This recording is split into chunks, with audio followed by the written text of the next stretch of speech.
It's 2021, and Seoul is absolutely buzzing. While the usual school grind keeps on going, but then, a voice from off-screen cuts in, "What do?" Before another, super urgent voice shouts, "Dude, hurry up, or we're gonna be late for class, Woo-jin." Soo-hyuk just lets out this massive, frustrated sigh, totally fed up with being late. The two students keep walking, but Woo-jin's still glued to his phone, while Soo-hyuk's just fuming next to him. Suddenly, their path is cut off by some other student with light brown hair, who just smirks and says, "Kukuk." Soo-hyuk's not getting rejected that easily. That smirk just gets bigger as he keeps going, "You absolute jerk." Meanwhile, Woo-jin just lets out this quiet sigh, clutching his little red notebook, totally zoned out in thought. Wham! A sudden, brutal punch rocks him, sending blood flying. Before he can even blink, a vicious kick slams into his gut, knocking the wind right out of him. Stunned and reeling, he struggles to focus, his eyes darting up. He crashes hard against the brick wall, clutching his stomach, the pain radiating through him. A ragged breath escapes him, eyes squeezed shut in agony and frustration. Towering over him, Soo-hyuk unleashes a torrent of venom, screaming about money and how his life is already a nightmare without Woo-jin's problems. Woo-jin tries to speak, his gaze fixed on the furious face above him. But then, a new threat emerges, a bat raised high. Soo-hyuk's rage continues, demanding if Woo-jin saw them by their gear. Crack! The bat connects with sickening force, and Woo-jin collapses, groaning in agony as the silent crowd watches the brutal beatdown. His hand slams onto the cold, blood-stained pavement, the impact echoing the brutal assault. A chilling, cruel smirk twists Soo-hyuk's lips. As he looms over the battered student. Jae-min, still feeling that hellish pain, he sneers, his voice laced with pure venom. Should have just stayed quiet, shouldn't have meddled. But even battered, Woo-jin's eyes, behind his glasses, blaze with an unbreakable defiance. And that defiance makes his tormentor's smirk contort into a furious snarl. Cook, this bastard, until... He cuts himself off, a chilling, predatory smile returning. Alright, let's just see how long you can last. Then, the bully with the bat steps up, raising his weapon high over the helpless student. And the brutal assault resumes, a relentless flurry of blows raining down. Soo-hyuk watches, a sudden flicker of surprise crossing his face. What's this? Woo-jin's voice, firm and resolute, cuts through the air, declaring, "That's enough. No more of it." Soo-hyuk, completely taken aback by the unexpected defiance, can only utter a bewildered, "What the hell?" Then, a blinding purple light erupts, accompanied by a deafening crash. The energy pulses from his hand in a vibrant, ethereal glow. Disoriented and stunned, Soo-hyuk and the other student exchange confused glances, wondering about the source of the sudden, brilliant flash. As the light fades, Woo-jin lies motionless on the ground, while Soo-hyuk and his accomplice stare down at him in disbelief. Soo-hyuk's mind races, trying to comprehend the strange phenomenon, realizing the energy had narrowly missed him. Woo-jin remains still, his body slumped against the rough pavement. As Soo-hyuk, regaining his composure, orders him to stay down. Soo-hyuk is absolutely floored, his jaw practically on the ground as he stares at the guy in front of him, totally freaking out about seeing an upperclassman this epic in decades. His eyes practically bugging out, he just screams, "What the hell?"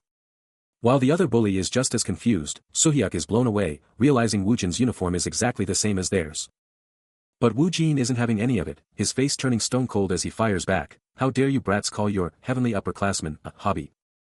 The other goons are totally baffled, whispering if this guy's actually an upperclassman, and what their next move should even be. A sly smirk creeps onto Soo-hyuk's face. Meanwhile, Woo-jin, cool as a cucumber, just casually suggests they act like best buds again, just like before, but inside, he's totally scoffing at the thought of respecting some upperclassmen. But Soo-hyuk's patience snaps, he grabs Woo-jin by the collar, barking at him to back off, and snarls, "Why's some damn hobo sticking his nose in our business?" He keeps laying into Woo-jin, telling him to quit acting like a big shot, and warns him he's seriously getting on his last nerve. He's instantly grabbed by the collar, Soo-hyuk's furious face right up in his, yelling about what he's talking about, daring to ask if he thinks he can just get away with this because he's a little stronger. The air crackles with raw tension as Woo-jin's face hardens, his gaze sharpening to a deadly point. In a lightning-fast move, he flips the script, grabbing Soo-hyuk's collar and hoisting him into the air like he weighs nothing, warning the underclassman he's going to be late for his academy if he keeps wasting his time. With a sharp, powerful flick, Woo-jin rips Soo-hyuk's hand right off his collar. Soo-hyuk stumbles back, his face a twisted mess of shock and rage, screaming that Woo-jin is asking for a beating. But Woo-jin just towers over him, a raw, distorting aura blasting from his form, shutting the other kid up with pure, unadulterated power. His iron grip on Soo-hyuk's collar clamps down even harder. as he keeps him dangling, launching into a fierce lecture about how he's doing it again, and how he already told him to be friends with his upperclassmen. Woojin's eyes blaze with a faint glow as he demands to know why Suhyuk is so utterly terrible at it that he can't even manage to be friends with anyone. After that insane power flex, Woojin's hand just clenches, a jolt of raw energy shooting through him. The feeling just amps up, his grip tightening even more. He glances up, a raw grimace on his face, the aftershocks of his power still hitting hard. A sharp, involuntary sound bursts from him, a quick, just, of pure shock or pain. His hand just cracks shut again, a solid thwack confirming the intense internal battle. Meanwhile, Suhyuk and the bully are still absolutely stunned, their jaws on the floor watching Woojin's bizarre actions. Woojin's hand then shoots up, like he's trying to grasp what the heck is happening to him. He's just staring at his hand, totally zoned out, while the bully, finally snapping out of it, screams, "Hey! What the fuck are you doing?" Totally ignoring them, Woojin's brain is on overdrive, freaking out, why isn't my body normalizing, after that insane power-up? He can't believe the lunchtime tension. But then he's on the ground, another victim, as the narration calls out a lovely fucker, trying to get back up. The chaos explodes as the bully with the bat charges in, delivering a savage blow to the downed figure while two others hold him tight, all witnessed by a stunned Suhyuk. Woojin's gaze is locked on the unfolding brutality. A single, exasperated sigh escaping him, a silent judgment that some are just too far gone. Then, in a flash of raw power, the aggressor is absolutely decimated. The sheer force sends him flying, a human projectile, as Suhyuk's jaw drops in utter shock. Woojin stands like a colossus, his power undeniable, as Suhyuk and the now bald bully can only gape in disbelief. The bully is utterly crushed, sprawled on the ground, his weapon uselessly cast aside. The school grounds are buzzing, but for a split second, everything goes silent, a calm before the storm. But then, a blur of motion. As he surveys the scene, a smirk plays on his lips. A nervous gulp escapes calm Woojin. As he stands victorious over three figures sprawled on the pavement, one letting out a pained groan. Suhyuk, witnessing the sheer dominance, can only exclaim his awe. Woojin looks down at the defeated, casually remarking that they were handled with just one punch. Then questions the entire situation, wondering who these people even are. Suhyuk approaches, offering a sincere thank you. He brushes it off, claiming it was nothing, but Suhyuk, still reeling from the display of power, tries to ask about what happened earlier, only for Woojin to assure him he's fine, though his head feels strange. Suhyuk stares, utterly perplexed, wondering what day it even is. Still processing the chaos, Suhyuk just had to ask, "What's the date today?" Woojin drops the date, December 10th, 2021, but then his mind just glitches. What year is it, really? He's doing the math, muttering to himself, summoned in 2010, 20 years gone, so it should be 2030. Not 2021. What is going on? Suhyuk just watches, utterly baffled, his mind screaming, what in the world is he even talking about? Woojin just shrugs off his own existential crisis, declaring he's out, leaving Suhyuk to nervously hope he won't get into another brawl. Woojin just walks off, leaving Suhyuk to freak out internally, who is this guy? Then, out of nowhere, Woojin raises his hand, and Suhyuk is just like, what in the world is he doing now? Then, boom. A flash of light, glowing energy, and Woojin shouts, teleport. He's literally warping out. And just like that, in a final, blinding flash, he's gone. He's absolutely floored. Woojin's back, just like that, and the only question screaming in his head is, why is he here again? He's practically yelling, telling Woojin to back off, but Woojin just hits him with a bizarre, excuse me, what's your name? Totally blindsided, he can only stammer out a confused, yes. What is even happening right now? Then, out of nowhere, Woojin just grabs his face, straight up asking if he's got more cash. Woojin spills the beans, complaining that he's back too soon and his magic is totally offline. He's internally screaming, I'm stuck with a total lunatic. Meanwhile, the truth bomb drops, Woojin was summoned from another world, came back too soon, and now his magic is busted, except for teleportation. Woojin keeps rambling, saying he always ends up at his house no matter what, then hits him with the money question again, seriously, how much do you need? Suddenly, the scene cuts. Now it's just open sky over some totally new place. A random gate appears, and it's got a 2001 sign on it. What's that all about? After Woojin's wild claims and sudden disappearance, Suhyuk is left holding a measly 5,001, thinking, he's definitely got to pay him back for this. But Woojin is already miles away, staring blankly out a window. The realization hits him, 5 years have flown by on Earth, and he's actually relieved by the sheer amount of time that's passed. He quickly does the math, so he's 24 now, right? A wave of relief washes over him, knowing his parents are still alive. So now what? He steps out, finding himself on a surprisingly quiet street. Woojin's eyes widen, a sudden realization hitting him as he blurts out, huh? Up ahead, a full-blown military blockade seals off the street, making him question, military here? What kind of accident happened? He scratches his head, utterly baffled, demanding to know what in the world is going on. Strolling past, two girls are just casually chatting. Completely oblivious to the sheer military might he's witnessing, locking down the subway entrance. He catches their words, a chilling realization dawning on him as he tries to process the chaos. Then, one drops a bombshell, the military is guarding a dungeon entrance. His mind is blown, leaving him absolutely speechless, questioning everything he thought he knew. Frustrated by the insanity, Kang Woojin decides to ditch the madness and just hop on a bus. And just like that, his ride appears. But the city has one more shock in store, a colossal, ominous gate. Woojin hit a wall, literally, as the subway entrance stood ominously barred. Confusion hit him hard, wondering why Guanshan Station, of all places, was completely locked down. Still, the barrier held him back, his path forward completely blocked. He took a beat, trying to process the bizarre situation. The entire subway system seemed to be a no-go, completely shutting down the station. A frustrated sigh escaping him, all this effort for absolutely nothing. But then, a shocking, glowing notice flashed into existence right before him, declaring he had just entered the dungeon at Guanshan Station's first entrance, leaving him absolutely floored. He's hit with a shocking blue system notification, confirming his entry into the Guanshan Station dungeon. What in the world is going on? A wry smile plays on his lips as he realizes that dungeon wasn't just talk, it's a full-blown, dangerous reality.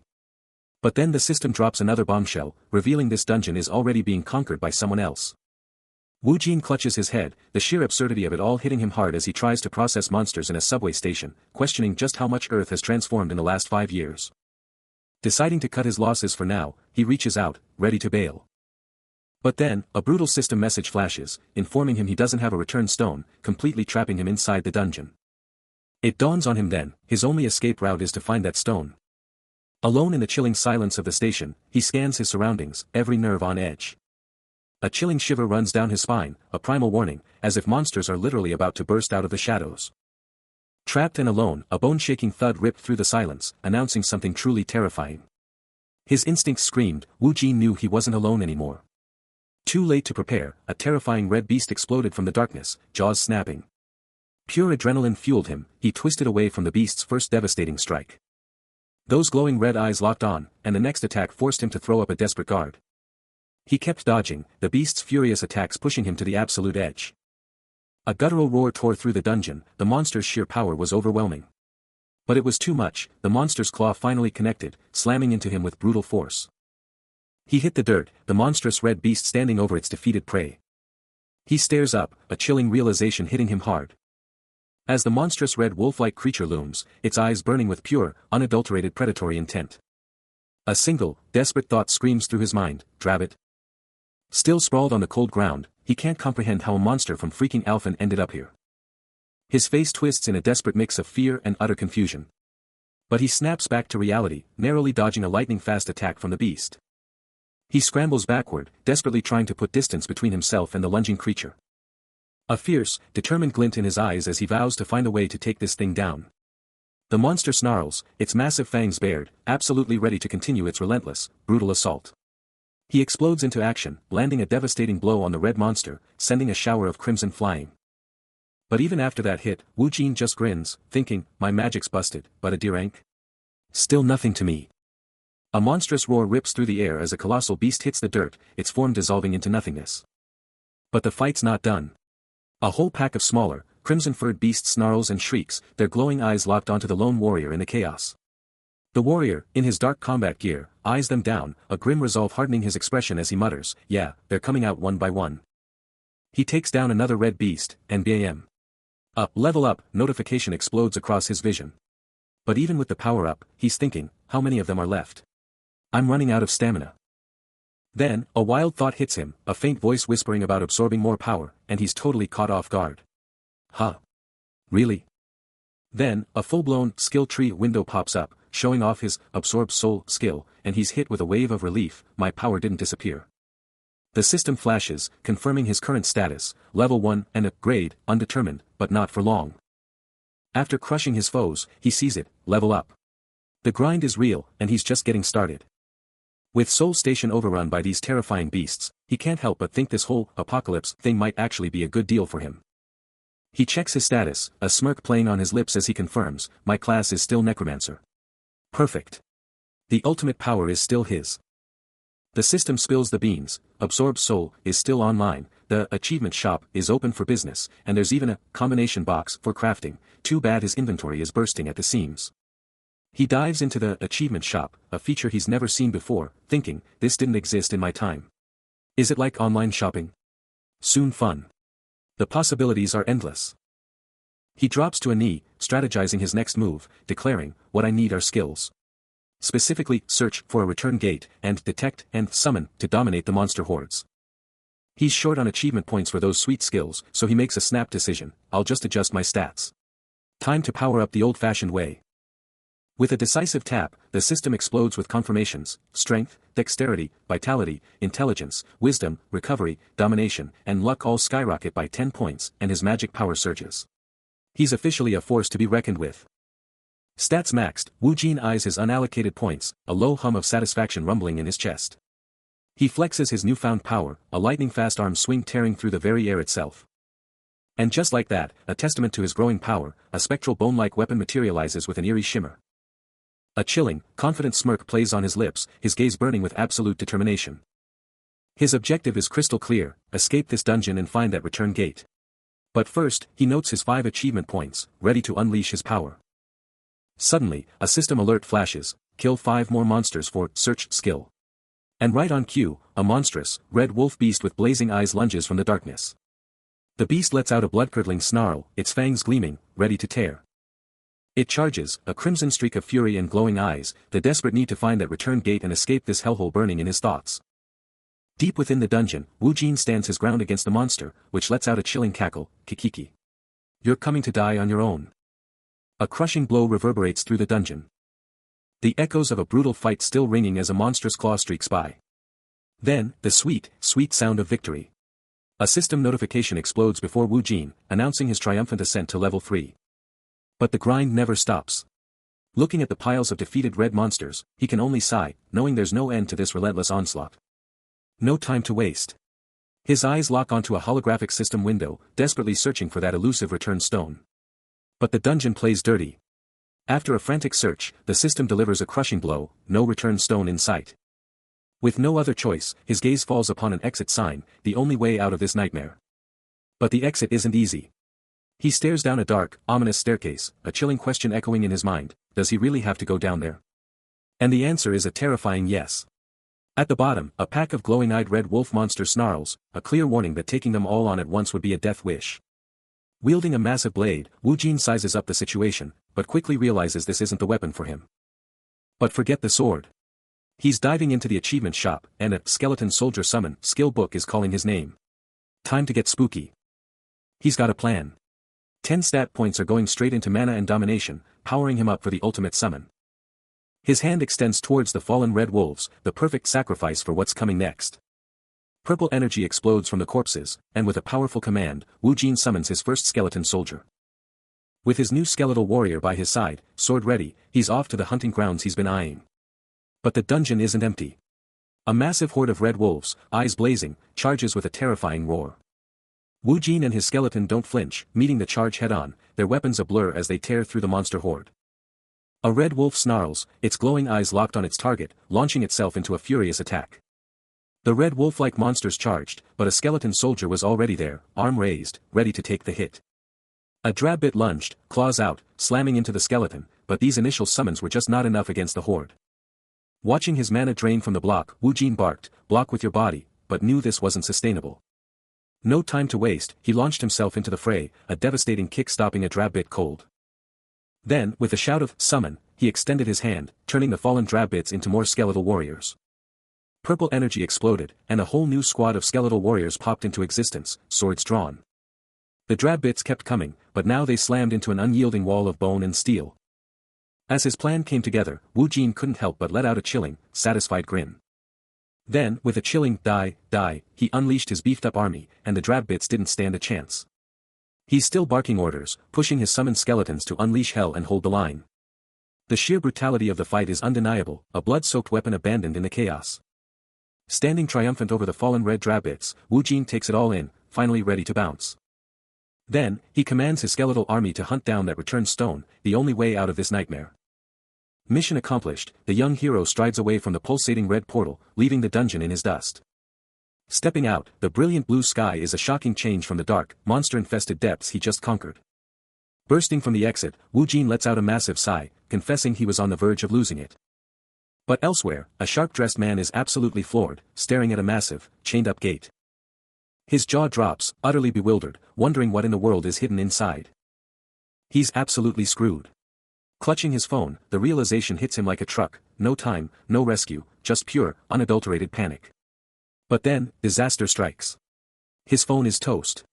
He stares, jaw dropped, a bewildered huh, echoing his shock. Suddenly, a burst of electric blue energy explodes around him, and he screams, a primal UAH tearing through the air. He's somehow transported to a grimy underground passage, looking utterly bewildered, completely oblivious to the shadowy figure watching his every move. The shadowy figure emerges, his voice sharp and direct, demanding to know if Wu Jin isn't awakened. Above ground, the city hums with life, completely unaware of the supernatural chaos brewing just beneath its surface. Elsewhere, a sharp-eyed man in glasses eyes a bubbling pot of monster meat, grinning about the insane haul and the shocking mana output from these so-called low-rank beasts. He then confronts the suited figure, practically yelling about the madness of hunting chimeras, joking that he'd be awakened if he pulled stunts like that for cash, then dropping the bombshell that everyone's looking for him, hinting at a massive payday. The suited man's voice cuts like a knife, snarling, "You rat bastard, how much did you earn from doing that?" Wu Jin's heart pounds. A chilling presence just sent shivers down his spine, his eyes snapping wide open in pure terror. He bolts, a desperate question tearing from his throat, trying to escape whatever nightmare just appeared behind him. But a sinister, confident smile, a predator's grin, meets his desperate flight. It's Lee Yonhee, the ranking guild vice-captain, and she's got him in her sights, coolly stating, she's here for him. He fires back, "Do you want to die?" But she cuts him off, her eyes piercing, "If you're awakened?" The tension is palpable. Wu Jin curses his rotten luck, shit. To think I'd get caught by her of all people. He tries to bolt again, but Yonhee's voice cuts through the air, a chilling command to come quietly. A blinding flash of blue energy erupts from Yonhee's hands. She's not playing around, declaring, he's not getting away now. The vibrant blue aura surges forward, a devastating wave of raw power. Wu Jin screams, shit, as the attack slams into him, sending him flying, his desperate escape shattered. Trapped and desperate, his eyes flared with raw power as Lee Yonhee delivered a chilling death sentence. Suddenly, a barrage of razor-sharp blue energy ripped through him. The sheer force of her magic still crackling in the air. He choked, utterly overwhelmed, as he plummeted, a crushing realization hitting him, he should have just listened. But then, a sudden notification sound cut through the aftermath as she snatched his backpack. Her focus instantly shifting to an emergency alert on her phone. Stunned and abandoned, Wu Jin could only stare into the distance, utterly bewildered, what is the ranking guild? The city streets of Seoul, once so familiar, now feel utterly alien, a bus stop standing as a stark reminder of a world that's been completely flipped on its head. A lone foot, clad in a worn boot, hesitates on the pavement, as if unsure whether to even take another step into this wild new reality. Kong Wu Jin just stands there, a total stranger in his own city, the crushing weight of an unknown past bearing down on him. His mind is racing, trying to grasp the impossible truth. This world, now crawling with dungeons and monsters, is absolutely not the one he left behind. He's flashing back to stories of planet Alphen, wondering if this terrifying transformation is the same, and one desperate question screams in his mind, what in the world happened over the last 5 years? Amidst the absolute chaos of his returning memories, one agonizing fear claws its way to the surface, his family is okay, right? Nothing happened to them, right? His foot shifts, a tiny, almost imperceptible movement, a silent testament to the absolute turmoil raging inside him. He stares up at the sky, his face a mix of confusion and dawning resolve, the crushing weight of this new, dangerous world settling firmly on his shoulders. He stares at the towering structure, a chilling realization hitting him like a truck. This isn't his house. This isn't his home. His old house, the one he remembered so vividly, just vanished into thin air. He circles the block, desperately searching for any shred of familiarity, but it's all gone. In place of his home, a colossal, Hammer Guild building now looms, a brutal monument to a world he no longer recognizes. A cold dread grips him as he desperately wonders if his family was forced to abandon their home. With a frustrated sigh, he concedes that the day is lost for his search and reluctantly turns away. But as he walks, a more immediate, primal urge hits him, he hasn't eaten a single thing all day. The vast sky looms above him, a silent, indifferent witness to his epic return to a world turned upside down. He's outside a convenience store, and that iconic logo is a beacon in this messed up world. Inside, he's already tearing into some instant noodles, the steam practically screaming, survival. He's devouring those noodles like there's no tomorrow, then chugging a drink to seal the deal. A massive sigh of relief, and he's shouting it out, man, this is it. Now I really feel like I'm back on Earth. Hunger conquered, he crashes for a quick rest, just lying back and staring at the sky. His body is screaming after everything he's been through, a constant thump-thump in his arm as he tries to chill. Later, still stuck in this mess, he's grumbling about not even being able to hit a PC cafe or grab a cheap rice ball, then he's hit with the grim reality, will he have to sleep in a subway station, which are basically monster hotels now. He's leaning against the convenience store counter, letting out a heavy sigh, the sheer weight of this new, messed up world crushing him. He lets out a heavy sigh. Walking past a convenience store, his wallet feeling lighter than air. No ramen, no fancy dinner, just another cheap meal tonight, he thinks, frustrated.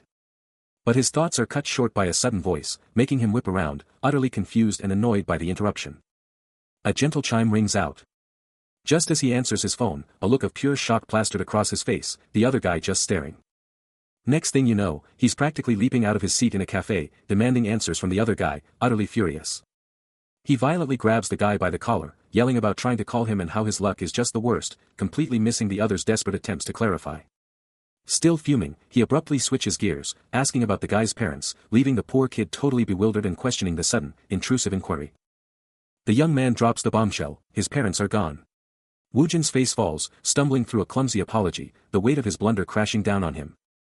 Woojin's mind raced, still hung up on the young man's living situation, wondering if he was really all by himself. But the young man. He just flashed a huge, knowing grin. Then he dropped the bomb, there was a whole list of chores waiting at Woojin's place, but he wasn't doing any of it for free, obviously. Woojin just stared at the coins in his hand. When it suddenly clicked, he'd just gotten that money from the guy. A mental quang went off in his head. The young man just laughed, holding up a fly, like it was all just a big joke and a distraction. Completely red-faced, Woojin stammered out a promise to pay him back, whatever he owed. Fast forward to the next day. And Woojin was back in the grind at Mujo High School. Back in the game. Woojin's return to Mujo High shocks everyone. But he's cool as a cucumber, just casually greeting his teacher. They settle in for a serious chat, the tension thick enough to cut with a knife, even with hot drinks in hand. Yeonhee's grilling him about his disappearance, everyone thought he was gone for good. But Woojin just shrugs it off with a chillingly casual, almost died. Then, out of nowhere, he drops a bombshell, he needs student records. Got my reasons, he says, leaving Yeonhee totally baffled. Next stop, classroom 3-2. What's he up to now? Inside, the silence is deafening as he faces Yeonhee, a palpable tension hanging between them, with other students totally oblivious. But the peace is shattered as a seriously intense student storms in, looking like he's ready for a fight. And he's not holding back, yelling at Woojin to move, arm already raised in a challenge. But that chill moment. Totally wrecked when some spiky-haired dude grabs his collar, spitting, yo, you were way too cocky yesterday, huh? Just some random nobody. He gets right in his face, pushing the taunts even further, let's finish what we started yesterday, Jaemin, shall we? But Woojin. Totally chill. He just stares back, dropping a cool warning, yeah, I heard you. Let's not make a scene in class, okay? But that just makes the bully even angrier, yelling, you arrogant bastard. He keeps screaming, face twisted in pure fury, don't you get where you stand right now? But before he can even think about doing more, bam. A blinding flash, and the bully gets absolutely launched backward, as a voice cuts through the noise, stop right there. The bully hits the deck hard, and Woojin just watches, thinking, dude, perfect timing. And just then, a serious-looking student with dark hair, rocking a baseball tee, appears in the doorway, totally shutting down the whole scene. Still fuming from their last clash, the aggressive student points a finger right at Woojin. Demanding, all you delinquents, follow me. But outside, the new student, who just showed up, can't help but wonder. The aggressive student's crew starts gossiping, realizing Woojin's all by himself, and the word on the street is he's taking on the infamous Sujin and his whole gang. Woojin, completely unfazed, unleashes a lightning-fast counter, slamming the aggressive student to the ground. The guy screams, UF***ker. Don't dodge like that. Bring it on. Woojin just glares down at his downed foe, his face a total blank. These types, who only trust their own power and stir up trouble, they're everywhere, on Alphen and Earth alike. Even from the dirt, the aggressive student keeps thrashing, screaming, die. Alphen, a world without rules, is a brutal place where the strong devour the weak, and the weak are just dinner. As the tension mounts, Woojin's mind flashes back to a darker past, to a time he was branded the disaster of Chaos, a vanquished evil monster. He remembers the scoundrel who tried to frame him with drugs, daring to start a fight right in his domain. Snapping back to reality, the aggressive student, still smarting from his last beatdown, explodes in a torrent of rage, cursing the very air. Woojin, however, just flashes a cold, dismissive smirk, completely unfazed by the pathetic display. Seeing their leader's humiliation, his cronies finally snap, shouting for everyone to jump in and get him together. But before they can even blink, the aggressive student is already airborne, letting out a desperate scream as he's launched. Woojin's inner voice echoes, a brutal truth he lives by: you meet aggression with aggression, but always with overwhelming, absolute power. A brutal flashback confirms this creed, showing a crimson-clad figure dominating a defeated enemy in a ruined world. And just like that, the aggressive student's head snaps back, his eyes bulging in pure shock as the final, crushing blow connects. Woojin's fist explodes against the aggressive student's face, a bone-jarring impact that sends shockwaves through the scene, sending him flying back as another devastating blow lands instantly, his head snapping from the sheer power. A companion stares, eyes wide with pure terror, sweat pouring down his face as the beatdown intensifies. But the other companion, despite his fear, tries to act tough, yelling, "Why are you so brazen? Bring it on!" Before he can even finish his pathetic challenge, Woojin's fist is already there, a devastating blow that silences the companion with a scream. The sheer force of the impact sends him absolutely launching backward, tumbling through the open air like a ragdoll before he slams into the ground below. Woojin looms over the fallen companion, his eyes like ice as he delivers the chilling line, "It's always the ones who make the most noise." He then surveys the two utterly defeated students, a quiet escaping him as he assesses the damage. A sudden, sharp gasp rips from her throat. And without a second thought, she's off like a shot, her feet hammering the ground in a desperate sprint. Her face twists with raw panic as she pushes harder, a desperate, heart-wrenching echoing from her. A young man clutches a woman, a raw, emotional embrace that speaks volumes. His face, a mask of deep sorrow, echoes his mother's haunting words about his sudden disappearance 5 years prior. Then, out of nowhere, terrifying monsters, the Drabbits, erupted across the globe, turning every single day into a living nightmare. His mother, forced to raise Sura all by herself, faced the brutal new world head-on. Their already struggling family was thrust into the spotlight of public scrutiny after Woojin vanished, his mother and Sura utterly exhausted by the relentless stares. In a tender moment, his mother promises Sura, she'll be back from preschool in a flash, telling her to stay right there. Stepping back into the world he left behind, a quiet farewell echoes, urging him to return safely. He takes in the suffocating confines of his old room. The crushing reality of his mother's relentless fight to keep their home together hitting him hard. He stands frozen, absorbing every painful detail. His eyes locking onto the forgotten boxes, relics of a past he couldn't bear to throw away. A wave of raw emotion crashes over him, his very soul weighed down by the crushing burden of memory. Then, a tiny hand reaches out, clutching his sleeve, as his mother's voice cuts through the silence, "This is your older brother, you should treat him right, understand? He's back." And the first to greet him is his little sister, her eyes wide as she asks if he's really her big brother. A soft smile plays on his lips, a moment of pure, heartwarming reunion. Mom steps in, amazed at Sura's growth, and Sura, not missing a beat, proudly announces she's way past diapers. He gives her a soft head pat, a sweet moment of big brother approval. Mom tells Sura to play nice with her brother, but Sura is already dreaming of the PC room. Woojin confirms it's his day off, and Sura is all in, shouting she wants to play with her big bro. Night descends, and the city lights up, wrapping the day in a soft glow. Inside the quiet house, a serene calm takes over, the day's excitement fading. Later, in the calm of their room, Woojin and his mother are in bed, each lost in thought as the day finally winds down. He's wide awake, eyes fixed on the ceiling, his mind racing. Then, a sudden, stark realization hits him, this is not it. As his past life flashes before his eyes. That world, he remembers, was his to dominate, the past is yours.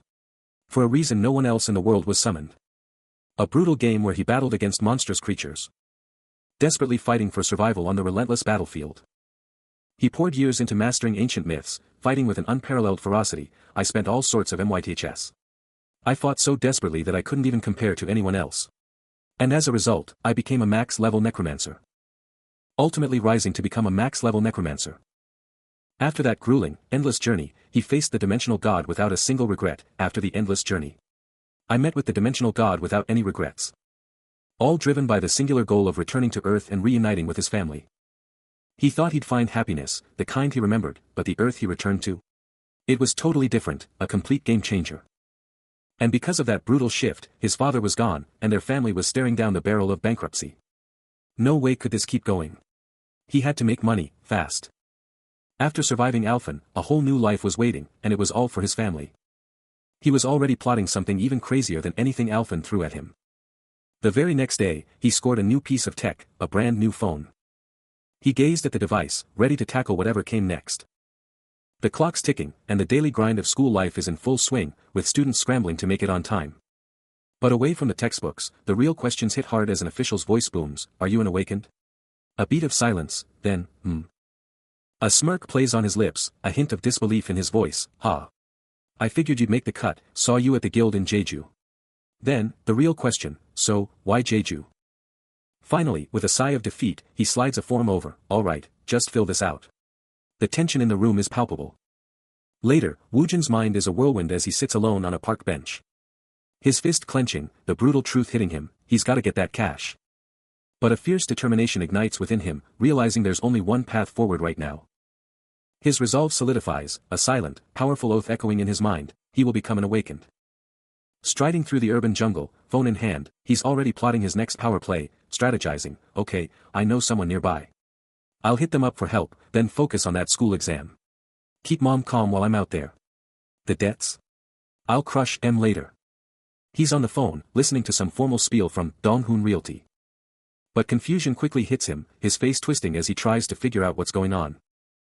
He tries to get them to slow down, but it's a total mess, and he just slams the phone down in frustration. He just stares at his phone, utterly baffled. The name, Jaemin, flashes in his head, and he's furious, feeling totally played. Later, as night falls, his apartment building is just chilling.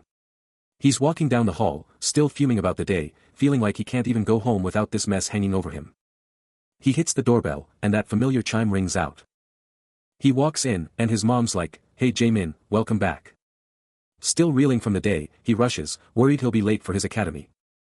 But when he gets home, he finds an unexpected visitor already inside, demanding, "How did you get in?" Donghoon, the intruder, coolly explains he just walked right into the protagonist's house, like it's no big deal, then brushes off Woojin's protest about trespassing, even suggesting he might have called the wrong house. Woojin, startled, is still trying to process what's happening. Donghoon tells him to chill, then asks him a question, a subtle click echoing. Woojin watches, bewildered, as Donghoon crushes something with a loud, decisive sound. The truth dawns on Woojin, and he shouts, "You're an awakened."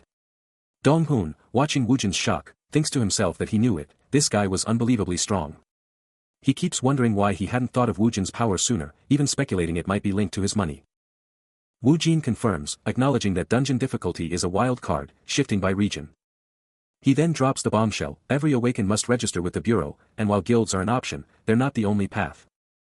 Donghoon then cuts to the chase, asking if Woojin's ready to conquer dungeons, and Woojin's answer is an immediate, resounding yes.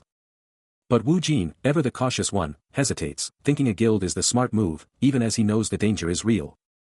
Donghoon scoffs at guild entrance tests, making it clear Woojin needs to get rich, and fast. Then, out of nowhere, he asks Woojin about his phone, and tells him to download an app. Donghoon, ever the proactive one, offers to do it himself, reaching for the phone. But the moment he sees Woojin's ancient phone, Donghoon's jaw drops, and Woojin sheepishly admits he hasn't upgraded. Woojin's face flushes, clearly embarrassed by the phone's age.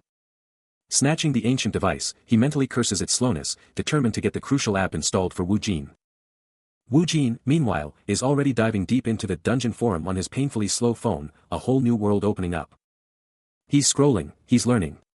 Dungeons, information, reservations, it's all here. This forum is the key to becoming a registered awakened, promising immense power and glory to those brave enough to challenge the dungeons. But then, a shocking discovery. Donghoon spots it. An entrance fee. A massive 100,000 won, even for the weakest dungeons. Woojin's jaw drops. What does this mean for his future? The cost is staggering. Donghoon watches, letting the reality sink in. Woojin's mind races, the unexpected costs of being awakened hitting him hard, forcing him to make a tough call. A beat of silence, a moment of decision, then he's off, heading straight for his next challenge. His destination, the formidable Awakened General Affairs Bureau, where his fate awaits. No turning back now, the sign points directly to the Awakened Examination Room. Suddenly, during the examination, a terrifying, dark aura explodes from his back, a raw, untamed power unleashed. Witnesses are thrown back, their screams echoing, demanding to know what this terrifying black aura is and what's going on.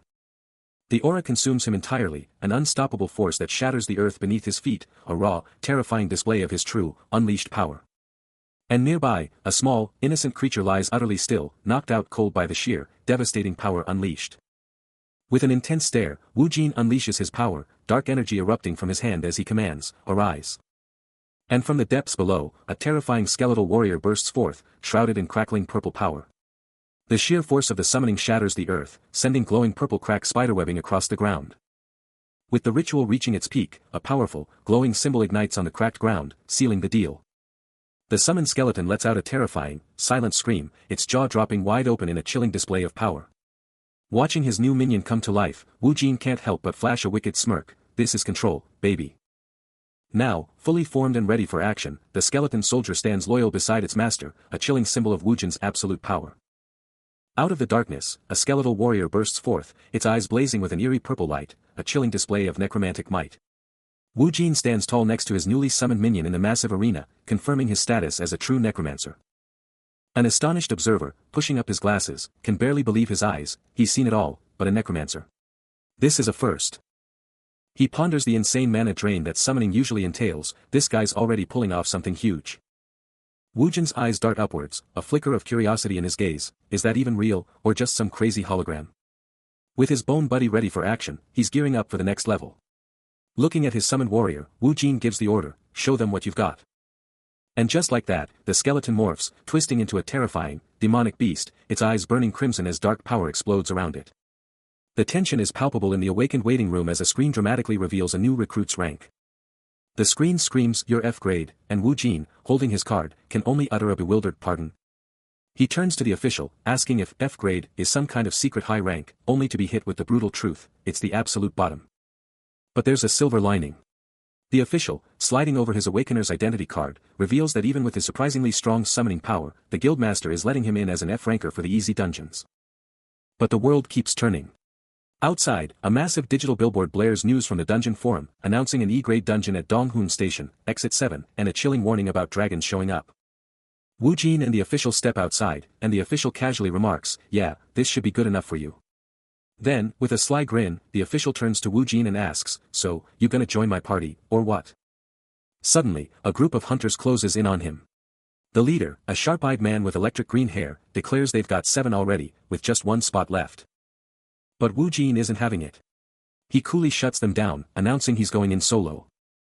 The green-haired hunter can't believe it, scoffing at the idea of wasting money on a noob-level dungeon when he could just bail. A condescending grin spreads across the hunter's face as he taunts Wu Jin, calling him a new miner.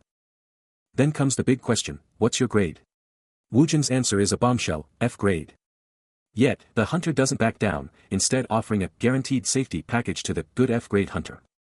All the while, a steady stream of other awakened warriors pours into the dungeon's maw. The green-haired man lays out the brutal truth, the entrance fee scales with the party size, and going in alone means a staggering 800,000 won, a seriously steep price. Wu Jin stares out, absorbing the implications as the hunter's explanation hangs in the air, hinting at even more to come. The dungeon entrance buzzes with hushed whispers, but far from the chaos, a bespectacled student is already stressing, rushing his friend to make it to class on time. Wu Jin's mind races, realizing going solo means footing the bill for 8 people, despite the fact that maximum efficiency usually demands a full party. But then, a thought strikes him, he's just here to learn, so maybe a party isn't such a terrible idea, after all. His mind flashes back to Hong Sung-ho, an F-grade fireball user, who also got an invite to Bei Duju's party. The scene changes, revealing that just 2 months prior, Wu Jin awakened his powers, dropped out of school, and officially became an awakened. He flashes back to a chaotic scene, casually noting, looks like there was an accident. But then, a terrifying realization hits him as a hobgoblin bursts onto the scene, and he mutters, "It doesn't." He snaps, finishing his thought, "Make any sense? TSK. They're useless. I'll handle this myself. All your efforts." He concludes, a grim realization dawning, sometimes, other monsters just pop up in public dungeons, and the info drops right along with them. He's scoping out the scene, and the intel drops, hobgoblins are 2-star threats, but with the right strategy, they're totally beatable. Later, in a rush at the academy, he's pushing for speed, shouting he'll be late, then it's go time, prep for entry. Deep in the dungeon, the heavy clanking of 3 hobgoblins rings out, as these green-skinned beasts step into view. No time to waste. Wu Jin instantly unleashes a devastating fireball, a scorching orb igniting in his grasp. He's a blur of motion, charging forward with insane speed, closing the gap in an instant. Then, with a hand blazing, he unleashes Ignite, a fiery wave blasting towards his enemies. The hobgoblins scream in pure agony as fire consumes them, their bodies starting to disintegrate from the inferno. As a hobgoblin stumbles, Wu Jin lands a brutal punch, and right behind him, Li Yonhee is already in position, weapon out, ready to throw down. He's still going. Wu Jin unleashes another devastating strike on a hobgoblin. And the skeleton soldier isn't holding back either, impaling another hobgoblin, its arm crackling with purple power. The monster's head explodes under the impact, game over for that hobgoblin. Switching scenes. In a totally different place, someone's hyping up Sungu, dude, your fireball is seriously powerful, right? Back to the dungeon. The skeleton soldier checks out the fallen hobgoblins, and even it's impressed, these guys hit hard. Way tougher than regular goblins. Then it spills the beans to Wu Jin about its power-up. Yeah, I dumped all my leftover points into this skill, and it's totally worth it. A hand snatches up a glowing purple monster core, the sweet, sweet loot from those fallen beasts. Wu Jin, clutching the core, totally agrees about the hobgoblin's power. Seriously, for 2-star monsters, these hobgoblins are insane. He grins, and with a core this big, we're gonna get some sweet notes. Thinking about the insane payouts, he realizes, no wonder everyone's desperate to become an awakened and dive into dungeons. 200,001. That's practically pocket change for this kind of haul. Taking stock of their haul, Wu Jin can't help but exclaim, this is just the entrance, and we've already gotten this much. Gazing at the glittering monster cores, he declares, 1-star dungeons are nothing compared to this. A triumphant grin spreads across his face as he holds up a core. 2-star dungeons are absolutely the best. Deep within the dungeon's labyrinthine depths, resembling an abandoned subway, Wu Jin declares, we're almost at the last level. But their progress is halted as a horde of hobgoblins, led by a towering brute, emerges from the shadows, ready for battle. The chieftain, a hulking green beast with a skull-adorned staff, is a sight to behold, surrounded by its vicious minions. But Wu Jin remains calm, extending a hand to Yonhee and declaring, it's fine. We'll stick to our usual formation and push through. Wu Jin hesitates, a question in his eyes, but Yonhee, ever the pragmatist, insists they move forward, but with extreme caution. Wu Jin, already a step ahead, instantly pinpoints the magic-wielding hobgoblin as their top priority. A fellow hunter chimes in, hyped for the assault, knowing victory is theirs if Wu Jin just buys them a second to unleash hell. He then snaps back to reality, realizing the old boss is gone, and it's not his place to argue anymore. Hobgoblins closing fast, Wu Jin barks out the order, barriers. No hesitation. Yonhee's hands explode with crackling blue energy, unleashing the barrier. The magic surges, blasting outwards in a blinding, protective wave. With a final burst, a shimmering blue barrier erupts, locking down the hobgoblins. Defense is up. Wu Jin roars, let's go. The skeleton soldier is OFF. Fiery fist blazing, it absolutely decimates a hobgoblin with an ignite punch. The fight explodes. The skeleton soldier lands a blazing punch, smashing a hobgoblin right in the face. Wu Jin isn't holding back, charging up a massive fireball in his palm. But even he knows, this kind of power is seriously dangerous. His mind flashes back, to all the monsters he annihilated on planet Alphen. And yeah, he'd fought hobgoblins too. These aren't your average goblins, they're super smart and can even cast spells. But here's the kicker, their real danger isn't even their magic. He spots a whole squad of them, one even pushing a supply cart. Given their cunning, he's gotta find a whole new strategy, a different weapon, to take these guys down. Out of nowhere, a hobgoblin strikes with lightning speed, its dagger a blur of lethal intent. The blow connects, leaving a nasty, discolored wound on the red-haired man's neck, and he screams in agony. His armored ally watches, frozen in disbelief, as the red-haired man struggles to comprehend the sudden assault. But there's no time to react. Another hobgoblin charges in, landing a devastating punch that explodes with raw power. The impact sends him flying, his face a mask of pure shock and agony. One hobgoblin is already down, but another, absolutely furious, knocks an arrow, ready to unleash hell. But from the shadows, Wu Jin watches the entire brutal scene unfold, his eyes sharp, absorbing every single detail. He knows the real threat isn't their brute strength, it's their terrifying intelligence. A hobgoblin squad led by a commander-level monster is a whole different ballgame, way more dangerous than any regular 1-star monster. Suddenly, a terrifying horde of green-skinned hobgoblins bursts forth, flooding a tight passage. Armed with brutal clubs and makeshift shields, these monsters are on the move, some even pushing strange carts, signaling a massive, organized assault. Suddenly, the industrial zone is swarmed. A horde of vicious goblins bursts forth, their eyes glinting with malice. They're cackling, closing in fast, some even riding makeshift war machines. Run! Sung-hoo screams, his face contorted in terror, get out of there. He and Wu Jin are on the move, feet hammering the ground, trying to escape the overwhelming numbers. But then, Wu Jin stops dead, a blinding orange aura erupting around his fist as he unleashes a devastating punch straight into a goblin's face, obliterating it in a massive explosion. The other goblins are stunned, their menacing growls replaced by shocked squeals as they witness the sheer power. Wu Jin's hand still crackles with energy as he makes a grim decision to hold them off, while Sung-hoo frantically demands, what about Junior? Kneeling over the fallen, Sung-hoo's voice cracks with desperation, the grim truth hitting him hard. He's already dead. Can't you tell? He screams, but Wu Jin just steps forward, a grim resolve hardening his face. The approaching goblins just mock them with guttural chuckles. But Wu Jin doesn't hesitate, his fist crackling with blue lightning as he slams it into the first creature. The force sends it reeling. And he follows up with a devastating energy blast that sweeps through the surrounding horde. A ring of crackling blue energy expands outwards. As Wu Jin stands at its epicenter, a beacon of raw power. Sung-hoo, witnessing the insane display, turns to flee, his voice strained as he screams for his companion to escape. The scene is grim, a lone victim, sprawled on the cold floor, completely surrounded by a pack of vicious goblins. And just when you thought it couldn't get worse, a massive hobgoblin steps in, towering over the already doomed victim. But then, from the darkest corner of the hallway, a figure steps out, his eyes locked onto the chaos. He takes it all in, a single thought echoing, it's been way too long since he last hunted goblins. No hesitation. Wu Jin charges in, blue energy exploding around him, ready to unleash pure chaos on the goblin horde. But he's not alone. With a burst of power, 3 terrifying skeleton soldiers pop into existence behind him, their eyes burning with an unholy purple glow. A goblin lets out a blood-curdling shriek, its pathetic weapon ready for a fight it can't win. Wu Jin quickly calculates the odds, realizing a hobgoblin-led squad is no joke. Then, with zero hesitation, he explodes into action, delivering a devastating kick that sends a goblin absolutely soaring.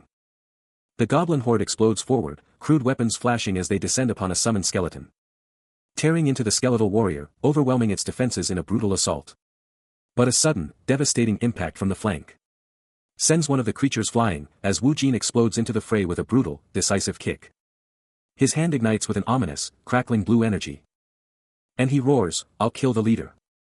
A devastating burst of raw power erupts from him, tearing through another goblin with explosive force.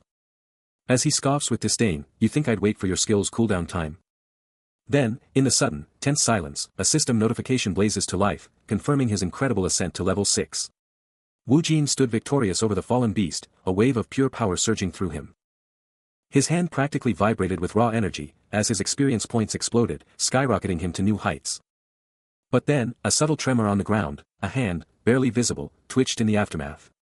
He froze, a quiet question hanging in the air, his gaze fixed on the impossible survivor below. The injured figure, barely clinging to consciousness, gasped in utter shock, what? You're still alive? Wu Jin just stared, his face a mask of stone. As he leaned in, the terrified witness, desperate, begged, I won't tell anyone. They blurted out the secret, that you're a D-rank awakened. But Wu Jin just brushed off the D-rank reveal. A subtle escapes him, his gaze intense as he processes everything. Then, with a confident flick of his wrist, he declares it done, a peace sign sealing the deal. And just like that, a small, glowing blue orb drops from his hand, exploding into dazzling particles as it hits the dirt.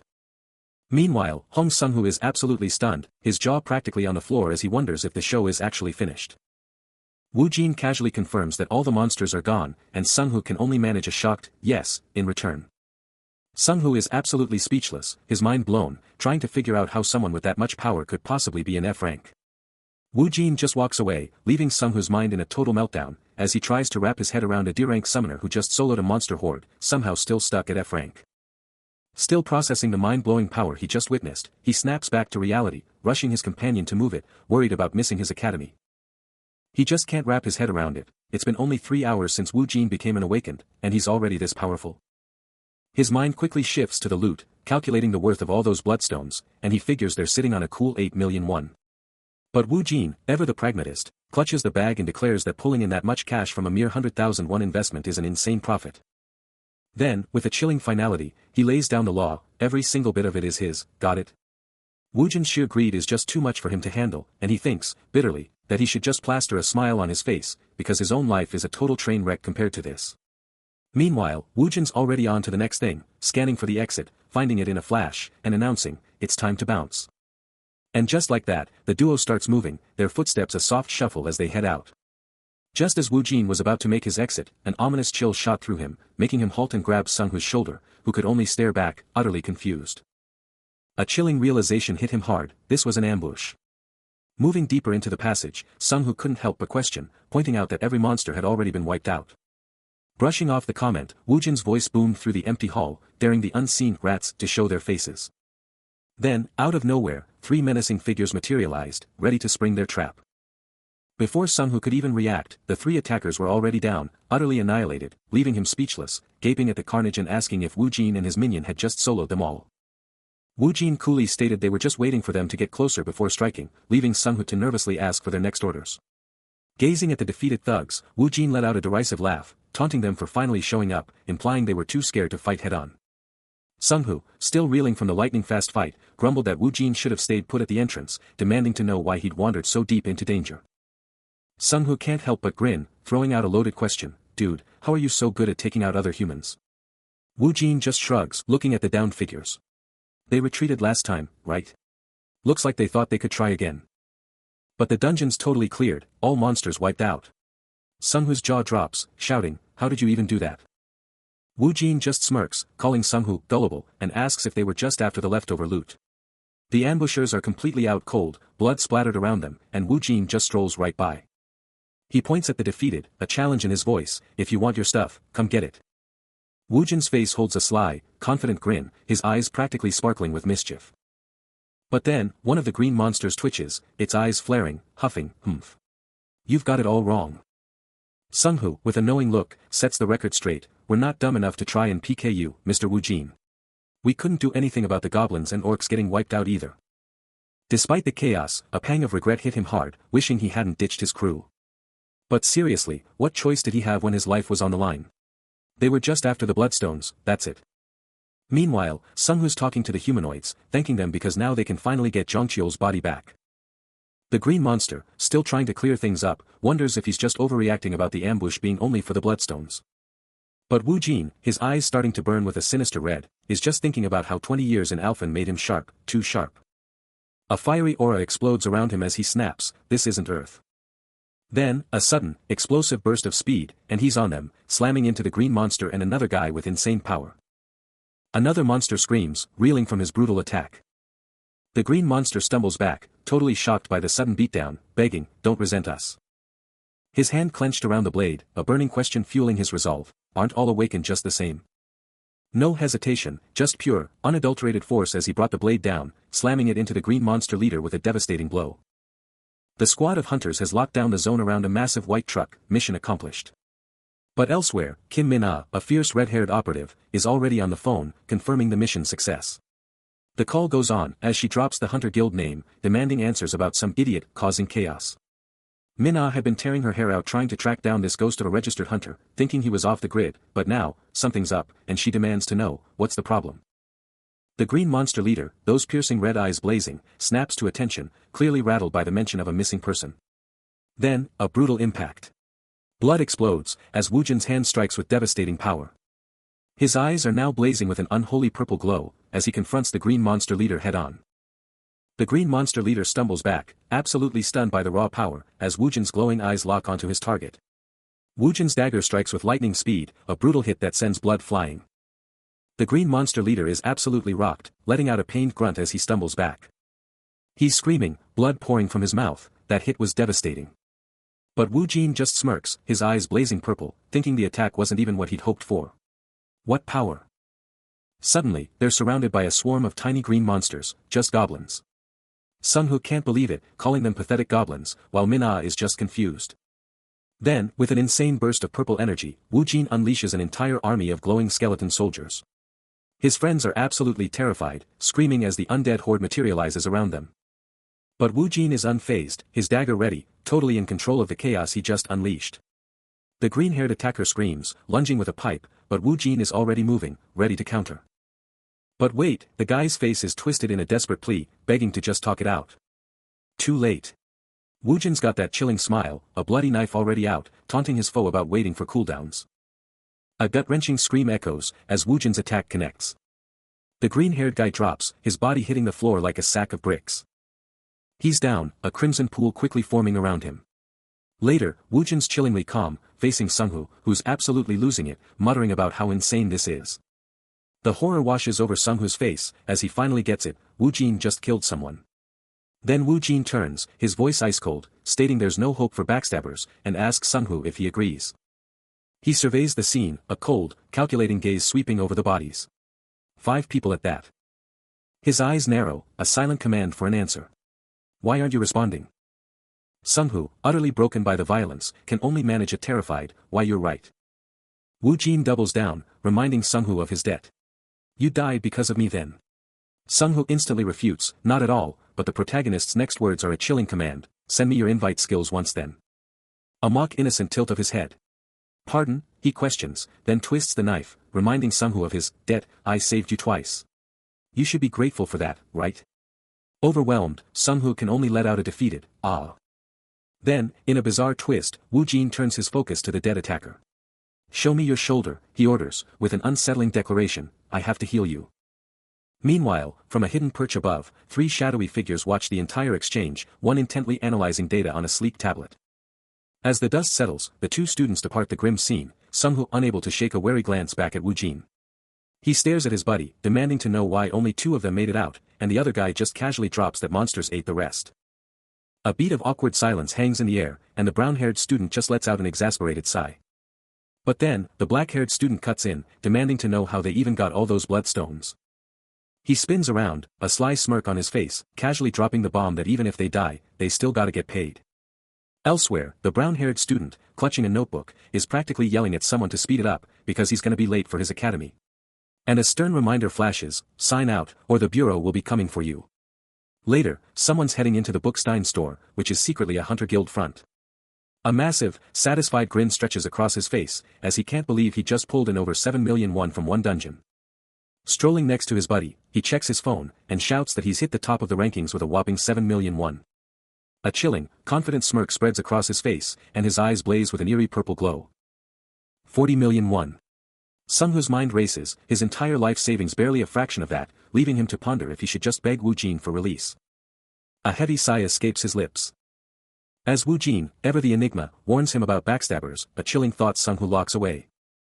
Wu Jin's parting words echo, I'll be waiting, and Sunghu, with another sigh, resolves to investigate this mystery himself. Then, the true magnitude of Wu Jin's casual statement slams into him like a physical blow.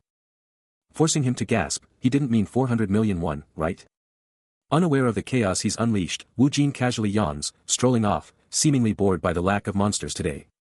The sheer, impossible number reverberates through Sunghu's mind once more.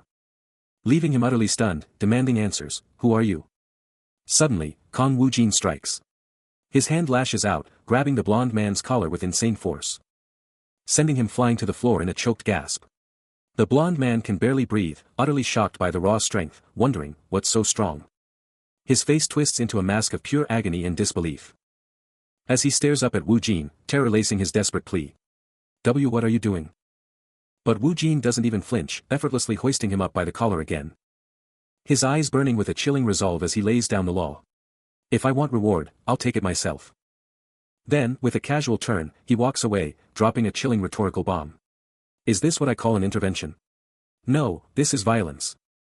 Leaving the blonde man utterly broken, muttering about, my life, as Wu Jin's face hardens with an unyielding resolve. The blonde man finally gives out, collapsing backward onto a chair that shatters beneath him, a desperate ACK, echoing through the room. He looms over the cowering figure, a chilling, hey, echoing in the tense air. His gaze burning with fury as he lays down the law, he absolutely despises liars. The blonde man, utterly terrified, stammers out that he's never met anyone who could back him like this. Wu Jin then shoves a smartphone in his face, demanding to know if this is the exact item the blonde man ripped him off with. The blonde man's hand instinctively grabs it, a choked gasp escaping him as he recognizes the phone. Wu Jin's eyes narrow, the memory of being conned by that sucker flashing before him. The phone screen flashes, revealing a picture of another guy, making the blonde man gasp in shock. While Wu Jin holds the phone, a terrifying grin spreading across his face, demanding if he's still going to lie. Meanwhile, the clouds above drift by, oblivious to the intense drama unfolding below. Woojin's eyes lock onto the phone screen, a device he quickly realizes is far more than he bargained for. Meanwhile, the blonde man, already storming off with his crew, seethes, threatening to tear Woojin apart if they were back in Alphen. But Woojin, unfazed, spots a name on the phone, a sudden realization dawning on him. The blonde man presses on, exposing Woojin as an F-grade necromancer, yet admitting his solo triumph at Guachin Station should bump him up to E-grade. Confronting Woojin directly, the blonde man speculates that such a power gap makes a team kill entirely plausible. Then, a red-haired woman from his group chimes in, calling Woojin incredibly gutsy for a newbie. Woojin, his stare piercing, demands to know exactly who they are. The red-haired woman simply exhales, her intentions shrouded in mystery. Woojin's on high alert, facing down a total stranger and demanding answers. But she just flashes a sly grin, dropping a casual apology for the late intro. Woojin's not fooled, though, immediately calling out her detection skill, he knows she's got something up her sleeve. And she just grins wider, straight up confirming his power is off the charts. But Woojin's not playing games, cutting straight to the chase. What does she want? His face totally changes, bracing for whatever she's about to drop. Trapped. Surrounded by a squad of dark-suited enforcers, a voice cuts through the tension, demanding, "You brought all these guys just to snag a rat?" But as the scene unfolds, another voice drops a chilling observation, "Looks like this is way worse than we thought." Then, out of nowhere, a red-haired powerhouse in a suit, eyes blazing crimson, snatches one of the goons by his hair, a chilling smirk on his face as he drawls, "Oh, the situation was just perfect." A golden energy explodes around him, his iron grip making the man scream in agony. He snarls at his victim, "Watch your mouth." Crushing the man's face in his hand, he spits, "My guild isn't some joke you can just cheat, you pathetic bastard, this bastard." His hand ignites with a sinister red energy. Before he violently hurls the man backward, sending him flying. Meanwhile, Kim Min-ah, blindfolded, lets out a guttural cry, reeling from the sheer, overwhelming force of the red-haired man's power. The red-haired powerhouse doesn't let up, unleashing a devastating kick that sends one of the goons absolutely soaring. No hesitation, no mercy. She slams another one down with a brutal, crushing strike. Another one bites the dust, reeling from her sheer power. Then, with terrifying ease, she snatches another by the throat, hoisting him up like a ragdoll. And with a brutal, bone-shattering slam, she drives him into the pavement, leaving a crater and a pained shriek in her wake. She's just too fast. Suddenly, a voice cuts through the chaos, shouting for Kong Woojin. The red-haired woman stands victorious, a fierce glint in her eye as she surveys the damage. She glares, issuing a chilling warning, "Know your place and get out. You don't want to be caught up with this pathetic crew." And then, the chilling kicker, especially if it's involving the Warang Guild. She stands victorious, a crimson-haired force of nature, her back to the chaos she wrought, a chilling reminder of her words, "If you want to live for a long time, you should listen to my advice." Her dark attire, a silhouette of power against the vibrant sky. As she stands unmoving, a silent, imposing force amidst the defeated. A cigarette hangs casually from her lips, smoke swirling, as a rare thought breaks her composure, "Wow. It's been a while since I've been stepped on like this." One of the defeated lies broken on the cold pavement, a grim testament to her power. Meanwhile, a sharp-eyed student, glued to his screen, utters a name with a mix of surprise and recognition, the Lee Yonhee. His companion on the couch listens intently as the student presses on, piecing together the puzzle, "That Warang Guilds. Is it that woman from the Warang Guild? You told me to be careful about her, didn't you?" The Warang Guild, with the KH Guild, dominates the scene as one of the top 3 guilds in the entire country. These mega-guilds have a total monopoly on every single gate and dungeon in Korea. Meanwhile, one student grills another, "What's your job?" The reply: "I'm a hunter. Soloed 4 gates." The first student can't believe it, asking, "Then how are you so loaded?" His friend just laughs, "Pfft. Dude, your confidence is off the charts. You're an F rank, ah." Woojin fires back, "Hey, jerk. I'm a shadow mage. I can fight, but I'm terrible with money. Plus, there's a cap on what a weak mage like me can even earn. Seriously, I'm a weak mage." Cutting him off, Sungho declares, "Hold up. First, a gift." A click echoes as Sungho asks, "Wait, a student who's a hunter? You're just making me do your dirty work for cash, aren't you, you jerk?" Woojin pushes back, "Whoa, this is way too much. I don't need your money, you already helped me out a ton today, man." But Sungho isn't having it, "Dude, just take it. It's fine." Woojin's face goes completely flustered. Sungho then offers a deal, "Alright, how about this, I'll pay you for your intel." Woojin, finally giving in, agrees, "Oh, then yeah, let's do that."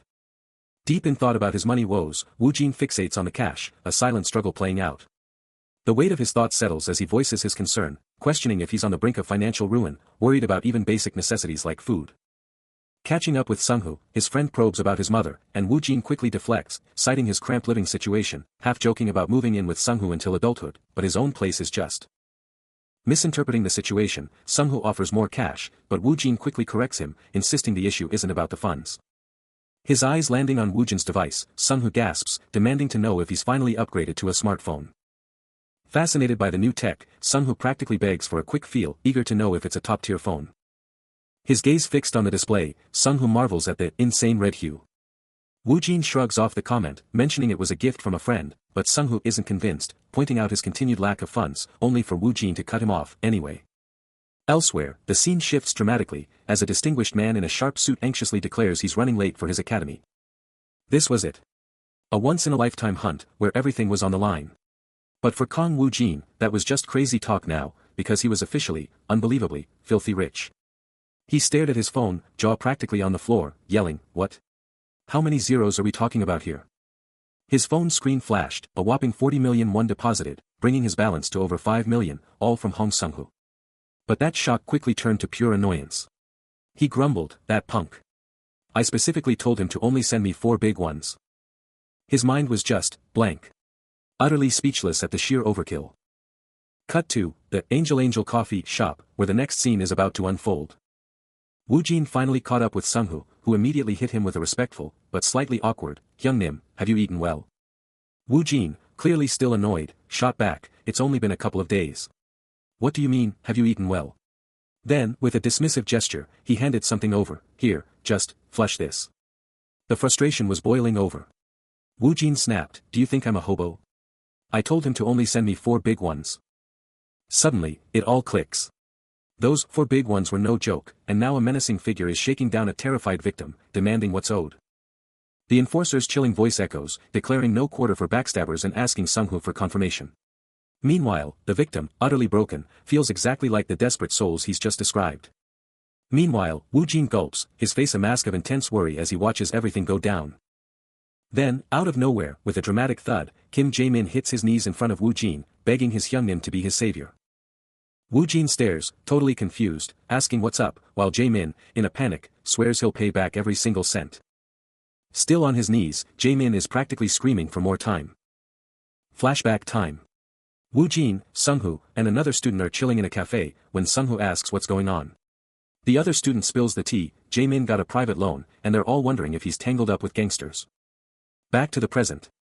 Wu Jin is towering over a still begging Jae-min, who, absolutely petrified, screams his confirmation as Wu Jin drops a chilling warning, "Get down if you don't want to die." Bowing low, the student's voice cracks with desperation. He's got no way to pay back a mind-blowing 4 billion won, but he's begging for more time, swearing he'll make it right. Wu Jin's eyes practically pop out. 4 billion won. The number hits him like a truck. But the student, with a desperate look, just screams yes. Wu Jin's face twists into a furious scowl, this is a huge misunderstanding. He remembers it was only 4 million, but now it's 1 billion. His eyes narrow, a chilling thought flashing through his mind. Meanwhile, the student is deep in thought, he knows there's a mix-up, but how can he still use this to his advantage? Wu Jin's face snaps up, a sudden realization hitting him. A quiet wait escapes him as a new thought strikes. The city awakens, buzzing with an unseen energy. As Kong Wu Jin strides along a tree-lined path, ready for anything. He pulls up to a sleek white car, and there's Hong Sungho, making his grand exit. But inside, the tension is palpable. Hong Sungho can't believe it, demanding, "Why are you in such a good mood on your first day as a slave?" Wu Jin just lets out a dismissive scoff, a confident smirk plastered across his face. But Hong Sungho isn't backing down, his frustration boiling over as he lays down the law, "Since you can't give me 400 million won right now, you'll form a party with me and work as my slave." Wu Jin pauses, a flicker of thought crossing his face, then shuts down the idea of being mocked with a resounding, "No." But the real twist comes as Wu Jin steps out, confronted by the formidable Lee Yeonhee, who casually drops the bomb that his manager is tied up. Then, with a chilling smile, she declares his lavish suit is blood money and offers to be his personal driver. Wu Jin drops a bombshell, declaring Sungho his slave from the lowest division. Sungho can only process the shocking truth. Wu Jin's jaw drops at Sungho's calm acceptance, but Sungho's mind is a whirlwind, questioning why this slave title feels so wrong, even if it's technically true. Wu Jin seals the deal, and Sunghu, with a heavy heart, gives his reluctant consent. 1 year, that's the deal. But Wu Jin, feeling a surprising twinge of conscience, decides to sweeten the pot with a salary, because even slaves deserve a paycheck, right? Sunghu is absolutely floored by the unexpected salary, showering his Hyungnim with heartfelt thanks. No, he thinks, he's the one who should be thanking Wu Jin. The scene shifts as a sleek white car blazes down the highway. Wu Jin, now in the passenger seat, stares out at the blur of the world, lost in thought. Yeonhee, coolly driving, announces she's claiming the 10% of his winnings originally meant for Sunghu, demanding he perform his duties flawlessly. As she lays down the law, 10% of their earnings are now his. A low, almost imperceptible hum of annoyance vibrates through him, his face a mask of subtle tension. Suddenly, her voice slices through the tension, demanding to know if he tracked down the dungeon she'd mentioned. Elsewhere, in a truly nightmarish cavern, a guttural snarl rips through the air as a terrifying horde of insect monsters boils out of the shadows. Back in the ride, he coolly confirms, yeah, the Tier 3 dungeon, the one absolutely crawling with summon monsters. Deep in the dungeon's gloom, Wu Jin casually reassures his nervous companion, claiming the monster count is practically negligible. But as the insectoid horde swarms, Wu Jin instantly shifts, barking at Sunghu to get behind him, who can only manage a terrified, yes. Then, with a sudden, dark surge, every single stat point he's got slams into domination, a menacing aura exploding around him as the system screams confirmation of his raw power. And from the very ground, a skeletal army erupts, their eyes burning with an infernal red glow, poised to unleash absolute chaos at his command. Out of the inky blackness, a monstrous insectoid beast with razor-sharp claws bursts forth. Its glowing red eyes pierce the gloom, and another, equally terrifying beast, clicks and scuttles right behind it. And then a third. The dungeon floor is instantly swarming with this chitinous horde. But before they can even take a step, Wu Jin's skeletal army explodes into action, a relentless wave of bone and steel, absolutely shredding the insectoids. He barely breaks a sweat before turning to his companion, declaring, "Young Nim. I've already cleared out all the points from this floor." Sunghu, utterly dumbfounded amidst the dissolving monster corpses, can only stammer, "Yeah, good work. Wrap it up." Then it dawns on him. "Daddy. You wiped them all out already?" His mind is blown, trying to grasp the insane speed of that fight. This ranking dungeon should have taken an hour, maybe more, but Wu Jin just soloed it in an instant. Battle over, Wu Jin just flops onto a bench, his skeletal army fading into nothingness around him. A soft blue aura flares around him as he pulls up his status, grinning at his insane progress. "I'm level 11 now," he declares, "and I just racked up a ton of extra stat points." He's diving deep into his new power-ups, checking out the insane requirements for Fire Fist and Aqua Ball. But then, something else pops up, a skeleton magician summon, that's about to change everything for his undead army. He's already thinking about grabbing it for practice, when Sunghu bursts in with the news, "Dungeon cleared, mission accomplished." 27 minutes, that's all it took. And with a whole week to spare, he's got big plans. No time to waste, he barks at Sunghu to get ready for 7 more runs, leaving the poor guy utterly shocked as they bolt out of there. Next stop, the Bloodstone Purchasing Hub, where all that hard-earned dungeon loot gets turned into cold, hard cash. A quick tap on the tablet confirms the deal, and boom. A mind-blowing 53.2 million won just landed in the account. Wu Jin's jaw drops, the insane amount of 53.2 million won hitting him like a truck. The sheer shock of that insane fortune electrifies him, leaving him absolutely speechless.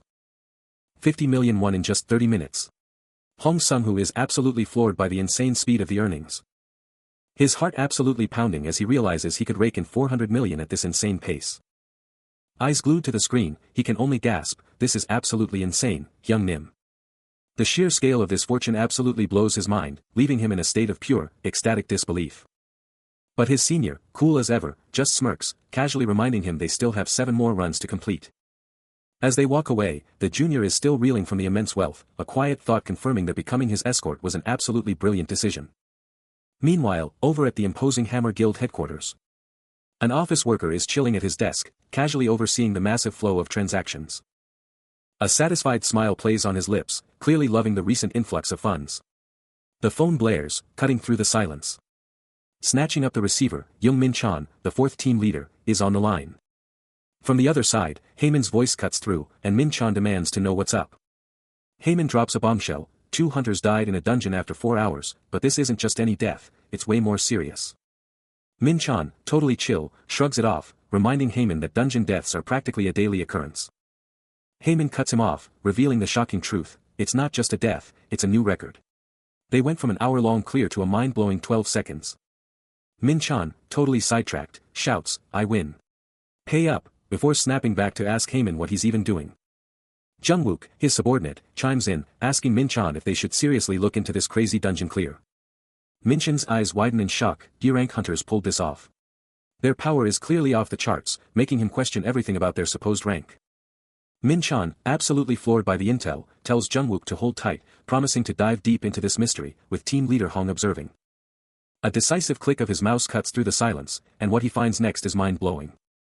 The screen flashes a hunter profile, Kong Sung-hoo, an E-rank flame mage, just registered yesterday, while the necromancer signed up a mere 3 months back. He crunches the numbers, realizing these two rookies are tearing through a C-rank dungeon, and in an insane 12 minutes, to boot. A knowing smirk spreads across his face. He scoffs at their E-rank, realizing the system totally blew it. The realization slams into him, C-rank abilities are super rare, and these guys could totally become top-tier awakeners.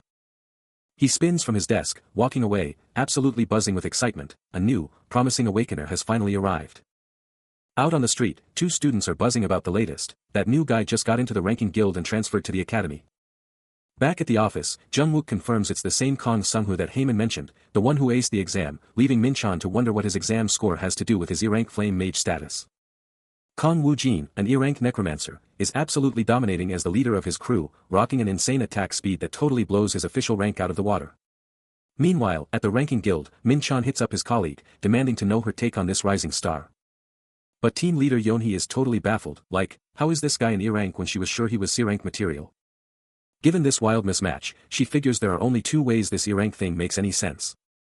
Min-chan then drops the question, has anyone ever seen an awakener with a rank this messed up before? Because even for an E-rank, crushing a C-rank dungeon is just insane. Yeonhee takes a beat, a flicker of memory in her eyes, and then drops the bombshell, yeah, there was totally a similar case way back when. Then, a wild vision explodes in her head, a dude who, against all odds, became South Korea's first legendary awakener, even though he couldn't awaken where he grew up. Her mind screams, no way. Is that Kim Kang-chul? The shockwave of realization slams into her, and she shouts, no way. This guy can't even be in the same league as the legendary Kim Kang-chul. But even with her doubts, a fierce glint ignites in her eyes as she declares, it won't hurt to check. She's gonna track him down and find out exactly what kind of monster he really is. A new player enters the scene. Meet Master Lee Sang-go, the enigmatic leader of the Hwarang Guild, one of South Korea's top 3 powerhouses. With his long, auburn hair and sharp gaze, he's clearly a force to be reckoned with. Suddenly, a chilling crackle rips through the air as shadowy energy erupts. Clicks and thuds intensify, as the shadowy mass sharpens into a deadly, piercing form. And with a final, decisive click, that dark power effortlessly shreds through a mountain of debris. Amidst a symphony of clicks, thuds, and crackles, Woojin's power rips a pulsating red core from the heart of the destruction. A choked gasp escapes him, as Kim Kang-chul, drenched in sweat, can only stammer that money is important, but this raw power is on another level. A sharp inhale, and Woojin pulls the blood-like core into his grasp, a chilling confirmation of the legends about awakeners who command vital fluids. Moments later, in a new scene, Sung-hoo rushes up, pleading for him to just wait a second. Woojin just turns, a smirk playing on his lips, tired already. And just like that, the tension is palpable, a silent gulp echoing the unspoken pressure. Sung-hoo, feeling the surge of power, shouts he's refreshed and better than ever, then hits Woojin with the crucial question, how much time left? Woojin's answer. Around 12 minutes. The clock is ticking. But Woojin's mind is already racing, calculating the insane 100 million won he's already pulled in, all for that one goal, a safe home for his family. This grind is real. Woojin keeps talking, and Sung-hoo, ever the loyal junior, snaps to attention with a sharp, yes, Hyungnim. Then, Woojin drops the bomb, from now on, every single monster core you dig up. They're mine. He tries to soften the blow, I'll still help, excavate all you want. Sung-hoo's jaw drops, a stunned, sorry, escaping him. But before Sung-hoo can even process it, bam. An invisible force slams into him, sending him airborne, a choked, ugh, ripped from his throat as raw red power explodes around him. He crashes down, eyes wide with shock and pain, barely managing to gasp, Hyungnim. The assault doesn't let up, another lightning-fast kick lands. Then, a hard cut to pure chaos. Skeletal warriors are going absolutely wild in a dungeon, their bone-rattling attacks lighting up the entire arena. Woojin exploded into action, delivering a devastating kick that slammed into the monstrous insect's armored leg. The blow sent a visible shockwave through its tough exoskeleton, making the beast stagger. No time to recover. His hand locked onto its leg, twisting with raw power. The relentless assault continued, sending the monster flying. The colossal monster hit the dirt, down for the count. Victorious, he stood over the defeated monster, skeletal warriors looming in the background, and coolly stated, "This should be enough." Then, out of nowhere, a system notification popped up, blasting the news: "You've reached the required level for a class. It's time to choose a class." He stared at the message, a puzzled look on his face, muttering, "Class?" He paused, a thought hitting him. He already had a class, right? Wait, don't I already have the Necromancer class? What's going on? Stunned by the sudden system alert, Wu Jin can't believe his eyes. A class selection? But he's already a Necromancer. What's going on? But the system doesn't care about his confusion, it just drops the bomb: he's a dual-class warrior now, complete with a new privilege and a weapon. This bombshell leaves him utterly perplexed, his mind racing with the implications of this sudden, game-changing development. It's not the dual class that bothers him, it's the stat overlap with his Necromancer powers, a terrifying vision of a glowing red skeletal warrior flashing through his mind.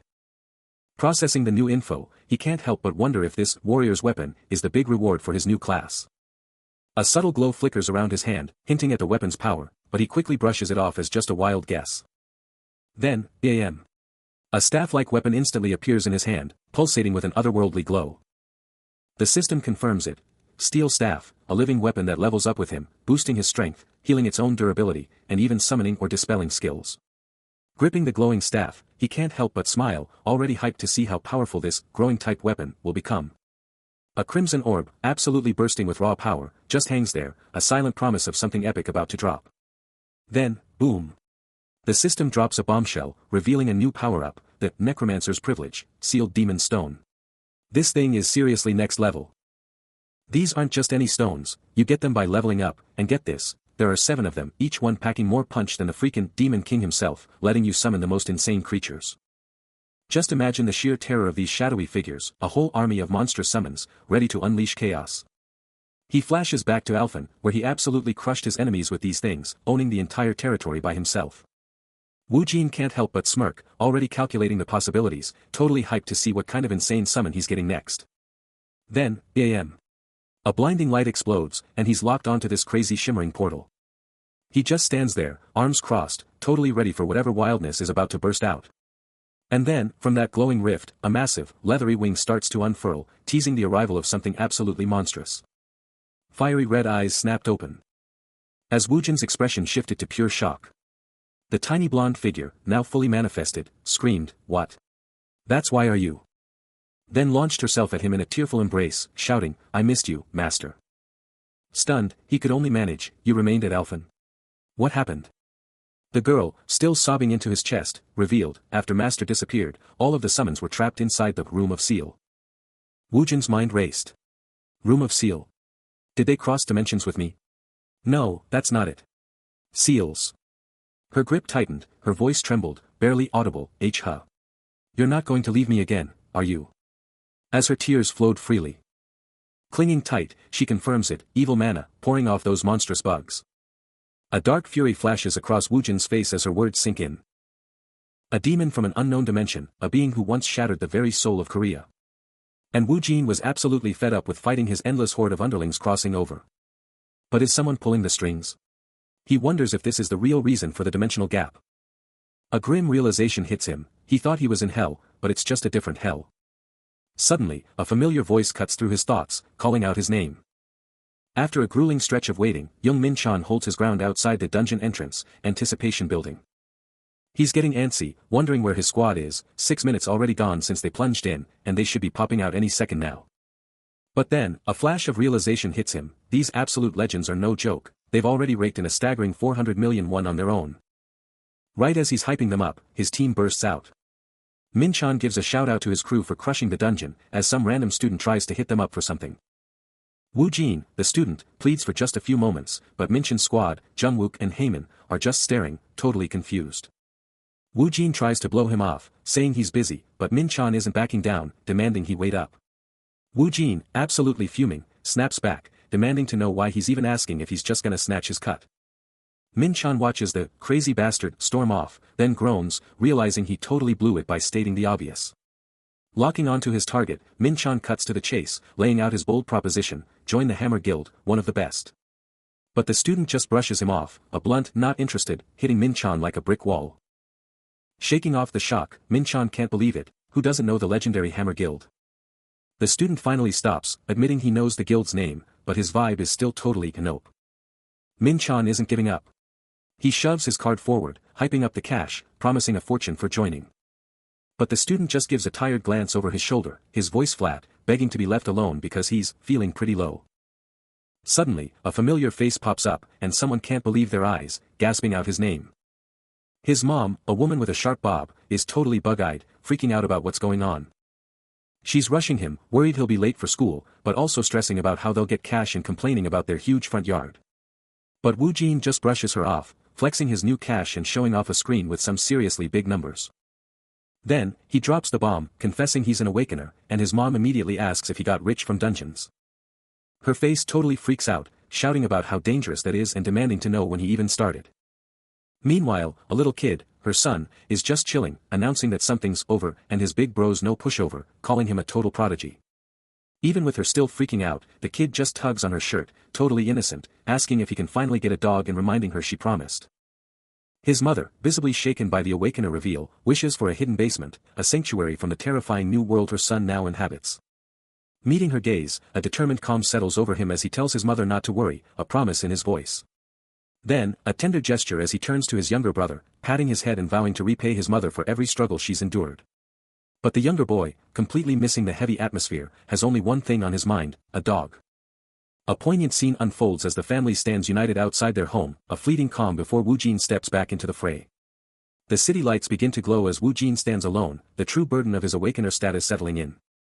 His determined strides cut through the silence of the night, a man on a mission, ready for anything. Then, with a powerful command, a torrent of purple energy explodes from the earth, ripping open a portal to unleash the formidable demon, Alphen. The summoning finished, but instead of a demon, he saw a tiny, black creature, thinking, what's wrong? Just come out already. The raw magic pulsed, then vanished. Leaving him utterly bewildered by the bizarre outcome. What just happened? While the tiny being confidently stepped out, forcing him to blurt out, why are you a cat? The creature just let out a cute little HNN. Cradling the tiny furball, he discovered that in her true form, she was forced to seek out small living organisms to manifest. He immediately started theorizing, so she can only go full demon in dungeons. But why? Still holding the cat, he pressed for answers about her power. What about trainer's energy? Are you feeling anything? The cat simply stated, I don't feel anything at all. As he walked off, he muttered, is it because she's not an awakener yet? Or maybe you just look better as a black cat. Suddenly, he's confronted by a mysterious figure, who probes, you have a kind soul, right? It's none other than Lee Sango, the formidable leader of the Huanrang Guild, making a direct introduction. Without missing a beat, he extends an invitation, asking for a moment of his time. Moments later, Wu Jin heads straight for a waiting car, where a companion is already inside. Once inside, he lets out a sigh of pure annoyance, declaring he won't serve anyone. His companion, clearly surprised, calls out to him, using a respectful honorific. His companion presses him about joining a guild, but Wu Jin simply states he has his reasons, confident he can handle it. He offers a quick apology for his directness, then reveals his true feelings, he just hates taking orders. His companion seems to get it. His companion, impressed, praises his independence, even revealing that the legendary Mighty Hammer Guild had tried to sign him. He just couldn't get over it, rejecting the Mighty Hammer Guild's offer for that reason.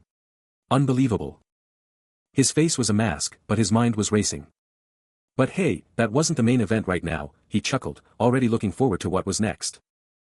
Later, Wu Jin was chilling, deep in his own world. Then, someone showed up, bowing and apologizing for the delay. Wu Jin just hit him with a quick, confident yes. Inside the Angel coffee shop, the other guy started, immediately dropping an apology for yesterday's drama. He then cut straight to the chase, asking about the beef with Yonhee. And just like that, the image of that fiery red-haired woman flashed into his mind. Wu Jin just nods, as Heyman lays it all out, saying his sister totally cherishes him and wants to make things right after their last run-in. Apparently, she felt she went a bit too hard, and Heyman's been itching to talk about making it up to him. But Wu Jin's not buying it, brushing off the compensation and cutting straight to the chase. Is this really why you tracked me down? Heyman just grins, totally impressed by how fast Wu Jin caught on. He then drops the bomb, awakened movements are super rare now, and there's no way Wu Jin's ranker status stays under wraps. Heyman's convinced, based on what he saw, that Wu Jin's already a ranker and is about to skyrocket to high-ranked awakened status. Wu Jin just crosses his arms, giving Heyman the spill it look. And then, Heyman drops the bombshell, he wants Wu Jin to join the Huanrang Guild, promising him the absolute VIP treatment. But Wu Jin's mind is racing, wondering if this best treatment is actually a veiled threat, refuse, and Heyman might just force him in or try to steal his leadership. Wu Jin's mind is racing, but Heyman just keeps talking, even admitting that the rumors about Wu Jin's strength were totally on point. But hold up, Heyman drops a bombshell. His guild leadership isn't about his awakened power, because he's actually weaker than an A-grade awakened. Wu Jin's face is stone as Heyman lays it out. Even if Wu Jin somehow beat him, he still couldn't just hand over the guild leadership. Then, Heyman hits Wu Jin with a deep question, demanding to know his thoughts on why dungeons even exist. Heyman then drops the truth bomb, 5 years since the shock, and they've figured out the terrifying reality of dungeons. It's all about mana output, monsters are getting stronger, everyone's just trying to make a buck, and fighting is out, running is the only option. This is the harsh truth they live by. Wu Jin's face goes grim as Heyman drops the ultimate truth bomb, warning that if this keeps up, it's not just Korea, but the whole damn world that's going down. Heyman's eyes burn with determination as he lays out his personal quest, to unite all awakened to stop this global disaster, claiming it's his ultimate destiny. Then, with a hand outstretched across the table, Heyman makes his final, desperate plea, begging Wu Jin to join their fight and save the world. Inside the formidable Hammer Guild headquarters, Young Minchin's fingers flew across his mouse. A sudden flinch betraying his intense focus as he absorbed the critical intel on his screen. "Whoa, what is this?" he exclaimed, the atmosphere already thick with tension from the day's start. His eyes widened, locked onto the current dungeon usage situation report, especially the alarming entry for Guachin Station number 6 exit. "Oh." Spotting Heyman walking past, Minchan urgently called out, "Leader. They made an appointment for Guachin Station number 6 exit yesterday." Clearly annoyed by the early morning bombshell, he grumbled, "Ah, the rude universe. Why are you bringing him up this early in the morning?" Heyman, clutching his notebook, calmly reminded his team leader, "That's a 4-star dungeon, sir." Minchin's frustration boiled over. "What? Are they playing with just a few people again?" he demanded, to which Heyman simply confirmed, "That's right." "These guys, are they crazy?" Young Minchan exclaims internally, a bead of sweat dripping down his face. A 4-grade gate dungeon is no joke, starting from a 4-star rating, and he knows the guild support is the only way they could even think of entering. But if they're so clueless, making reckless appointments, they're just total newbies, he thinks, glaring at the dungeon usage screen. Seriously, what kind of insane abilities do they even possess to challenge a 4-star dungeon? He whips around to Heyman, demanding to know if they have a 4-star dungeon in Guangxin County too, and Heyman confirms, pinpointing Chongdi Station number 6 exit. Minchan then explodes, "Don't we give up on that?" Heyman retorts, "Minchan says who?" before Minchan declares, "This time, we're going to make a huge shift if they want to clear this thing." Heyman's hands grip the wheel, the engine roaring to life as he takes control of a brand new, sleek black ride. And as they hit the open road, he can't help but shout, "This car feels amazing." He then turns to Wu Jin, dropping the bombshell that he got this new ride because he felt bad about Wu Jin being stuck in a tiny car, which makes Wu Jin immediately ask, "What was that about a disaster?" Heyman quickly clarifies, calling Wu Jin the so-called disaster, then casually remarks that if this is what a disaster from another world looks like, he has no idea what a real disaster even is. He then pledges his undying loyalty, vowing to serve Wu Jin, his King Nim, with everything he's got, and Wu Jin just gives him a cool, "all right." With a triumphant "yes," Heyman floors it, leaving everything else in a blur. They pull up to a sleek, modern complex, and Wu Jin steps out, taking in the massive building. He wonders aloud, what kind of place is this, especially with this much mana radiating from it? Facing a massive building, Heyman hypes up Wu Jin, guaranteeing their entry is locked in and they're totally gonna crush whatever's inside. But the gatekeeper's not budging, refusing to take any blame, and even asks why they'd want to go somewhere people commit suicide, demanding they just let them through. Wu Jin just stares, totally unfazed by the sudden roadblock. Heyman, realizing he messed up, taps his fingers in pure frustration, and Wu Jin's right there with him, silently annoyed. He quickly apologizes, confessing he totally should have done more homework before they showed up. Wu Jin, shrugging off the screw-up, just decides to hit up the admission office himself, telling Heyman to scout for a ticket seller nearby. They ditch the entrance, walking away from that intimidating building. Suddenly, young Minchan pops up, flashing a surprised grin, totally shocked by the coincidence and immediately offering to help out. Wu Jin, though, isn't buying it, muttering about that coincidence being total BS. Young Minchan, ever the smooth operator, pivots to Wu Jin and Heyman, asking how he can help them out. His face is all business, waiting for their next move. The talk is all about the Chunjin complex, a hotspot near Chunjin Station, where the rules are clear. No C-rank dungeons without C-rank attack force members. But Minchan's got the ace up his sleeve. He's got a C-rank dungeon permit and offers to join them, making Wu Jin call him out on his too kind act. Min-chan just shrugs it off, saying he's only trying to save his reputation. Flashing a confident grin, Min-chan plays it cool, calling his offer a simple, goodwill gesture, then tells them to chill out because he's got everything covered, they just need to mop up. They're still walking when Min-chan suddenly hypes up Woo Jin, then out of nowhere, tells him to hold up because he's got a gift. But then his vibe totally changes, he senses someone else, and points out Woo Jin's terrified face. He throws up a hand, demanding they hit the brakes. A slick white car is just sitting there, totally setting the stage for whatever's coming next. Min-chan's standing right in front of it, looking up, like he's waiting for a grand entrance. Min-chan's eyes gleam, a wicked thought forming, nothing is impossible. He sees Woo Jin, a monstrously powerful awakened, but just a 24-year-old rookie, and his heart pounds with the thrill of getting him to sign. He lays it out, declaring Woo Jin a mere fledgling despite his insane potential. A chilling grin stretches across Min-chan's face as he mentally locks it down. Min-chan then points out Woo Jin's drastic mood swing, noting he's completely different from yesterday. Woo Jin, still reeling from his money troubles, shrugs it off, admitting he was just in a bad mood. Min-chan lets out a sly chuckle, teasing that Woo Jin's mood swings are quite something. A subtle, almost imperceptible gesture. His grin widens, a dark thought echoing, "Cuckoo, you little cub." Then, the bombshell, Min-chan pulls out a contract, ready to lock Woo Jin into a 5-year exclusive guild deal. Shing. After dropping the contract bombshell, Min-chan, ever the strategist, smoothly declares, he's got the perfect spot to hit up, leaving Woo Jin curious about where they're headed next. Inside his head, Min-chan's already plotting, believing that if he plays his cards right and shows them his way, he'll lock them down, ensuring they'll never even think about another guild. And just like that, they're off, footsteps hitting the pavement with purpose. Suddenly, Min-chan stops dead in his tracks, scanning the area with a puzzled look, a quiet hinting at a missing piece in his grand plan. At the dungeon's maw, Woo Jin's like, "Wait, where'd everyone go?" and Min-chan just casually drops the bomb, they're already in the dungeon. Holding onto a mysterious bag, Min-chan's mind races back to his master plan, remembering he was supposed to be bringing them a gift. Out of nowhere, Heyman pops up, calling Min-chan out for not waiting for the others, and Min-chan's mind is a whirlwind, trying to figure out if he should just hand over the gift already. That mysterious bag, probably packed with the goods, gets a dramatic close-up. Min-chan's expression totally crumbles in shock and pure disappointment, as he stammers out, "This is it?" The stakes are rising, and the conversation quickly turns to the brutal realities of high-tier dungeons, demanding specialized gear for survival, like this advanced survival kit. Min-chan, reeling from the sudden shift, can only stare, his mind racing to grasp the implications of a high-tier dungeon. He's forced to confront the legend of Kong Woo Jin, the disaster of chaos who once forged a tier S dungeon. A high-tier dungeon. Heyman, ever the observer, takes it all in. But don't let the F-rank fool you. Kong Woo Jin is a beast, his clearing speeds are S-rank level, he's soloing A-rank dungeons against hordes of monsters. But hold up. High-tier dungeons are a whole different beast, not like those easy low-tier runs. Go in unprepared, without the right gear, and you're toast, even if you're a top-tier awakened. No one, not even the strongest, is guaranteed to walk out alive from these hellholes, it's a brutal reality check. The truth hits Min-chan like a truck, his face contorting in a grim realization of his massive oversight. What a blunder. He stands, taking in the desolate street, a silent observer. The Inseaguan Guanshan subway station entrance looms, a gateway to the unknown. And as they venture inside, Min-chan can't help but question if this is really a tier 4 dungeon, given how easily they've dispatched the creatures, leaving Heyman unsure.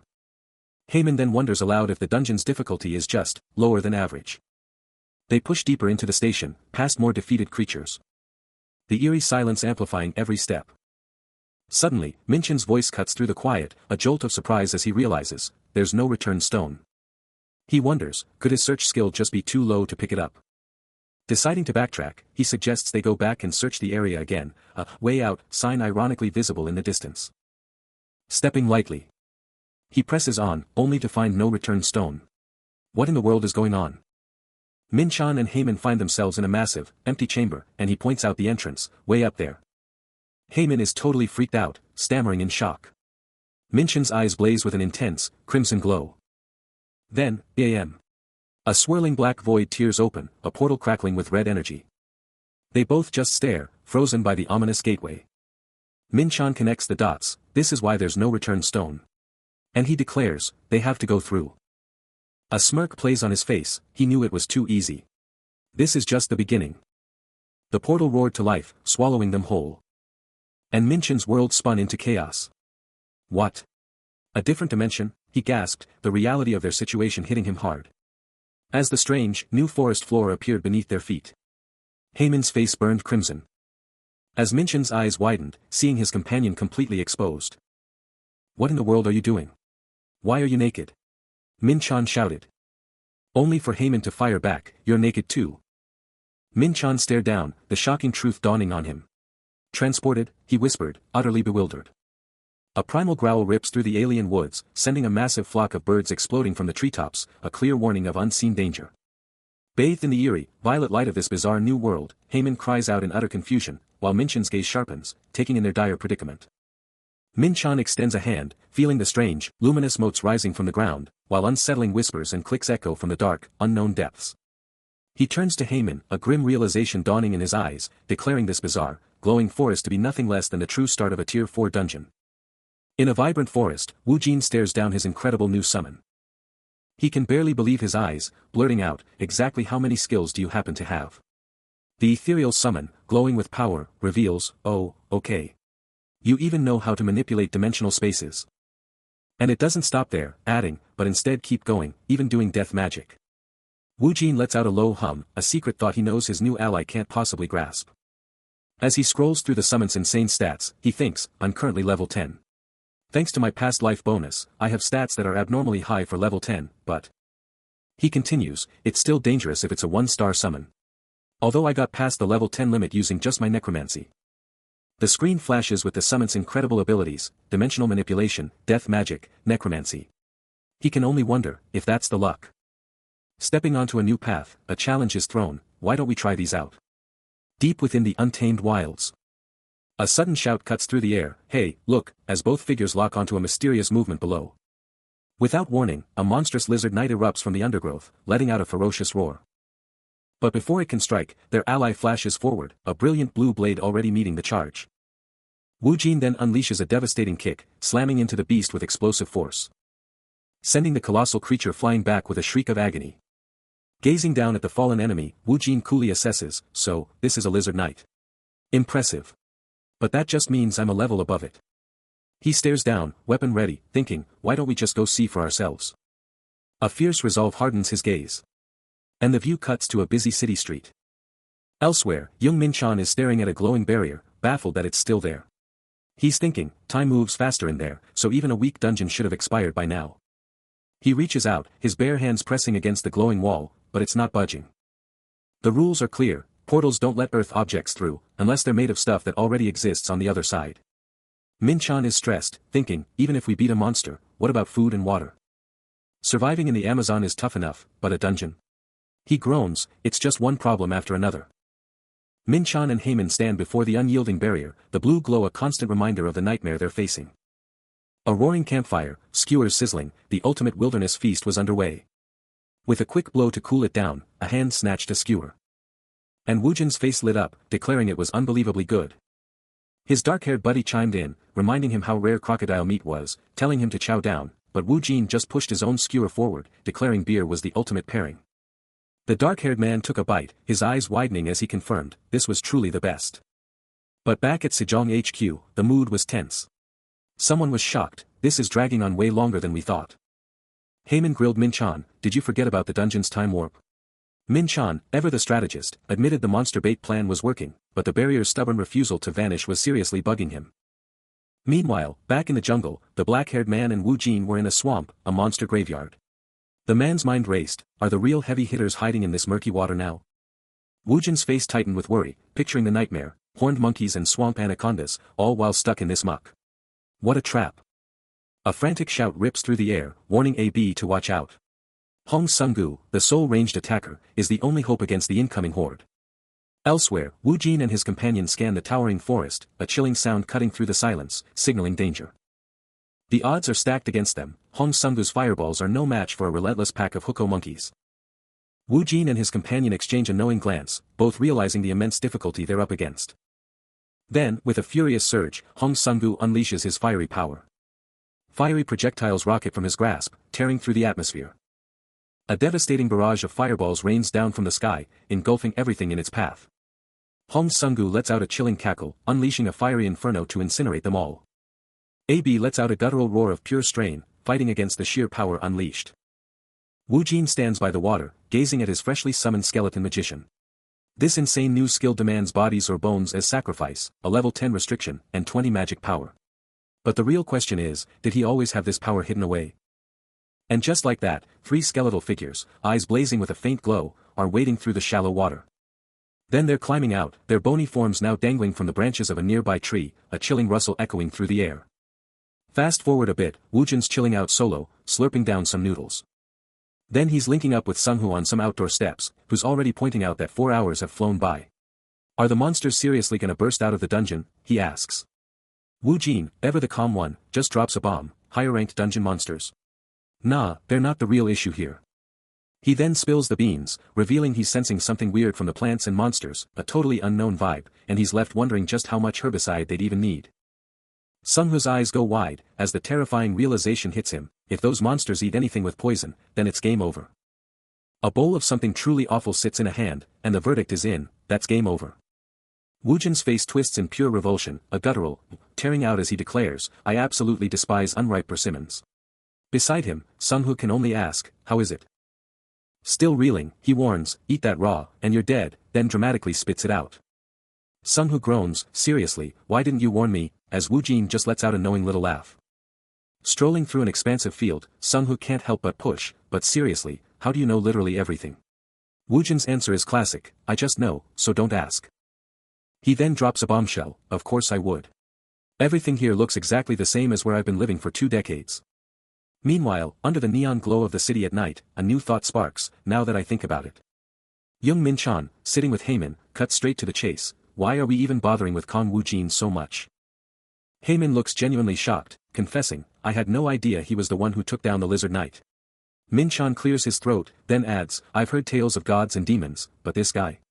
Never heard of him before. Still reeling from the mystery of Kong Woojin, Min-chan remembers Heyman's challenge, didn't you call him a disaster? He fires back, I'm not sure, but I think he's actually a good guy. Heyman, confused, asks, wait, you mean Park Jin-woo? Min-chan doubles down, yeah. That's exactly why I'm okay with him not joining the Hammer Guild. As Heyman watches, losing a talent like him would be a catastrophe for humanity. Min-chan then has an epiphany. Elsewhere, a frantic Hong Sung-who pleads, let's just pray together. I'm sure we'll make it. His face a mask of pure dread, he adds, it's gonna be tough, though. With a group of hunters retreating from a dangerous gate, Woojin coolly dismisses their fears, come on. You guys didn't know that. Sung-who, utterly crushed, mutters, who even suggested we pretend to go back? Ugh. He's probably just gonna die. Yet, Woojin's gaze burns with an intense, unyielding determination. He strides through the desolate, monster-ridden wasteland, a silent thought about his companion's endless negativity flashing through his mind, as they push past the colossal skeleton of a fallen beast. Suddenly, his companion's eyes widen, spotting a shimmering, ethereal object hovering above a rickety wooden bridge. It's the return stone, a beacon of escape from this hellish place, and his companion shouts with pure relief that they can finally get out. But as he lunges forward, his foot snags on the treacherous ground, sending him stumbling with a sharp gasp. He barely catches himself at the cliff's edge, clutching his chest and gasping that he almost died. Turning to his stoic companion, he starts to stammer out his thanks. The other just stares forward, his expression utterly unreadable. Confused by the silence, his companion asks what he's even looking at. He's pushing the pace, a clear I'm gonna be late vibe, as Hong Sung-who's face just screams pure shock and panic. But then, out of nowhere, a terrifying horde of orcs just pops up, all gnarly armor and sharp weapons, totally cutting off their escape. Suddenly, a chilling chittering rips through the silence as a horde of monstrous orcs bursts onto the scene, their hulking figures radiating pure menace. Witnessing this sudden, shocking arrival, Kong Woojin is totally caught off guard, and Hong Sung-who right next to him is just as stunned. And these aren't just any grunts, it's a full-blown, high-level squad of orc sorcerers and warriors, bristling with raw power. Quick lore drop, in the world of Alpheus, it's not just humans. Elves, dwarves, beastmen, and yeah, even these terrifying orcs, are all part of the mix. Woojin's eyes narrow, a silent, intense calculation flashing across his face as he takes in the situation. Without hesitation, he steps up and, with a bold challenge, demands to know exactly what they're doing here. The orcs, completely blindsided by his sudden call-out, are visibly shocked. A deep, unsettling growl rumbles through their entire group as they start to shift nervously. He's facing down a horde of orcs, and one of them is already in his face, demanding answers about his identity and how he popped out of their Earth's rift. But he just coolly drops his name, Kong Woojin. Shrugging off the orc's first question like it's nothing, He flips the script, demanding to know about this Earth's rift and declaring himself the undisputed owner of absolutely everything. The orc just freezes. Speechless. Totally blindsided by his sheer nerve. After a beat, the monster finally spills it, they lost their home. Wu Jin cuts straight to the chase, asking if they conquered it, and the orc's like, yep. Then, a massive, armored orc stomps up, dropping the bombshell that they're here because of some mysterious contract. He grips his giant axe, a silent threat backing up every word of their agreement. Then, a guttural roar rips through the air, as the orc declares Earth is officially their new crib. But before that threat can even land, a blinding, light blue blade rips through the air, moving faster than thought. A sharp crackle rings out as Wu Jin flashes a smirk, mentally shrugging off their whole contract spiel. Earth was never theirs to begin with, so their deal. Totally worthless. He stands his ground, a searing blue blade igniting in his grasp, throwing down the gauntlet to the invading horde. How dare you trespass here? Do you have a death wish? His stance, absolutely unyielding, the blade's fierce glow casting an ominous light. But the orc leader roars back, unleashing his warriors with a furious charge towards our enemies. The horde explodes into motion, a green tidal wave of pure rage. His eyes narrow, a steely resolve locking onto the incoming threat. Then, he strikes. A lightning-fast blur, he carves through the charging orcs, dropping one instantly. Another orc reels back, its face twisted in pure agony. Amidst the brutal fight, Sung-Hoo watches the carnage unfold, grimly telling his ally, team leader, the situation looks pretty bad. 6 hours and 20 minutes. That's how long it's been, with a whole day already gone inside the dungeon. Young Min-chan is on edge, his face a mask of pure worry. Heyman can't believe it, seeing the faint silhouettes of two figures heading into that A-rank dungeon. He blurts out, they actually cleared it? An A-rank dungeon with just 2 people. Below, the dungeon entrance gapes like a black hole, and Hong Sung-Hoo is just staring into it, his voice barely a whisper, full of pure terror, it just vanished. Min-chan can only manage a desperate, silent plea, please. Then, his voice rips through the air, a desperate shout into the abyss, come out. He keeps begging, his hope fading fast, just please, come out alive. The dark, silent dungeon stairwell just stares back, offering nothing. And Min-chan, next to Heyman, finally gives in, they're still not out. I guess it was just too much for them. He lets out a heavy sigh, accepting the brutal truth, ugh, let's just pack it up then. Suddenly, a sharp click rips through the tension, then another, the silence shatters. Sung-Hoo snaps his head around, shocked by the noise, a jolt of realization hitting him, they still have to haul all this loot. Still glued to the dungeon's maw, desperate for a sign, Min-chan and Heyman are locked in a tense, silent vigil, the question of survival screaming between them. A massive grin splits his face, he's practically bursting with excitement, shouting congratulations to Wu Jin for making it back alive. Wu Jin, looking absolutely drained, can barely manage a tired, why are you so hyped, after that ordeal. The survival kit, still glowing on the dirt, a testament to what got left behind, but hey, at least the good stuff was used. Later, cruising in the car, Wu Jin's already back to business, checking out crocodile leather prices on his tablet, Heyman at the wheel. Sung-Hoo, still hyped, demands Wu Jin remember to grab it next time. He's already calculating his gains, making sure the Bloodstone Hall and Monster Corpse are locked down, all fueling his ultimate goal, to be the solo guild master. Heyman's driving, but Wu Jin's still in his head after that dungeon run. Then, a voice from the back seat cuts through the silence, what's up, young Nim? Suddenly, Heyman spots them, 2 figures up ahead. That's Miho, he exclaims, telling Wu Jin to pull over, fast. The car rolls up, and a hand shoots out, shouting, Jae-min, at the top of its lungs. Hong Sung-Hoo, the guy with the glasses, snaps his head up, totally caught off guard, a giant question mark practically floating above him. The car screeches to a halt right next to them, and Sung-Hoo shouts, Hyung, with pure excitement. Sung-Hoo's sister, standing right there, watches the whole thing unfold, a worried frown creasing her brow. Sung-Hoo, leaning into the car, immediately teases Wu Jin, are you on a date with your girlfriend? Then, a quick, disgusted correction, bleg. No. She's my older sister. He turns to his sister, a proud grin on his face, and announces, Nuna, this is the Hyung who helped me. Remember I told you about him? Her eyes snap wide open, a flicker of recognition crossing her face, and she starts to stammer, are you?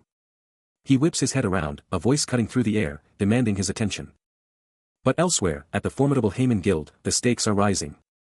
A critical document, outlining a powerful vice president position, sets the stage for high-level maneuvers.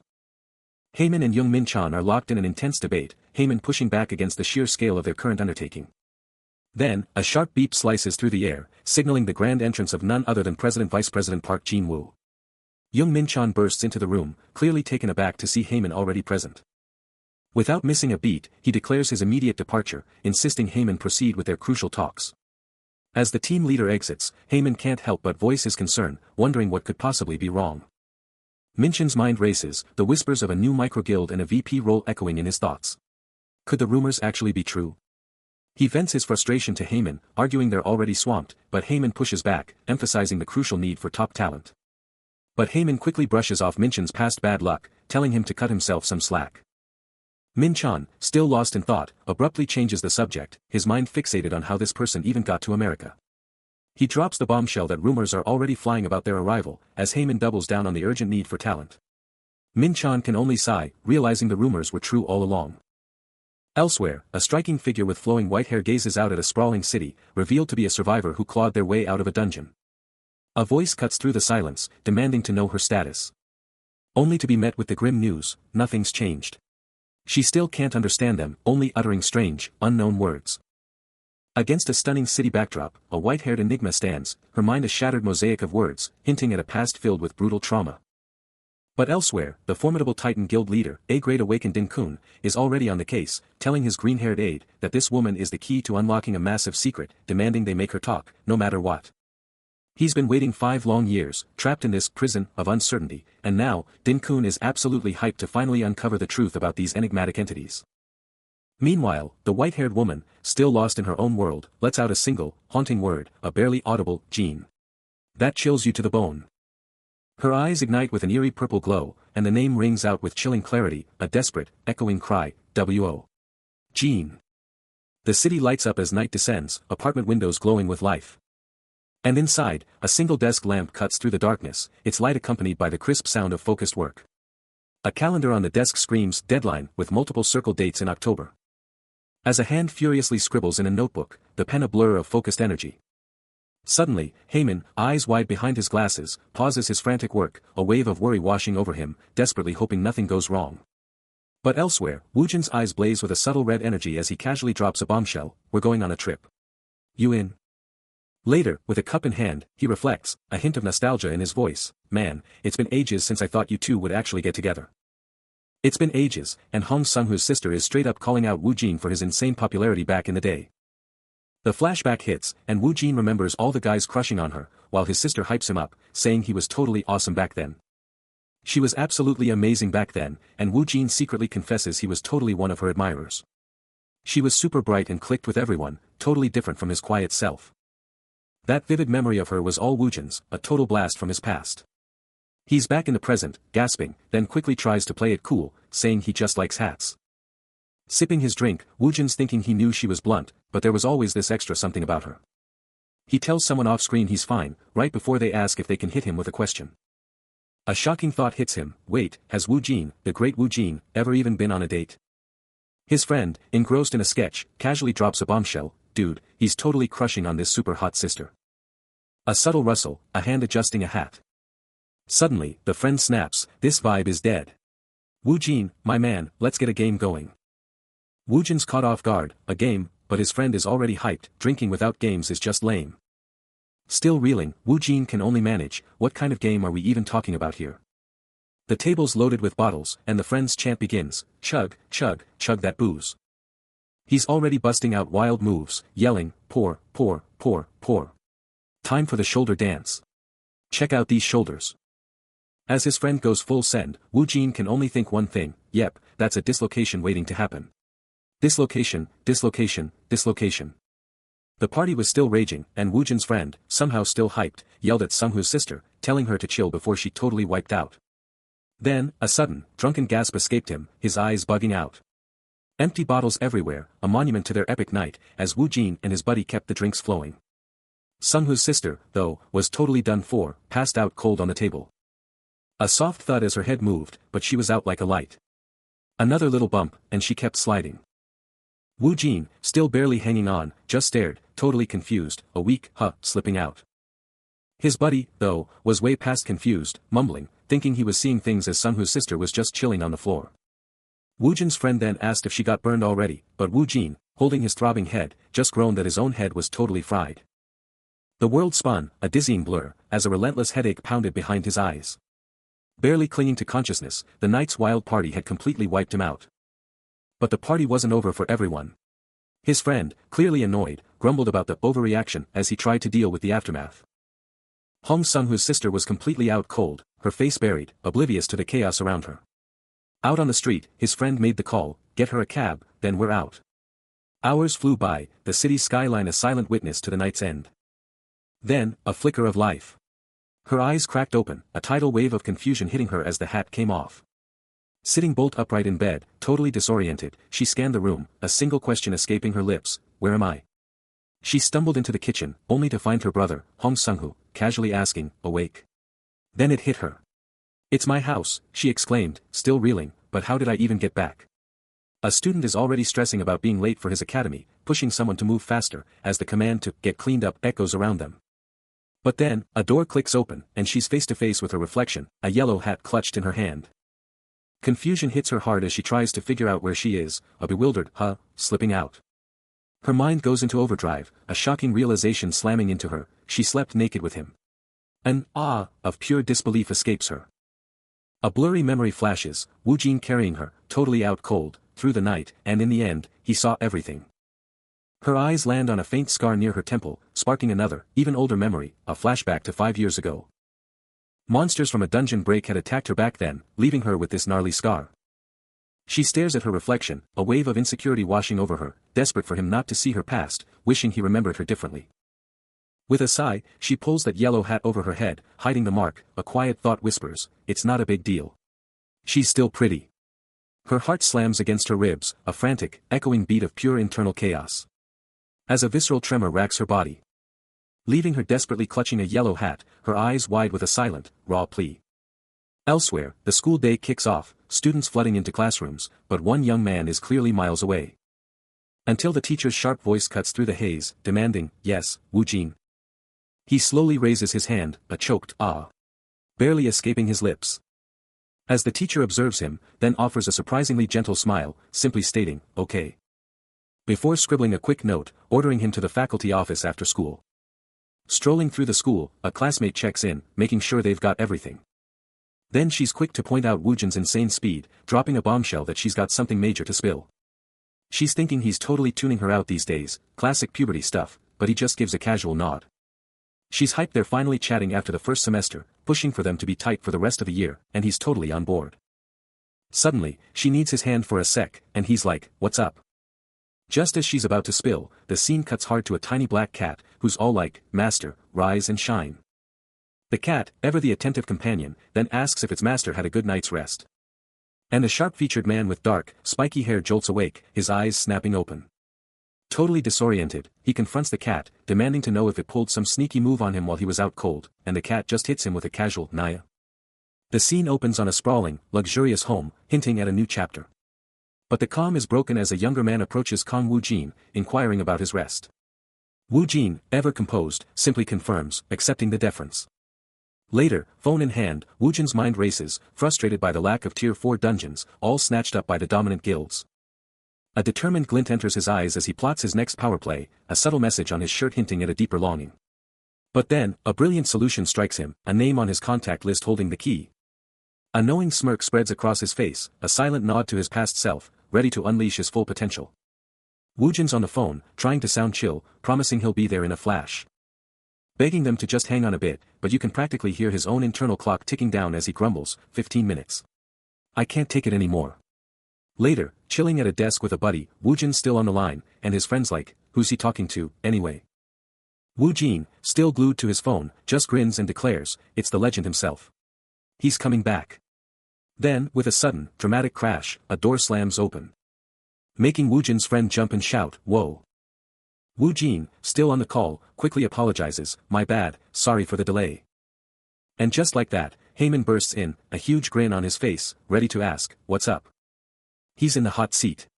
The recruiter, sharp in his suit, kicks off the interview, diving straight into the hotel hunt, mentioning how tough it is to snag a room in Sunwoo right now. Typing furiously on his laptop, the recruiter confirms this is all part of the guild's awesome welfare package. He's beaming, declaring his department are the absolute pros at this stuff, and it gets a quiet "oh" in response. Then, the recruiter drops the big question, "Did you crash in a hotel last night?" and follows it up with a sweet deal: join them, and he'll get all the hotels he could ever want.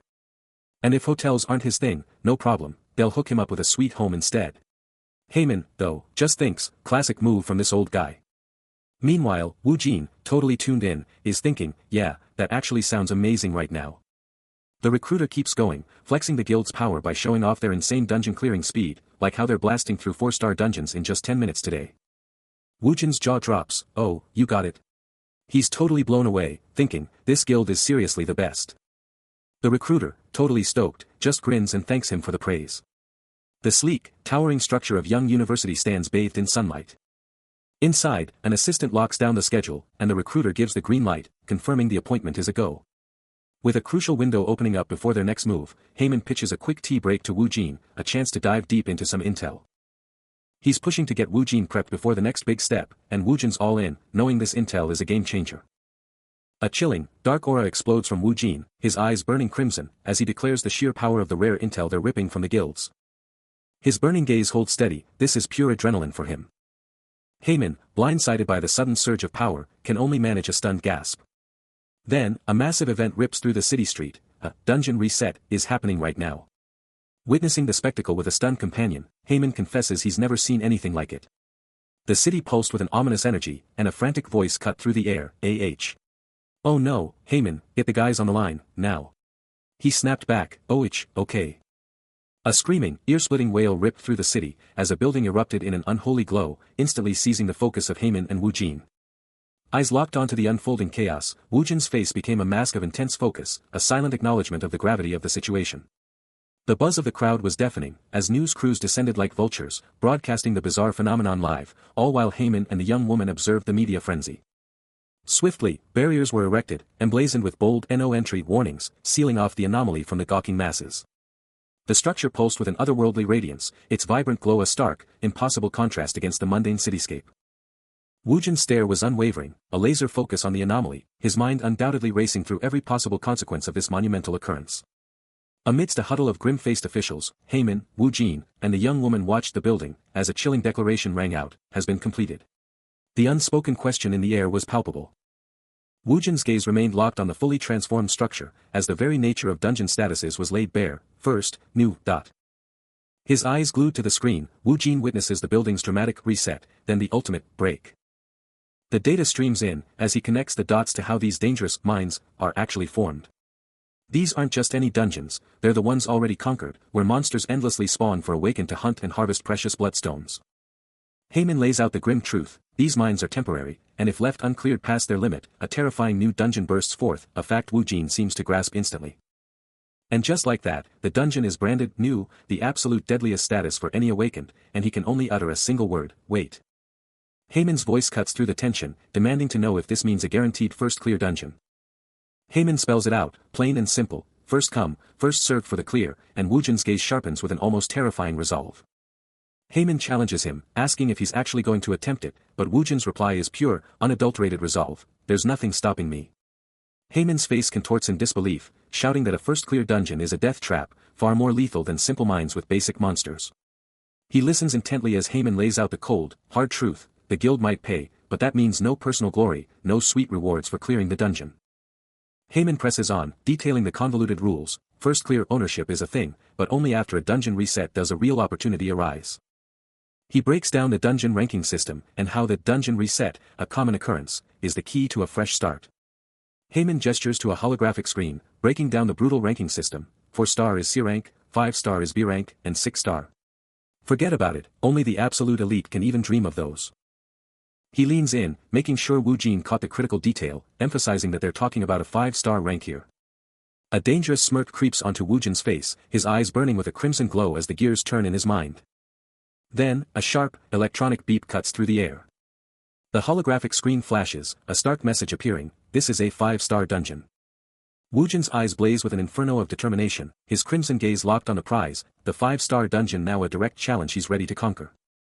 He hears Heyman's dismissive words about the reset dungeon, but his resolve only hardens. Then, a sudden, collective shockwave hits the room. What just happened? Boom! The legendary Red J Guild explodes onto the scene, moving with unbelievable speed. Heyman, ever the pragmatist, declares that the Warring Guild is about to snatch this dungeon. But wait. The fierce leader of the Red J Guild, clad in crimson, looks utterly stunned. What could possibly surprise her? Elsewhere, a mysterious staff-wielding woman challenges a past choice, questioning why anyone would abandon the guild game. And then, a sinister grin spreads across a man's face as he vows, "I won't just take this lying down." The Red J Guild's relentless march continues, their armored boots pounding the ground. Walking along, Heyman hypes up the 5-star dungeon, declaring it's already here and will be an absolute cakewalk for the A-rank hunters. But then, a fierce woman with fiery red hair and piercing crimson eyes suddenly appears, locking her intense gaze onto him. Oblivious to the sudden arrival, Heyman keeps rambling, totally stoked about the potential 5-star dungeon gear, imagining how epic it must be. The red-haired woman cuts in, dropping a serious warning that this is a 5-star dungeon and way out of his league, but he instantly fires back, telling her to cut the crap and beat it. He doubles down on his order, telling her to quit trying to play the hero. A sly smirk crosses her face as she shoots back, a hint of amusement in her voice as she acknowledges his jab. He spins around, completely blowing off the red-haired woman, and keeps walking with Heyman, leaving her in the dust. Heyman, totally bewildered by the whole interaction, demands to know why he was talking to her like that. He throws a quick look over his shoulder, a surprised "oh," slipping out as he spots the red-haired woman still rooted to the spot, her eyes following their departure. Wu Jin keeps moving, his steps light and confident. Out of nowhere, a frantic voice screams, "W8. Behind you." Then, a chilling realization hits, "OHNO." A sudden, brutal shove from behind sends him flying down a flight of stairs, the impact rattling his bones as he realizes, "I guess I got pushed in." Out of nowhere, a red-haired dude gets shoved. His eyes go wide, and he screams. "W8 a minute. Behind you. I got pushed." Meanwhile, at the top, Kong Wu Jin is just watching the whole mess go down. The red-haired guy just keeps tumbling, a total blur against the station lights. He finally hits the bottom, right next to a super ominous, glowing portal that just opened up. From a distance, some other dude in a blue hoodie is watching, totally bug-eyed, muttering in disbelief, Someone fell into the dungeon. Is that Hyungnim? Dropped into a scorching desert, he immediately scopes out the bizarre, glowing anomaly. His foot hits the soft sand. The ground explodes right in front of him. A colossal level 40 sandworm SCRAMS into existence, tearing through the desert floor. Wu Jin, completely unfazed, effortlessly vaults over the monster's aggressive lunge. The sandworm's terrifying, glowing maw, packed with razor-sharp teeth, snaps shut right below him. He unleashes a devastating counterattack, a vibrant blue aura exploding around his hand, knowing that a monster is just a monster, no matter where it is. After the quick fight, he kneels down, digging into the sand with a small blade. Curious about his new discovery, he locks onto the mysterious object, a power surge already building in his hand as it starts to move. Oh shit, he mutters, ready for anything. That weird rope-like thing in the sand is definitely not just a rope anymore. It's moving. Then, bam. A blinding flash of energy, and the object explodes into a terrifying new form. Shapeshift. And just like that, from the desert floor, multiple monstrous, segmented worms erupt, ready to strike. But these things are no match. Kong Wu Jin dominates, standing tall over the defeated creatures. His unique skill is just too powerful, letting him rack up that sweet XP. Scanning the horizon, he's already locked onto the next target. This guy never stops. With a hungry glint in his eyes, he's practically begging for more action. Even more. His grip on the staff goes iron tight, a clear signal, it's go time. And just like that, he's gone. Blasting across the desert, a speed demon heading straight for the next fight. Suddenly, a massive explosion rips through the air, but our hero stands firm. The toxic gas that billows out. Absolutely useless against him. He just shrugs it off, observing the solid bones left behind by the blast. And just like that, he snags a solid bone for himself, easy loot. But wait, another huge explosion rocks the dungeon. What's next? Without missing a beat, he's already reaching into his bag, ready for anything. He knows these 5-star dungeons are no joke. Taking a quick swig from a potion to stay in top form. This is the real deal, and he's absolutely loving the challenge. The city streets are alive, but something's brewing just beneath the surface. A young man strides through, and someone's already buzzing, he's here. Looks like he's already on it. But another voice, totally shocked, shouts, he's not just surviving, he's raiding it. A C grade? How is that even possible? Kong Wu Jin watches the whole scene unfold from above, as a voice tries to calm the situation, just let it go, Sunghu. He needs to trust him and wait. But Sunghu isn't buying it, he's still wondering, seriously, do you actually think he can clear that dungeon? With a fierce look of conviction, Sung-Ho boldly states, young Nim is absolutely coming back alive. No doubt. When they push him for answers, just tell us, he snaps back, I can't say a single thing. Sung-Ho just stares down, deep in thought, and someone can't help but comment, okay, this kid is seriously strange. Sung-Ho just walks off, and the observer keeps going, ever since he showed up, he's been all over the news. But if he doesn't come back, then what? He weighs the possibilities, his heart absolutely pounding with anticipation. It would mean that Korea had just unleashed its first ever awakened, sending shockwaves across the entire nation. Then, a sudden, sharp sound rips through the silence. Deep within the dungeon, our hero is absolutely crushing it, his power exploding as he hits level 20, then 21. More notifications blaze across his vision, confirming his insane climb to level 25. Now rocking a dark, hooded cloak and a deadly spear, he dominates a mountain of skeletal enemies, a chilling monument to his raw power. Then, a blinding flash of light absolutely swallows him whole. Suddenly, he's in a desolate, sandy wasteland, still surrounded by skeletal figures, a grim realization hitting him, this journey is never ending, no matter how far I go. His face twists in a mix of surprise and concern, as if he's just hit a massive, unexpected roadblock. Suddenly, he's teleported. A vast, desolate desert stretches before him, ancient ruins baking under a scorching sun. He scans the horizon, no one in sight. Is this place totally abandoned? But before he can even think, a sudden, unseen force just blasts into him. His eyes go wide with pure shock. He screams, thrown back by the brutal impact. He hits the dirt, furious, demanding to know who the hell just hit him. He looks up, and there they are. A group of green-skinned, armored figures, and he instantly knows, Nagas. The biggest one, a massive warrior with glowing, furious eyes, steps up, his voice booming, who are you? Why are you invading our holy lands? Woojin's brain is on overdrive, instantly recognizing the Temple of Arya from his visions, and he can't help but wonder if Haemin was clued into this insane situation. But then he shakes his head, there's absolutely no way Haemin would know anything about Arya, the freaking goddess of foresight. Then a chilling thought hits him, what if one of Arya's followers actually died on Earth? But then, the Naga leader, with a face twisted in pure rage, roars that their alliance with Tronet is all about delivering some serious punishment. Woojin, now completely surrounded by the leader and his two Naga goons, fires back, asking if there's some kind of cult, and the leader just casually confirms it. His mind immediately jumps to the blue-eyed priestess, the one who ditched Alphen and somehow escaped to Earth, a phantom glowing red sword flashing in his thoughts as the pieces click into place. And then it hits him like a truck, the blue-eyed priestess is actually here, on Earth.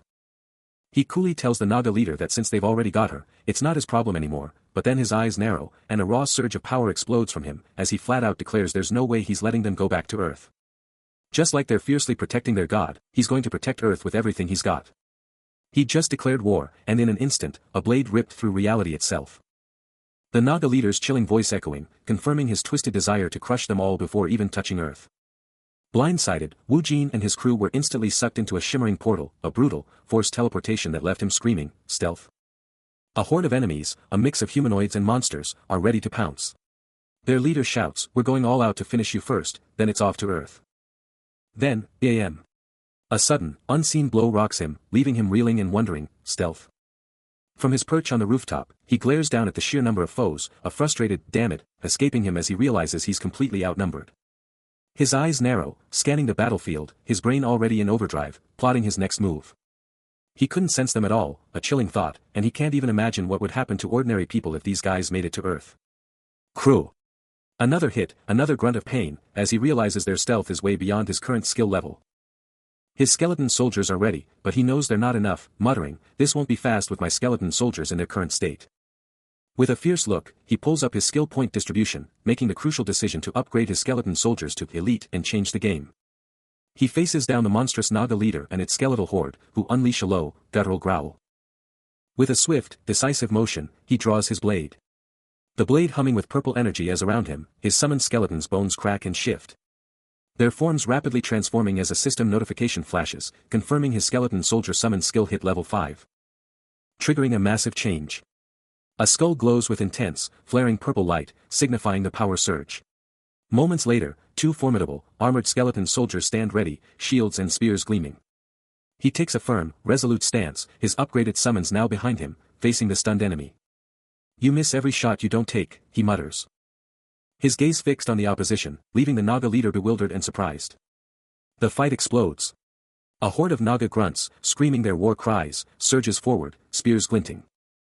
But they're slammed by an unyielding wall of bone and steel, as Wujin's elite skeletons crash into them, their chilling cries a brutal symphony.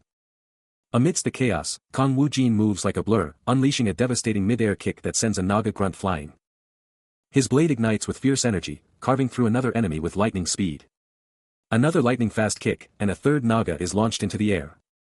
Projectiles scream past him, but he dodges every single one, a master of evasion. Then, with a final, earth-shattering impact, he takes down another grunt, silencing its scream. Even after tearing through their ranks, Wu Jin can't help but snarl, bastards. The horde just keeps coming. But he's not backing down. A hand flashes out, glowing with power as he unleashes a devastating bone spear. The spectral weapon rips through the air, impaling a Naga grunt with brutal force. A nearby grunt flinches, a frustrated TSK, echoing as its ally drops. Wu Jin charges in, his sword a blur as he screams, die, at the next target. But the numbers are overwhelming. He slams his hand down, a massive bone wall, erupting to block the incoming tide. The jagged barrier explodes into existence, shattering the momentum of the charging horde. He scans the relentless enemies, realizing, they're not giving me an INCH. This fight is far from over. The hunter grimly acknowledges the massive difference IN levels between them, but the real problem is the overwhelming number of close-quarters combat specialists. The relentless Naga grunts just keep coming, and he's trapped in a seriously terrible, troublesome situation. And in this desperate fight, his summoned allies, BB and the skeleton mage, are totally useless. His only hope are his skeleton soldiers, but they're getting absolutely demolished even faster than he can bring them out. He watches them effortlessly kill his enemies, and it hits him, there's no way he can win like this. Kwang, he snatches a bone, a new plan forming. Breaking news. The victim, Kong Wu Jin, has awakened. The whole world is watching. This awakening is a total game changer, a miracle that's been unheard of until now. Hammer Guild Master Bei, watching the news, declares they'll have to go all out to market these guys. His associate chimes in, saying even if they're just messing with a 2-star guild, they're definitely going to mess things up. Still reeling from the implications, Bei grumbles about the missing players, knowing he'll have to lay down the law when they finally show up. Then, he pushes food on his associate, who immediately fires back, telling Bei to eat up himself or risk getting taken out by illness. Their discussion quickly pivots to the brutal reality of high-tier raids, revealing that a 5-star raid typically clocks in at a grueling 12 hours, with no end in sight for the current one. But miles away from their corporate worries, Kong Wu Jin is in survival mode, expertly flipping an egg for a quick bite. He makes the call to eat now, grabbing a quick meal to power up for whatever comes next. His power is undeniable, with a skeleton already shattered on the ground. Its bones cracking and glowing with the raw, destructive energy of his attack. The entire area is a graveyard of shattered skeletons, strewn across the desolate ground, and the Naga leader stands as a silent, imposing figure, surveying the utter devastation. He stands before the Naga leader, who can't believe his nerve, demanding to know if he seriously planned to invade the shrine with so little. The Naga, still on the ground, eyes him up and down. While the young man just smirks, casually admitting a 5-star dungeon was way harder than he thought. But the Naga leader isn't buying it, challenging if he even had the right to pull such a stunt. With a flick of his wrist, the Naga leader declares it's no bluff, period. He stands up, absolutely dwarfing the young man, who's now sitting on the ground, leaving him utterly bewildered. Then, a golden aura explodes around him, and he casually drops the bomb, he just leveled up. The Naga leader, totally freaking out, mumbles about the level 30 special Harmon skill, while the still glowing young man is like, whoa, what's with the sudden freakout? Completely overwhelmed by the insane power-up, the Naga leader bolts, making a desperate escape from the shrine, leaving nothing but dust. He slams his glowing fist down with an earth-shattering impact, making the colossal sand golem, a creature born of the very terrain, roar in agony as its rocky body spiderwebs with cracks. The Naga leader can only stare, utterly speechless and paralyzed with terror, as this raw power explodes before his very eyes. A confident, almost arrogant smirk spreads across the hunter's face. As the colossal golem lets out its final, agonizing groan, its entire form dissolving into shimmering dust around him. He grins, a powerful, almost menacing glow radiating from his entire being. Then extends a hand, emphatically declaring the battle decisively over. The final, crumbling remnants of the golem's hand explode into countless fragments. The battle ignites. A lightning-fast, glowing-eyed serpent summon, slams into a Naga's hand, delivering a crushing blow. But the Naga leader isn't backing down. He roars, soldiers. Get into formation, rallying his troops. Unfazed, Kong Wu Jin just smirks, a powerful aura flaring around him as he declares, let's go, my servant, unleashing his full might. And just like that, another of his summons, a colossal, glowing sand fist, pulverizes a Naga's hand. No mercy. The Naga soldiers, desperate, push forward, charging into the fray. The entire battlefield erupts into a chaotic sandstorm, swallowing the ancient ruins in its fury. Even ancient statues are caught in the crossfire, half-buried, silently watching the carnage. The wind screams across the devastated land, a testament to the overwhelming power unleashed. And then, the dust settles. Kong Wujin strides through the wreckage, his boot falls echoing as he delivers the ultimate verdict, now you're the last one left. The Naga leader's eyes snap open, a jolt of surprise flashing across his face. As he challenges Wujin's tactics, taunting him about relying solely on numbers. His face contorts into a furious snarl, roaring at Wujin, calling him an impudent brat. But before he can even move, a blinding, unseen force absolutely smashes into him, exploding with raw, orange energy. Wujin, a confident smirk spreading across his face, unleashes a brand new power, announcing, Shapeshift, Hammer. In a flash, two ethereal, glowing purple hammers burst into existence, poised for his next devastating move. With a powerful, explosive motion, he kicks up a massive cloud of sand, gearing up to unleash his devastating, whirlwind, skill. His foot spins with incredible speed, conjuring a furious vortex of sand around his form. The Naga leader is absolutely livid, teeth bared in a furious, guttural snarl. As his entire body ignites with a terrifying red-orange aura, unleashing a primal, earth-shattering roar. But before that monstrous creature can even think about unleashing its full power, Kong Wujin is already moving, activating his insane, shapeshift, hammer, skill. A colossal, glowing hammer materializes in his hands as he unleashes the whirlwind skill, swinging it with absolutely devastating force. The impact is instant and brutal, as he screams, die, with every ounce of his being. Wujin keeps up the relentless assault, his hammer practically exploding with raw power. A confident smirk spreading across his face as he prepares to activate yet another devastating ability. And then, a torrent of swirling yellow and purple energy absolutely erupts, completely engulfing his foe. The sheer force of his last strike absolutely detonates, leaving the ground scarred and the air crackling with raw power. He stands triumphant over the fallen Naga leader, who's now just a broken mess on the desolate ground. Blood streams from the creature's hand, a brutal trophy of the insane power it just got hit with. Bastard, the Naga snarls, fighting to get up, you trying to flex your higher class status on me? Its eyes narrow in pure disbelief, I never thought an earthling could pack this much power. Its very scales begin to crack and shatter, the lingering force of the hit tearing it apart. With a desperate, guttural roar, the creature lunges, I won't die before I fulfill my destiny. But before it can even touch him, a blinding flash of light explodes from his form, swallowing the charging Naga in a vortex of pure power. A confident smirk spreads across his face as he watches the creature get blasted back, pretty chatty for someone who's basically a goner. He stood victorious, the battlefield littered with defeated foes, a silent testament to the absolute chaos he'd just unleashed. But even after all that intense action, he was just chilling, chowing down on some ramen. Seriously, he thought, even after all that, this ramen is still fire, but... Then, a sudden realization hit him, and his eyes popped open. Wait, did you order mine too?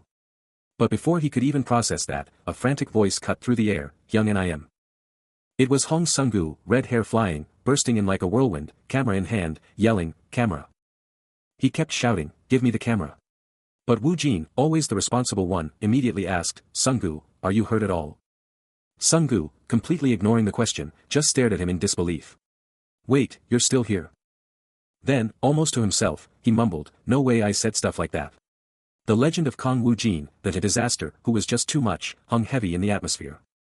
Breaking news just dropped. A red-haired reporter's face was all over the screens, delivering the scoop with intense urgency. Her voice was booming through the city, demanding the article be published ASAP. Korea's 11th A-rank hunter just burst onto the scene. And who was the star of this breaking news? Wujin, with a confident, almost cheeky smirk on his face. This bombshell news didn't just stay on the streets, it hit the Hammer Guild like a meteor. Inside, Guildmaster Bay was getting the urgent intel, all the details about what went down Friday morning at 11 a.m., at Seoul National University Station Exit 8th entrance. His eyes were practically popping out of his head, as he gasped, What? What is this? Back on the streets, the new A-rank sensation was swarmed by reporters, one practically begging for an interview, demanding to know how he survived and came back. But Wujin was not having it, a hand shoved the mic away as he strode past the frantic crowd, shutting them down with a firm, no interviews. Back at the Hammer Guild, Bay's shock turned into a jaw-dropping realization, muttering, holy crap. He cleared a 5-star by himself. An assistant drops a bombshell on Bay, confirming the individual's insane talent, and Bay can only hum in stunned acknowledgement. The assistant then drops another truth bomb, asking if the recent A-rank hunter explosion, all thanks to Bei's guild, means Young Min-chan is pulling the strings, leaving the question hanging in the tension-filled air. Meanwhile, the word is out, Hammer Guild is about to make history as the first in Korea with 3 awakened A-rank hunters, a game-changing move that screams absolute dominance. A slow, utterly smug grin stretches across Bei's face. His expression morphing from deep thought to pure, unadulterated triumph. As he loudly proclaims he always knew team leader Young would pull through. A serene shot of bamboo outside a window gives us a quick breather, a moment of zen before the next big reveal. The scene cuts to a feast, where a mysterious voice demands an update on a secret plan, asking if everything is going exactly as they want. Perched on a mysterious figure's shoulder, a tiny, cat-like creature spills the beans, confirming solid progress to the minister, but drops a chilling warning, with so many players, one slip-up could ruin everything. The minister, ever the strategist, hears team leader Lee Gimong's confident declaration, "No worries, boss. Our preparations are flawless, just like you'd expect from me." With a nod of approval, the minister vows to shower him with rewards for a job well done. But then, a jarring notification lights up his phone, snapping him out of the moment. He barely has time to react before Lee Gimong's voice cuts through, "Did something go wrong?" But the minister, ever composed, brushes it off, a casual "it's nothing" to his team leader. But while the minister plays his games, the universe has other plans. Kong Woo-jin is a powerhouse, but his luck, not so much. And one thing's for sure, this world won't be controlled by anyone. Back in the office, the minister, still plotting, lays out his master plan, "I'm assembling the awakened to avert catastrophe. Lend me your strength." As the minister schemes, Woo-jin just shrugs off the whole scene.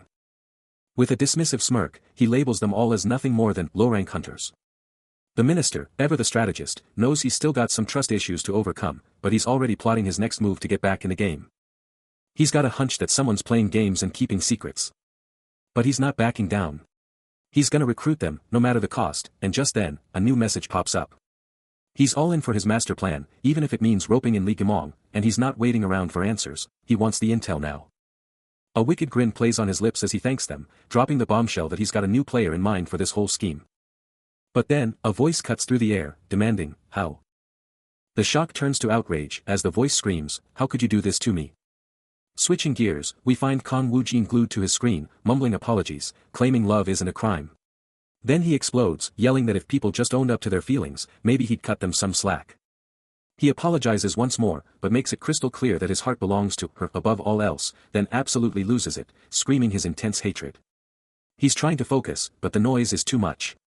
He asks his buddy to dial it down, citing exam prep. His friend just gives him a quizzical, and he quickly backs down, all right. Suddenly, a tiny cat pops up. He chuckles, apologizing to Jae-min, and points out the surprise guest. Then, he hits Jae-min with a serious question, "Aren't you worried?" Jae-min just looks blank, "About what?" He reveals the outside is crawling with reporters for 3 whole days. His plan? Stay cooped up until they all get bored and leave. Then, out of nowhere, he tells Jae-min to grab 2 bags of tangerines. The cat just gives another cute "meang" in response. But Jae-min isn't having it. He reminds his young, with a deadpan look, that he's literally in the middle of exams. He presses on, revealing the last of their cash is for academy fees, basically saying he's broke and can't do the shopping. Without missing a beat, he just gives a simple, yes. Woojin's on the line, and the news is grim, those reporters are still swarming. He's clearly fed up with the constant scrutiny.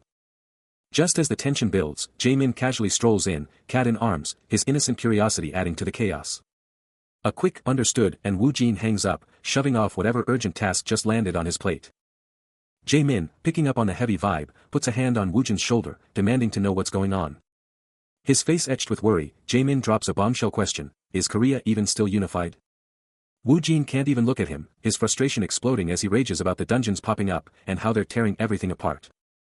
But Jaemin's got an even bigger bombshell, his face dead serious, he just got a draft letter.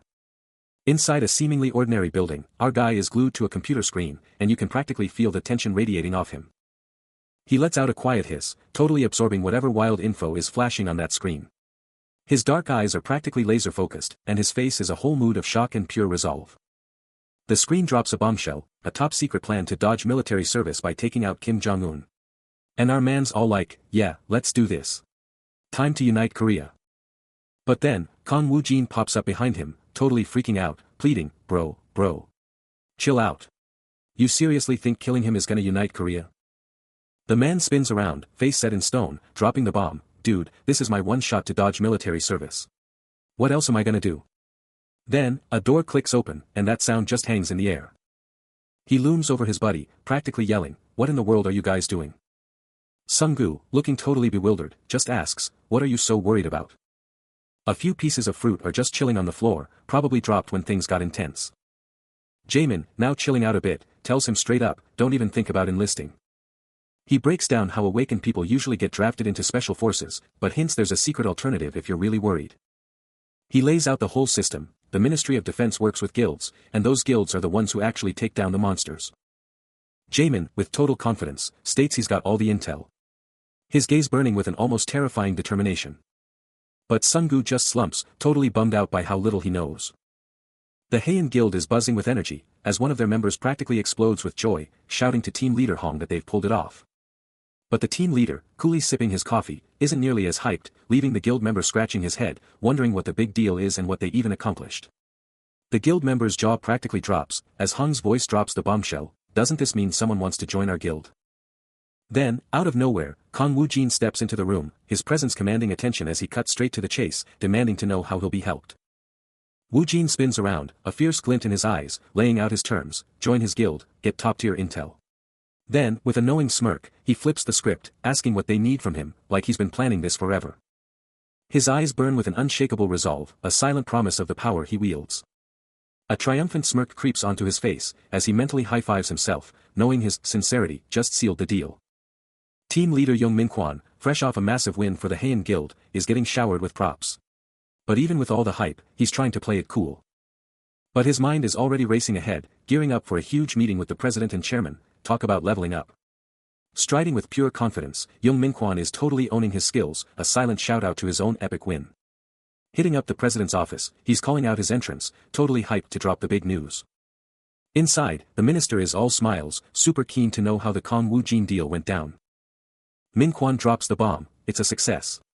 Woo-jin's in, and the minister is absolutely ecstatic. The minister reaches out, shaking Min-xuan's hand and hyping up his incredible effort and a successful recruitment. Then, the minister pivots, spilling the beans about the vice president rumors and offering the gig to Min-kwan, if he's in. The handshake seals the deal, locking in a massive promotion for the now vice president. The elevator shot up, Min-kwan hitting the 28th floor, ready to make moves. He locked down the deal with Guildmaster Bei, getting that crucial approval with a power handshake. Stepping out, a quick goodbye was all he needed, before heading to the next big thing. Across town, in a busy cafe, Woo-jin was glued to his phone, totally oblivious to what was coming next. Then, Min-kwan dropped the bomb, and Woo-jin's jaw hit the floor, stuttering, "What? Did I just hear that right?" Min-kwan leaned in, dead serious, "Nope. I want you to start a guild with me." Woo-jin, still reeling, shot back, "Wait, I thought you were here to get me into Heian. Why would I even go there?" But Min-kwan wasn't backing down, pushing for their partnership. Min-kwan, totally caught off guard, confessed, "Honestly, I thought you were here for the Heian sponsorship. This whole start a guild thing. It's completely thrown me for a loop." Woo-jin's face went stone cold, his voice cutting through the air, "Hey, you." Woo-jin's jaw dropped, a stunned, "What?" echoing his disbelief at the insane offer. The sheer audacity of the offer hit him like a truck, leaving him utterly speechless. He let out a frustrated sigh, because this wasn't just about the money, was it? Min-kwan, seeing Woo-jin's doubt, fired back, reminding him of his own grind, how hard it was for a non-awakened to even become a team leader in the Hammer Guild. But Woo-jin wasn't swayed. He couldn't just jump ship for a bigger paycheck. Min-kwan wasn't backing down, though. He promised their new guild would blow the Hammer Guild out of the water. Then came the bombshell. He wasn't just asking him to join, he wanted them both to be founding members of his new guild. Later, cruising down the highway, the vice president was already making moves. He declared his intent to jump ship, ready to leave everything behind for this new venture. He snaps, grabbing his companion's attention. Hyping up the idea of an A-rank awakened like Woojin SSI starting a new guild, asking if it doesn't sound absolutely epic. He drives the point home, reminding him that no one, absolutely no one, has ever soloed a 5-star dungeon before.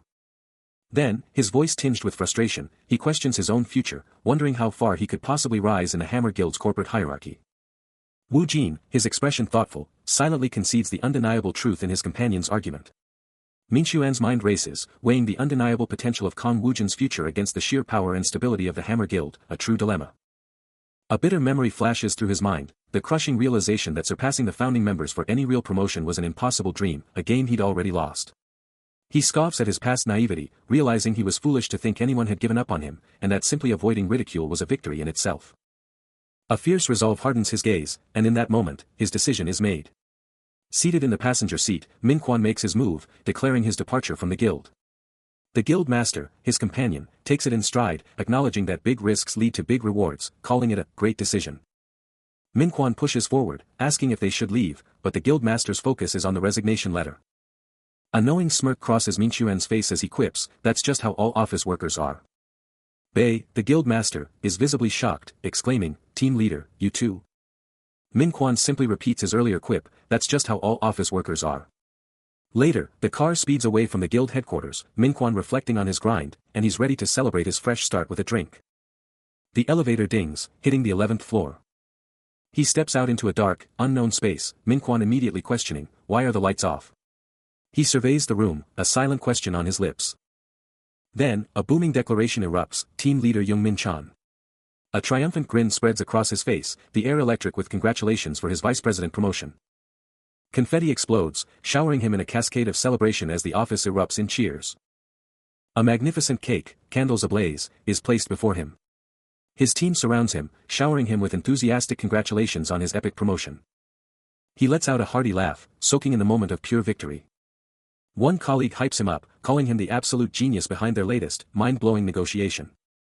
The room erupts in thunderous applause, everyone bowing down to the new vice president, Young-min Chan, with absolute awe. The energy is electric at the corporate event as someone hypes up the crowd, shouting for everyone to give it up for Vice President Young-min Chan. The crowd goes wild, clapping and cheering as team leader Hong soaks it all in, with one person practically screaming about how cool the vice president is. But just as the celebration peaks, the president drops in out of nowhere, totally catching the vice president off guard. Shaking it off, Young-min Chan, still laughing, drops the bomb, "They've booked an insane restaurant, and it's time for a company dinner." His booming laugh is totally contagious, getting Bei and everyone else cracking up too. And just like that, the company dinner is on, with everyone enjoying the fancy feast. The corporate dinner is in full swing, but for Vice President Young-min Chan, things are already going sideways. His subordinates, Bei and Minister, are practically screaming about quitting, leaving him in a total bind, all while Kong Woo-jin just chills in the background. The pressure is crushing him, and he's totally lost, letting out a frustrated sigh. Then, out of nowhere, a resignation letter is shoved right into his face, making his bad night even worse. He's completely baffled, demanding to know why anyone would hand him a resignation letter. He's still holding that resignation letter when the president just strolls by, muttering, "Rascal," like it's nothing. His team is still whining about their problems, Bei can't eat, Minister's aching all over, it's a total nightmare for the vice president. But then, the president whips around, reaching out and calling him over, leaving the vice president utterly stunned. The president then drops a bombshell, demanding to hear all about his exploits, leaving the vice president absolutely floored and bewildered. Now, the president is hyping him up to a whole crowd, inviting him to spill all the details, and the vice president is suddenly the center of attention, whether he likes it or not. He couldn't even process the sheer rage radiating from them, questioning why they were so mad, until the brutal truth slammed into him, he'd utterly failed. The president, eyes like daggers, snapped back, demanding to know what he'd just uttered. Min Chan bowed low, admitting his colossal failure to contract Kong Woo-jin, a desperate, "I'm sorry," escaping his lips. But a quick, tight clench of his fist betrayed the storm raging just beneath his calm facade. The executive's fingers shot out, a harsh, accusing gesture, his face a mask of stone. He scoffed, mocking the idea that a mere apology could fix this mess, then dropped the hammer, "Do you want to be fired?" Minchin's eyes flashed, a defiant glow igniting as he shot back, "I'd be thankful if you fired me, though." The president's voice turned to ice, demanding if Min Chan had any idea the sheer effort it took just to track down Kong Woo-jin, scoffing at his pathetic "sorry." He internally seethed, remembering how he'd personally cleared the entire dungeon schedule just to give Kong Woo-jin free rein. He'd gone all out, even paying penalties to boost the target's rank. The president fires back, emphasizing the insane lengths he went to just to get that guy on board.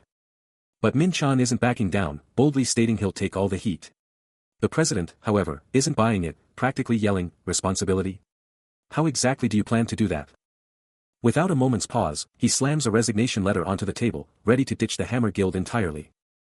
The president's jaw drops. "Are you insane?" he shouts, reminding Min Chan that he's no big-shot assemblyman whose resignation would actually mean something. Then, the president hits him with the ultimate insult, "Are you just running away after screwing everything up?"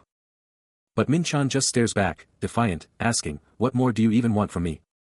A dry, dismissive scoff escapes Min-chan. As he flat out declares he's done, too exhausted to even bother with a proper goodbye, just a sarcastic, "have a great day," before he walks out. After dropping the mic on his resignation, Min-chan strides away from the Hammer Guild, a new chapter beginning. That's right, he's feeling the ultimate freedom, a triumphant smirk playing on his lips. Leaving the past in the dust, he's out, and he's not looking back. But wait, a shout rips through the air, snapping him back to reality and catching a bystander off guard. Min-chan spins around, shocked to find a familiar face, a young man in glasses, demanding to know why he hasn't left yet. With an unshakable grin, the young man declares his allegiance, practically dragging his team leader into their next adventure. Their destination? The iconic Angel Coffee, a beacon in the urban landscape. And right next door, the buzzing energy of a business room and PC bang. Behold! The Ardell Guild, the undisputed champion of virtual spelling, throws open its doors, welcoming new blood.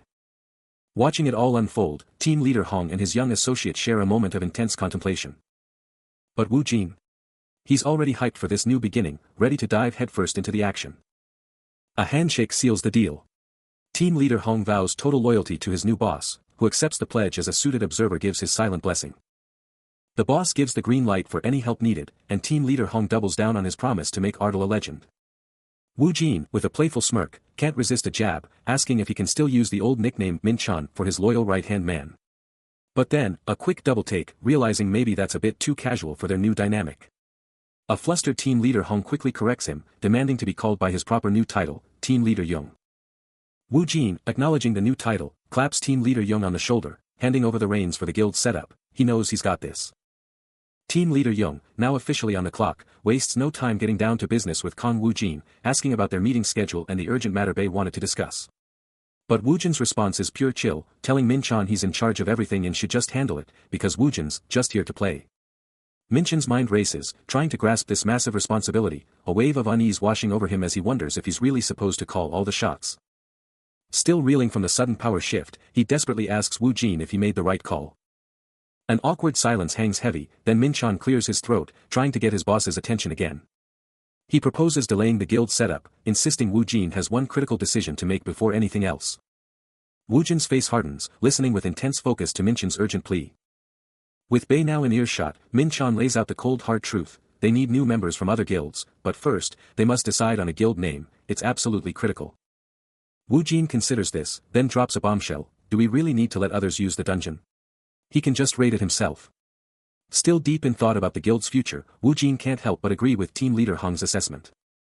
Hong, ever the pragmatist, pushes forward, asking what else is on the agenda, revealing the critical need for at least 5 members to get the guild off the ground.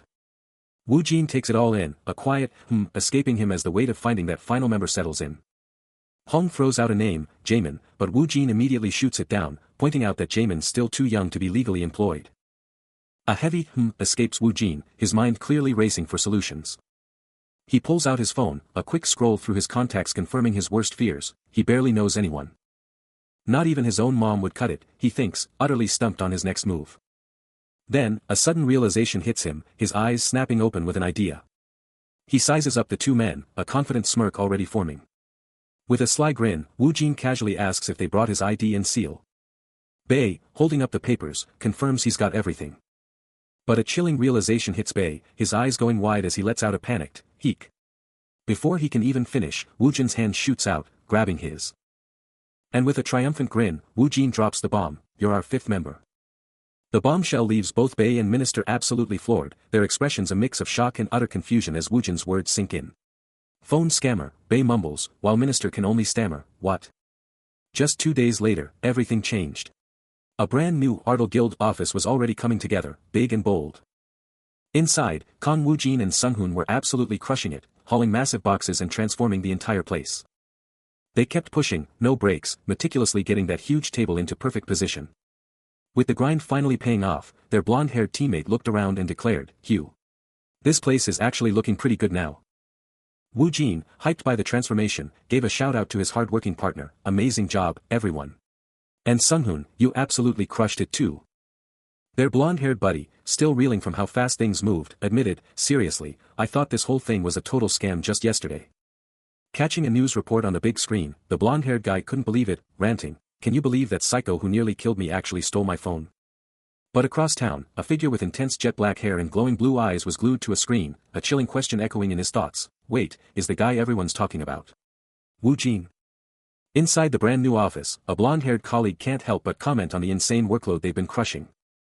He goes on, hyping up their boss as the 11th A rank awakened in the entire country, even if it's not official yet, and one of the strongest ever. Sung-hoon hangs on every word as the colleague drops another truth bomb. It's totally normal for the world to react to someone like him.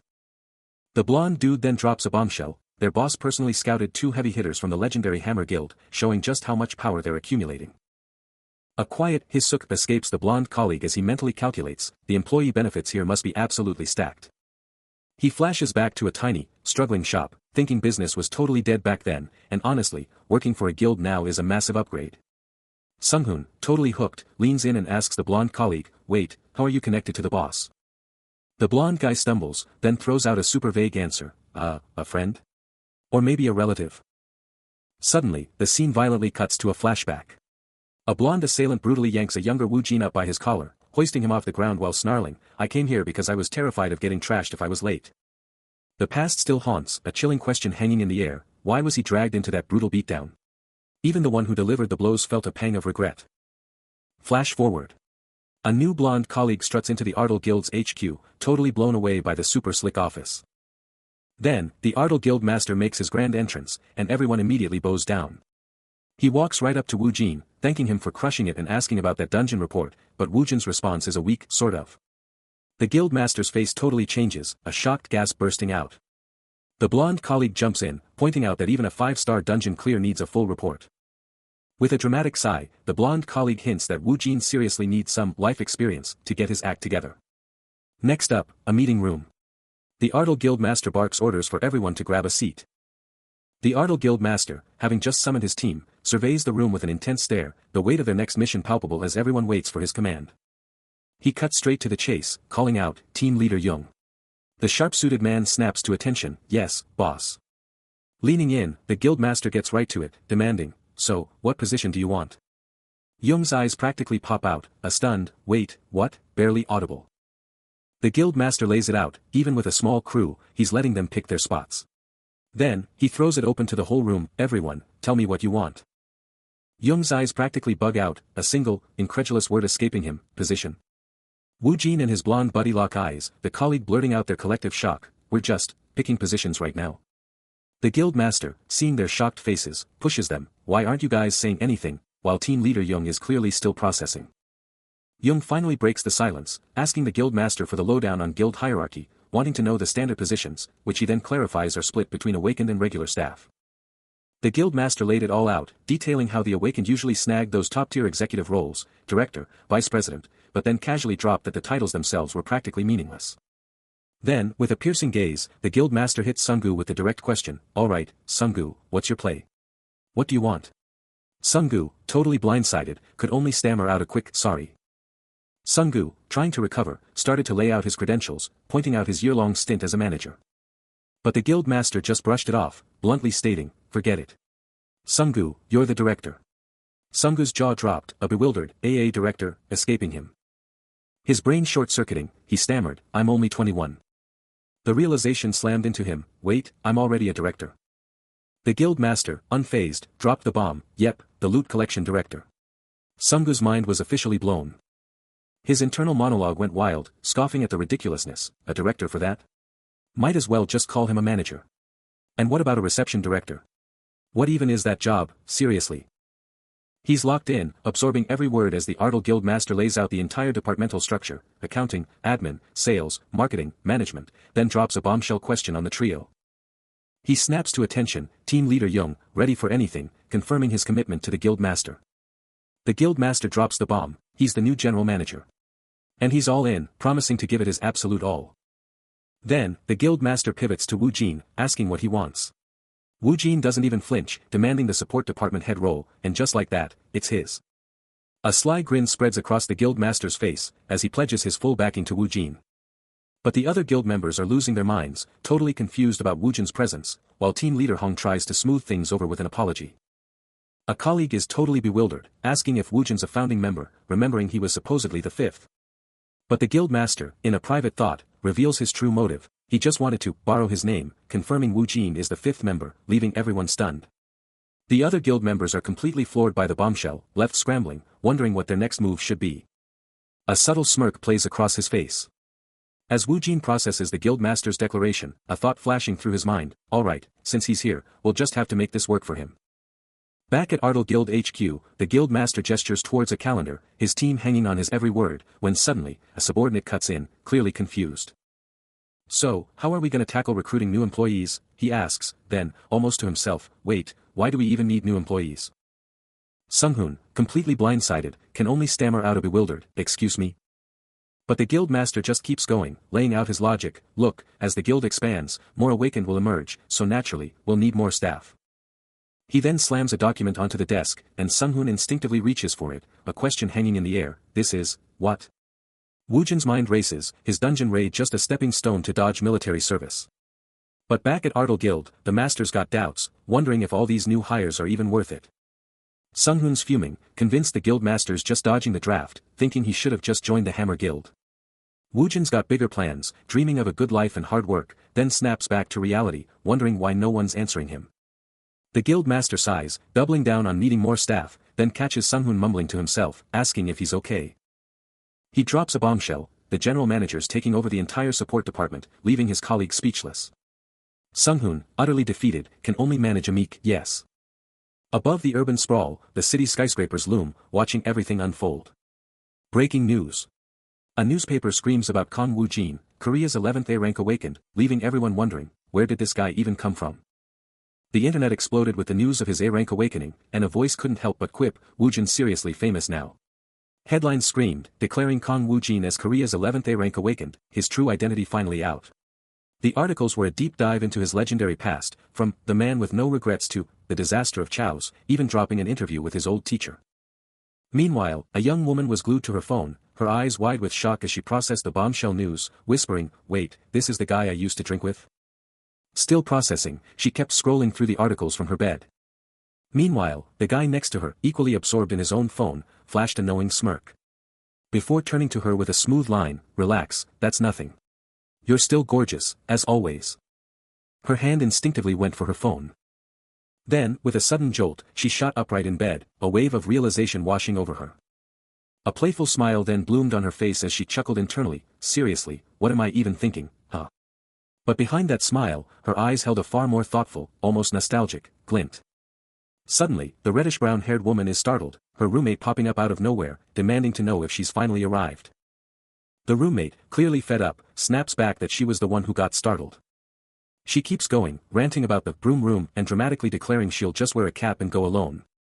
A soft apology escapes the reddish-brown-haired woman, as her roommate declares they're heading out for a bit. Later, in solitude, the reddish-brown-haired woman grimly resolves to save up and ditch the dorm, confessing that her roommate's presence always sends shivers down her spine. Suddenly, her roommate's voice cuts in, telling her to keep it down, then quickly adding that she won't hear them anyway, and it wasn't even anything bad. The reddish-brown-haired woman's internal monologue ends with a stark realization, she absolutely shouldn't have any expectations. The screech of a bus heralds the start of a new chapter. As our protagonist stands, phone in hand, ready for what's next. He's confident, thinking, she'll definitely be waiting for me at the academy, right? Wu Jin's timing is flawless, exams are done, and his sister's already home, setting the stage for a perfect reunion. But a text message drops a bombshell, I'm going to eat dinner together with my friend and have quality time with her. Later, outside a towering apartment building. He waits, a hint of impatience creeping in as he sees a familiar silhouette disappear inside. She's a little late. Then, the bombshell truly drops as two students corner him, one whispering, did you know? They say Eun-hyun's been with a lot of guys before she started to burn injury. He thought she was the quiet type, but that was a total lie, wasn't it? He'd just heard students spilling all the tea about his sister, Eun-hyun, and her past. Seriously, you can't judge a book by its cover, he thought, but was he tripping, or did she actually look different now? Then, a.m. The city was gone, replaced by a brutal, ruined desert under a crazy, alien sky. And Wu Jin was there, rocking new gear, totally fed up. He faced a crew of robed figures, and one of them dropped the news, boss, I got them all. Wu Jin checked out the loot, realizing it was all basic junk, no more rare artifacts dropping because the more people, the worse the drop rate. He groaned, ugh, just normal stuff. Even with the garbage loot, he stayed focused, alright, we did good. Now let's just get out of this dungeon already. He pulled up his inventory and the store, the glowing system screens confirming this was his new reality. Blasting out of the dungeon's final, blinding light, the entire reality warps, trading magic for the everyday. Suddenly, he's back in the concrete jungle, the towering city buildings a shocking change from the monster-filled depths. His arrival is a total shocker, and a guy in a green jacket freaks out, yelling, "It's Kong Wu-jin." He already finished though. The green-jacketed guy is losing his mind, shouting, "A raid? It hasn't even been 4 hours." Suddenly, Wu-jin's swarmed by a bunch of suit-wearing agents, one of them practically yelling, "Why on earth are you here?" Back at the office, team leader Hong reveals that director Young Min-chan actually went back just to interview him. Wu-jin, still with his green-jacketed friend, gets the lowdown, the guild's happy, and the director will be back later. Suddenly, a blonde guy gets yanked by a suit, looking totally shocked. And then, Wu-jin's on camera, facing an interviewer with a mic, who hits him with the big question, "What's your secret to clearing raids at impossible speed?" Still on the phone, he's getting the lowdown, Seoul Station's guild is still shutting down all interview requests. What's his next move? But the moment he steps out, it's chaos. A massive crowd, microphones everywhere, all screaming his name, Kong Wu-jin. Just then, his crew busts through the crowd, forming a human shield, shouting for everyone to get lost. Team leader Hong takes charge, his face serious, telling the mob Wu-jin's had enough, and even Ardal agrees. He lays down the law, all interview requests go through PR, period. But one blonde guy from Ardal isn't backing down, his eyes practically spitting fire, vowing he remembers every single face in this crowd. His face twists into a snarl, making it clear he's not one to forget a slight. The Ardal Guild Master, looking totally stressed, is held back by someone, letting out a frustrated "oh." As the situation boils over. Team leader Hong then turns to Wu-jin, asking him to chill for a second, promising to get the car, and Wu-jin just coolly nods. But as Wu-jin gets ready to bounce, the blonde Ardal guy, still held back by one of Wu-jin's crew, is absolutely fuming, ranting about how Wu-jin totally froze when he beat him last time, wondering if this new aggressive vibe is even real.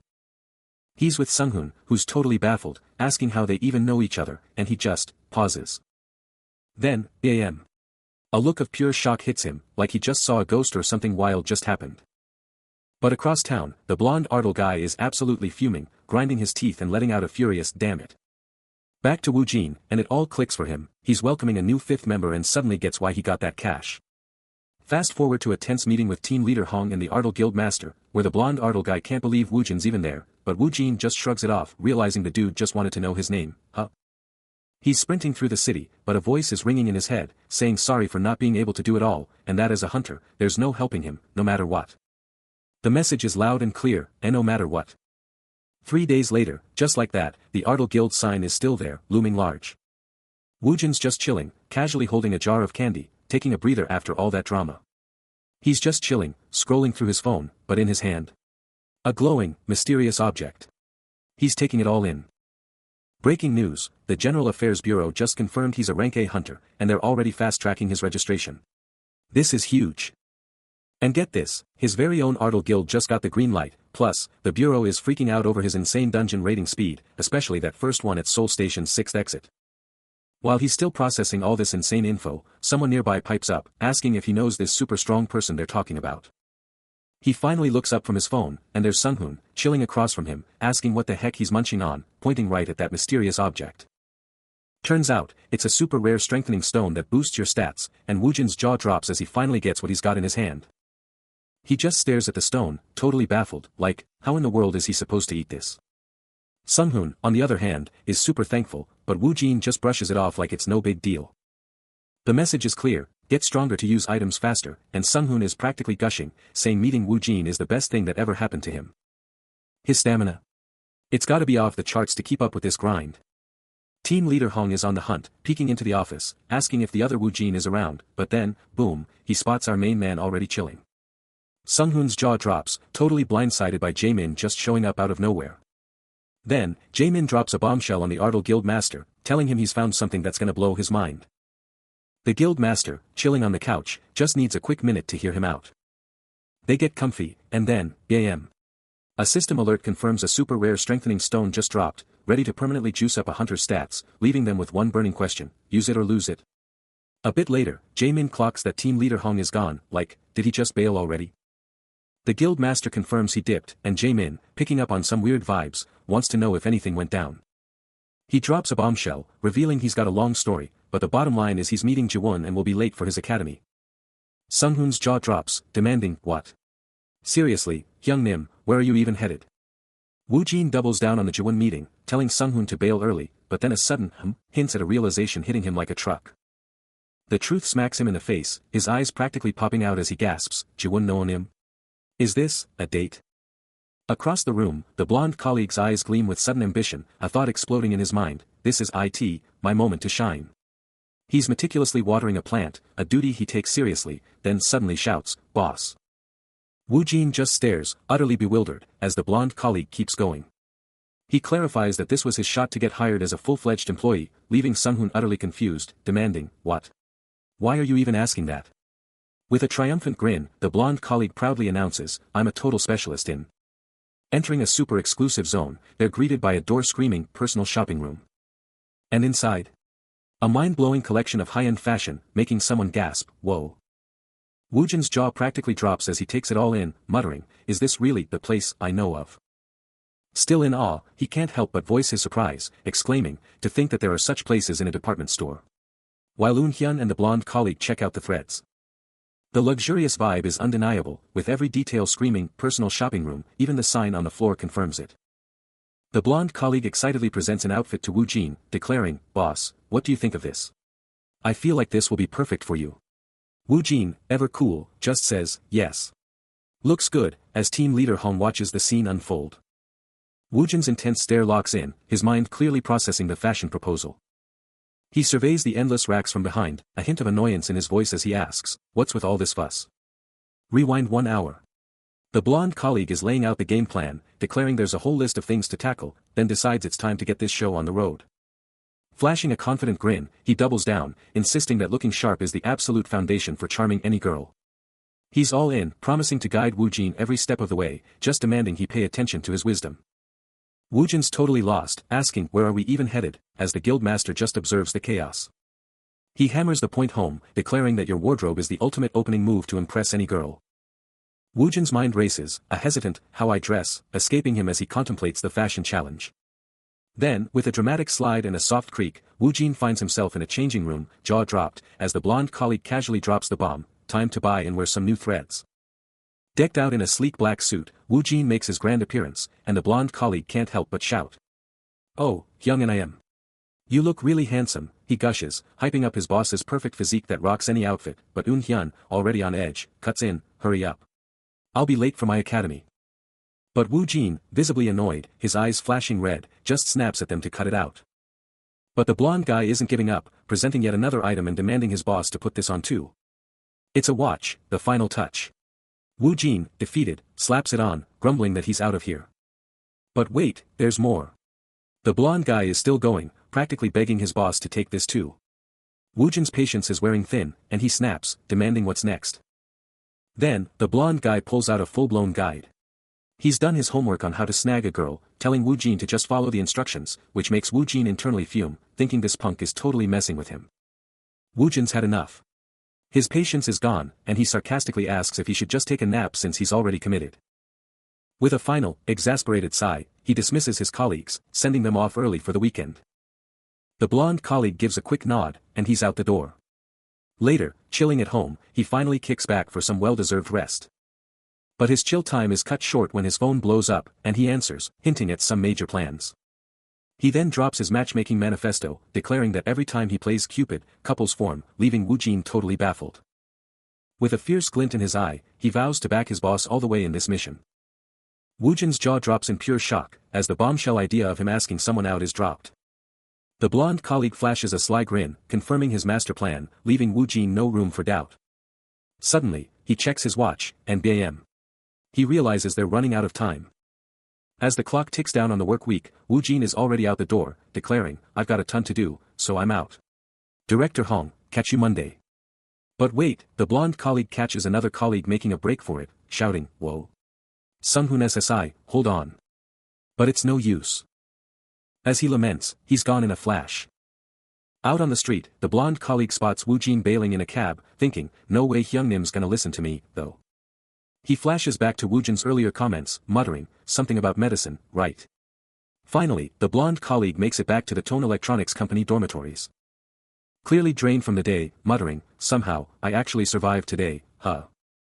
He finally steps through the door, home at last. Back at the dorms, our blonde colleague is caught in a moment of quiet anticipation, gazing out the window. Later, glued to her phone on the bed, she checks again, but still, nothing. The silence is deafening. The screen shows her bold message to Woo Jin, are you going to ask me out on a date? The tension is palpable. Her eyes snap open, a sudden realization hitting her like a truck. The blush spreads across her face as the impossible thought takes hold, is this it? Is he finally asking her out? But just as quickly, she shuts it down, her inner critic screaming, no way. Why would he want to date me? Suddenly, her phone explodes with an incoming call. It's Woo Jin. The moment of truth has arrived. With a shaky breath, she answers, a voice in her head screaming, calm down. Take your time. She rushes to the balcony, only to see Woo Jin walking away from the building below. Her heart sinks as the dream of a date shatters before her eyes. Her eyes snap open, a spark of pure anticipation igniting within them. As the name Woo Jin electrifies her thoughts. But hold on, Woo Jin's out on the street, casually waving someone off. She's still caught up, wondering why he even asked to meet. Little does she know, Woo Jin is strolling through the city, not alone, but with another woman. He drops the bombshell, he wanted to talk, but also, a date. The woman beside him is absolutely stunned. Back in her dorm, her cheeks are burning, her heart practically exploding with excitement. Yet, Woo Jin's face remains unreadable, a mask of intensity. Leaving her with one burning question, does he really like me? Panic sets in. What's the play here? But wait. While she's stressing, Woo Jin's out on a date, coolly suggesting a movie. She's a bit flustered but agrees, as he quickly apologizes for something. Her eyes tell a story of intrigue and a touch of wonder. Later, at the table, she lets out a relieved phew, clearly enjoying herself. Meanwhile, Sunghoon, aka Hunam, is freaking out, calling for his young Nim. Back at the office, the blonde colleague and team leader Hong are gossiping, wondering if that girl's on a blind date. Woo Jin's gaze is intense, a silent storm brewing behind his eyes. She then hits him with a deep question, do you even care what people think of you? But before she can even process it, a firm grip snatches her wrist, yanking her into motion. She's yanked forward, looking up to see Woo Jin dragging her through the crowded street, completely ignoring her protests and everyone else. Totally bewildered, she demands to know where they're headed, what is this mysterious place? Next thing she knows, they're in a dark movie theater, the screen's light casting shadows on their backs. He just casually offers her a snack, telling her to try it, and it's actually delicious. Her eyes snap wide open in pure disbelief, a shocking realization hitting her like a truck. Woo Jin just smirks, a totally knowing, almost smug look on his face. Meanwhile, outside, the cinema marquee blazes with light, showcasing all the hottest new movies. The impromptu date was drawing attention, and a bystander couldn't help but exclaim, whoa. What's that? This is wild. Meanwhile, two other women were totally captivated, one asking, what's going on, and the other hyped, dude, that's insane. And their figures are unreal. Who are these people? I've never seen them around. Now inside the movie theater, her mind raced, is this some kind of VIP event? No, not yet. Then, snapping back to reality, she blurted out, Woo Jin. Seriously, are we just going to stroll around like this? But Woo Jin just brushed off her concerns, striding forward like it was no big deal, leaving her scrambling to keep up. Standing in front of a movie poster, she tried to negotiate, okay, so we have tickets, but can't we just trade them? He just shot back, that's not the point. Her eyes darted up to him, a flicker of surprise as he coolly announced, time to go. A spark ignited in her eyes as he casually dropped the bomb, we're gonna be late for our movie. Woo Jin's smirk just grew wider, the movie poster's reflection dancing in his eyes, totally enjoying her reaction. Her face instantly flushed, a total mix of shock and mortification, her expression screaming pure, unadulterated fluster. Woo Jin's date lays it all out, telling him everything he's so hyped about in their surroundings is only possible because it's not real, it's virtual reality. She's like, it's not just me, it's the same for you. Which makes him fire back, if it's not real for you, then how awesome can it actually be? She stares at him, totally confused, blurting out, what's going on? Meanwhile, Woo Jin's just chowing down on popcorn, totally zoned out, thinking only about how starving he is. Fast forward 30 minutes. Tickets are gone, the date's a bust, and suddenly, a mysterious new player steps onto the scene, rocking a wild lion mask, chilling in some shadowy room. The mysterious masked figure, tickets in hand, declares there's not much of a movie to be had. Before abruptly offering his tickets to the woman, citing an urgent, unforeseen matter. Taken aback, she challenges his unexpected gesture. as he adamantly states his urgent departure, bidding her a good time. The woman contemplates his cryptic words. Observing his swift exit, a strange familiarity sparking within her as she questions his true identity. Later, at the ticket counter, the woman is seen with Wu Jin, insisting on a refund for all but 2 of their tickets. At the movie theater ticket counter, Wu Jin and the woman are locked in a tense discussion about the tickets. She's calling him out, saying he messed up and there was a whole group, but he's just frustrated, pointing out it's only been a week since he bought them. The vendor, clearly annoyed by the drama, can't help but wonder what's up with this crazy customer. Fast forward, and they've clearly had a blast. Wu Jin and the woman are all smiles, walking out of the theater, totally satisfied. Strolling through the packed lobby, Wu Jin declares he's waited 20 years for this moment, but the woman's just trying to keep him moving, even as he's clearly deep in thought. Flashback. Or maybe a parallel universe. The masked figure and the woman are at a game booth, and the vendor can't resist calling them the Beauty and the Beast couple. The masked figure looks a bit puzzled by the Beauty and the Beast comment, but the vendor quickly pivots, inviting him to spin the roulette wheel for free before they go. The vibrant roulette wheel is right there, just begging for a totally free spin. Stepping into the neon glow of a game booth, a hyped-up host declares, "This is it. You're one shot. A 90% win rate, folks." The masked figure, looking a bit sheepish next to the woman, confesses. The wheel starts to blur, the arrow teasing present too. Spinning faster and faster. A whirlwind of anticipation. But then, the wheel grinds to a halt, landing on the dreaded bust. The little green mascot groans. The clown, with a mischievous grin, nudges the masked figure and the woman. The masked figure's gaze is intense, his thoughts hidden. But then his hand moves, spinning the wheel once more, the host quipping. Dropping the token, he can't help but wonder if he'll get another dud. But the game's brutal verdict rings out, dud. The clown host is momentarily stunned, while the masked figure just lets out a thoughtful hum. Then, a miracle. The roulette wheel spins wildly, landing on present S, and the host screams, "Oh bitch, you won a special present." His date gasps, utterly shocked, as the clown makes his way over to them. With a dramatic flourish, the clown declares, "Congratulations. Here's your present." She takes the gift, a grateful smile on her face, but then a chilling thought about the masked man flashes through her mind. Behind the lion mask, his eyes ignite with a terrifying, blazing yellow, confirming her deepest fears, he is indeed. The clown, caught in the sudden, oppressive aura, looks absolutely terrified. The clown host, still lurking, throws a cheeky wink, a sound effect popping with his presence. But wait, a glowing object seems to demand, "What are you trying to do by following me all the way here, huh?"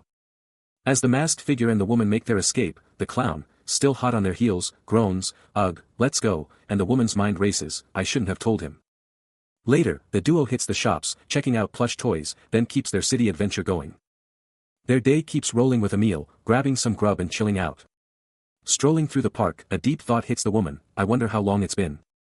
Her face grows serious as her inner voice continues, "Since I haven't had to worry about the lives that others would give me." With a fierce resolve, she declares, "No, if Wu Jin didn't do this together with me then."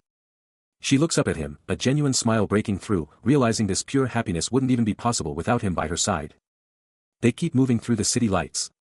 Under the glow of the streetlights, she's totally lost in the moment, thinking, this day was absolutely amazing, and if it's a dream, she never wants to wake up. Chilling on a bench, she gets real about her past, admitting that people probably saw her as a total weirdo.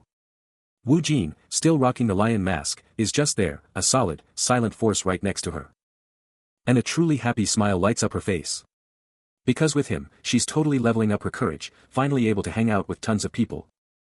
She's absolutely living the dream right now. A perfect, unbelievable moment she desperately wants to freeze in time. But a nagging thought creeps in, reminding her that all good things come to an end, and everyone eventually has to face reality. But what if she just keeps on dreaming? She might actually fall head over heels for him. The realization hits her, a sudden blush spreading across her face, and it's a truth she can't deny. It's time to stop dreaming and step into reality, so with a surge of courage, she reaches out to touch his face. He responds with a soft, knowing smile, his eyes crinkling with warmth. "I'll give you a present to make up for that courage," he says, leaving her completely baffled and intrigued. The air crackled with unspoken tension as she stood, heart pounding, waiting for Wu Jin's big reveal. Her eyes, wide with expectation, locked onto his, ready for anything. Suddenly, a high-pitched whistle pierced the silence. And the night sky erupted in a blinding, explosive display of fireworks. Wu Jin's present was an absolute showstopper, leaving them both speechless. But wait. A mysterious figure emerged from the shadows, a smirk on his face as he whispered. Congratulations. Just as the magic settled, another challenger appeared, a single rose in hand, completely blindsiding her. The first observer couldn't help but grin, realizing this new guy was seriously smitten. She's just standing there, when suddenly, a frustrated voice booms, "Seriously, I told you all to clear out and set the mood. What are you even doing?" The crowd starts buzzing, a low murmur spreading, their feet nervously shuffling on the pavement. The guy in the lion mask lets out an exasperated sigh, locking eyes with someone else. "Dude, Woo Sung-hoon, seriously." Then, out of nowhere, the masked man grabs her hand, leaving her absolutely speechless. The lion mask just stares, totally unreadable as the chaos erupts. Out of nowhere, a lightning-fast blur rips through the air, followed by an explosive crash. Total pandemonium. The crowd screams, scattering like crazy. But the masked man? He's chill. He just rips off his mask, muttering, "Ugh, this mask is so stuffy." Her eyes are wide with confusion, totally lost after the sudden chaos. "Wait, where are we even now?" Still reeling, the woman hears the unmasked man's chilling command, "Close your eyes." A sly smirk spreads across his face, as he taunts her with the promise of a present. Her face is a mask of utter bewilderment. A bewildered "huh" escaping her lips. But then, a haunting memory flashes, a voice from his past echoing, "Hyung." Woojin's mind races back to the devastating truth: he lost his sister, a wound that never truly healed. His parents were shattered by the initial shock, and she sacrificed her education, all for him. She was brutally wounded by a monster during a dungeon break. He's standing over her, a wound so deep it can never truly be erased, and he knows just how hard this is for her. He's begging for help, for any way to fix her pain, but the brutal truth hits him: as a man, he's completely useless. His sister, crushed by fear and unable to ask anyone for help, just breaks down in silent tears. Then, a chilling voice cuts through, reminding him he's about to make her suffer all over again, just like that nightmare. He tenderly cups her face, and a soft, otherworldly glow sparks between them, like he's trying to stitch her broken spirit back together. It all started with the dungeon shock, leaving her utterly broken and hunched over. The memory just shatters into a cascade of shimmering light. Her wide, tear-filled eyes still hold the raw pain of that day, a pain that maybe only a super rare, high-grade regenerative salve, impossible to get from weak dungeons, could ever truly fix. The city's alive, buzzing with weekend vibes as the sun dips behind the skyscrapers. When suddenly, a message from Woojin hits a phone screen, dropping a playful jab about a salon or a date, and someone's cracking up. Woojin, chilling out, sends another message, telling everyone to head home early and have an awesome weekend, totally laid back. But elsewhere, the woman who got Woojin's message is thinking about how amazing it would be if her injuries could just vanish after one treatment, eyes glued to her screen. Her fingers lightly tap the screen. Then, she's reaching into a small box, talking about her roulette winnings, her hand pulling out the prize. Her eyes go wide with shock as she spots it, a sudden gasp escaping her. And there it is, inside the box, gleaming on a velvet cushion, a sparkling ring, shining bright. She stares at the ring, a street vendor's trinket. No way. Then, a realization hits her like a truck. Flashbacks hit her, a private cinema screening, just the two of them. But then, the present crashes back, and her mind screams, "No way." The memories keep flooding in, fancy dinners, the whole 9 yards, all shimmering with a strange light. Then fireworks exploding from nowhere, and people handing her roses left and right. Clutching the roses, the same impossible thought screams in her head: "It can't be." Her jaw drops, eyes bugging out in pure, unadulterated shock, a massive gasp ripping through her. Then, the ultimate question hits her like a lightning bolt: was Woojin actually about to confess his feelings? 1.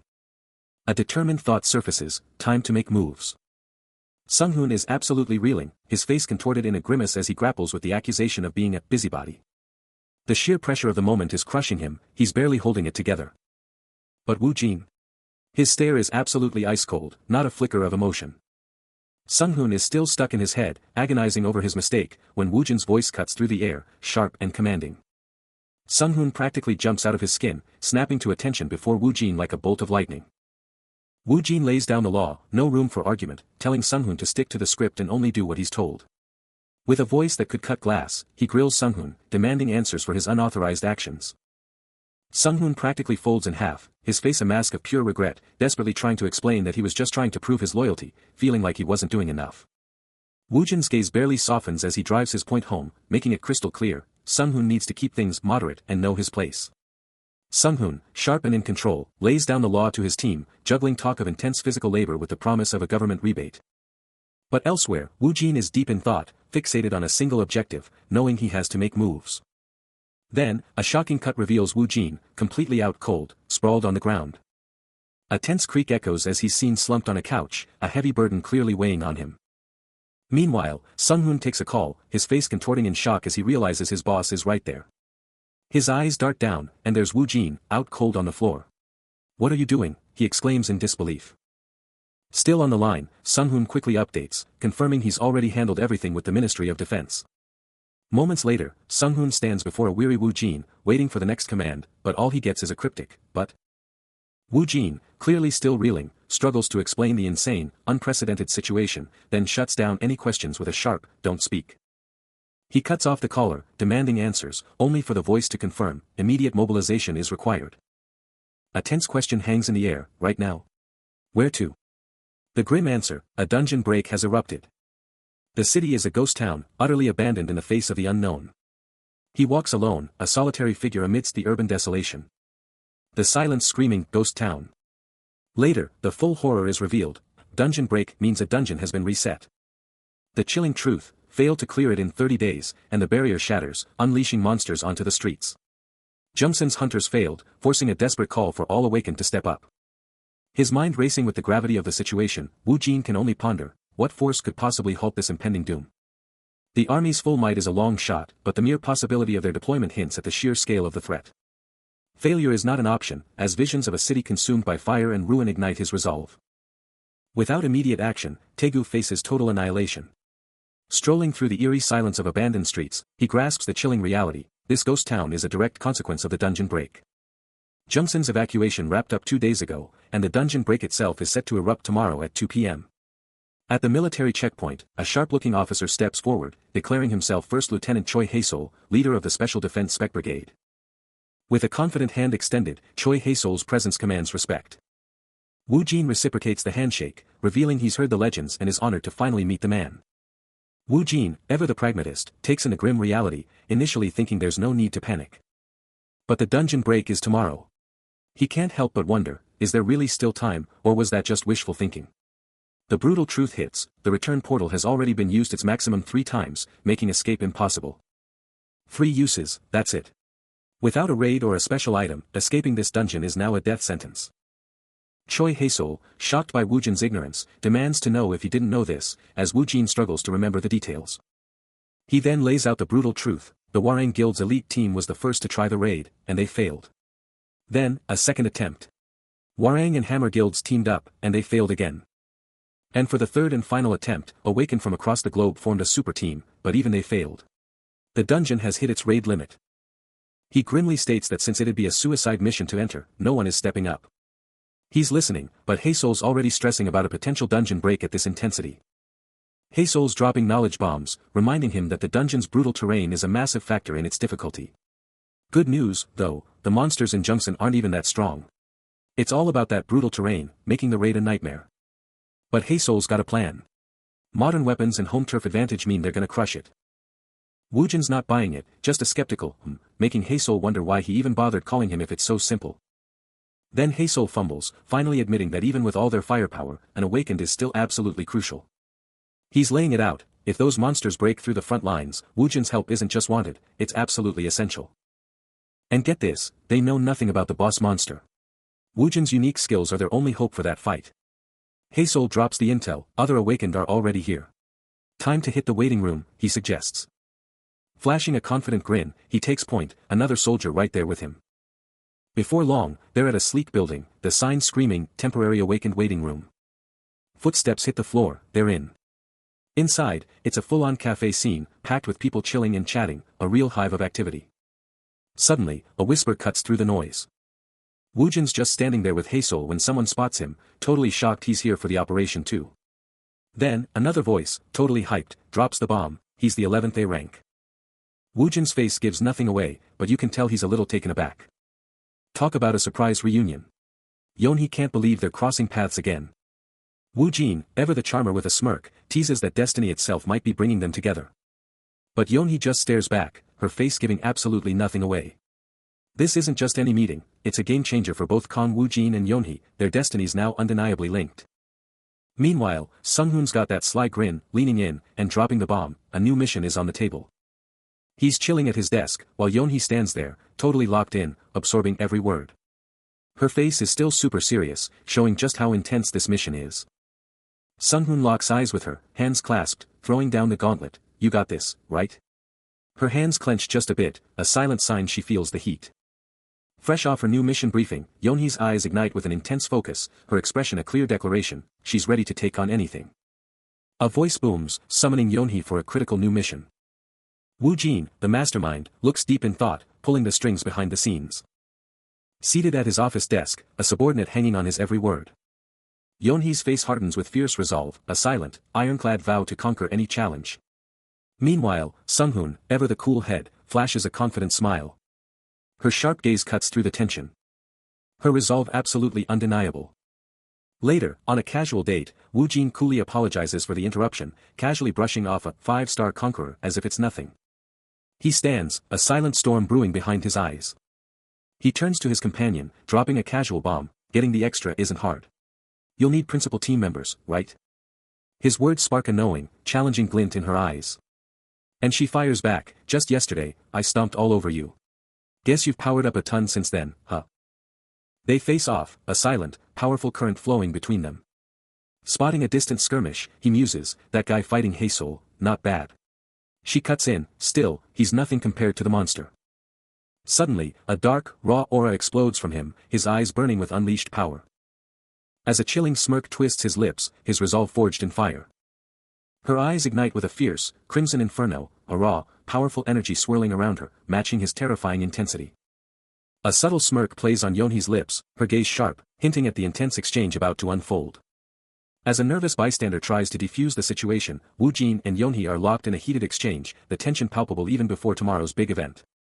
Yonhee, with a confident, almost mocking tilt of her head, tells him straight up not to get too full of himself. He challenges her, his face grim, dropping a heavy truth, one mistake on the battlefield means people die. The red-haired woman cries out his name in protest, but Woo Jin stands his ground, demanding to know who she is to tell him what to do.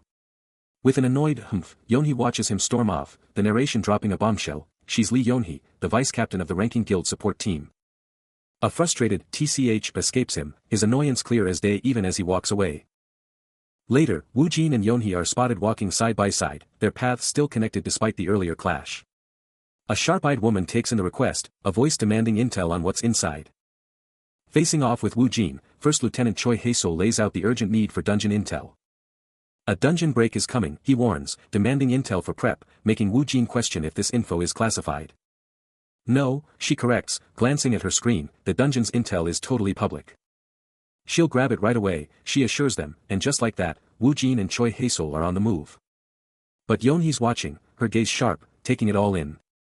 A bizarre, pulsating portal throbs with raw power in a desolate chamber. It's a 6-star dungeon, a terrifying warning sign blazing next to its crackling, unstable energy. Woo Jin faces the monstrous gate, feeling the insane energy pouring out, knowing this is one of the most powerful dungeons ever. Just as he was about to step into the unknown, a voice cut through the air, "Yo, calm Woo Jin." He froze mid-step on the escalator, turning to face the interruption as the voice demanded, "What are you even doing here?" Without even a flicker of hesitation, he shot back, "What else would I be doing in a dungeon?" A confident smirk spread across his face as he declared, "Obviously, I'm here to clear it." Yonhee's face was etched with concern, her voice laced with disbelief as she shot back, "You've seriously gone insane, haven't you?" He let out a low laugh, his gaze sharpening, "Haha. Honestly, I'd be insane to share this with anyone." Yonhee's worry intensified, fully aware that all the glory and rewards were his for the taking, or theirs, technically. She pressed on, a dire warning in her tone, "This isn't just any dungeon, the strongest hunters have met their end here countless times." Her voice grew more desperate, a final plea, "Are you trying to get yourself killed? If you're banking on a return portal, then think again." But his mind was already made up, as he strode into the shimmering portal, a dismissive thought echoing, 2F** King talkative. Leaving Yonhee stunned and speechless.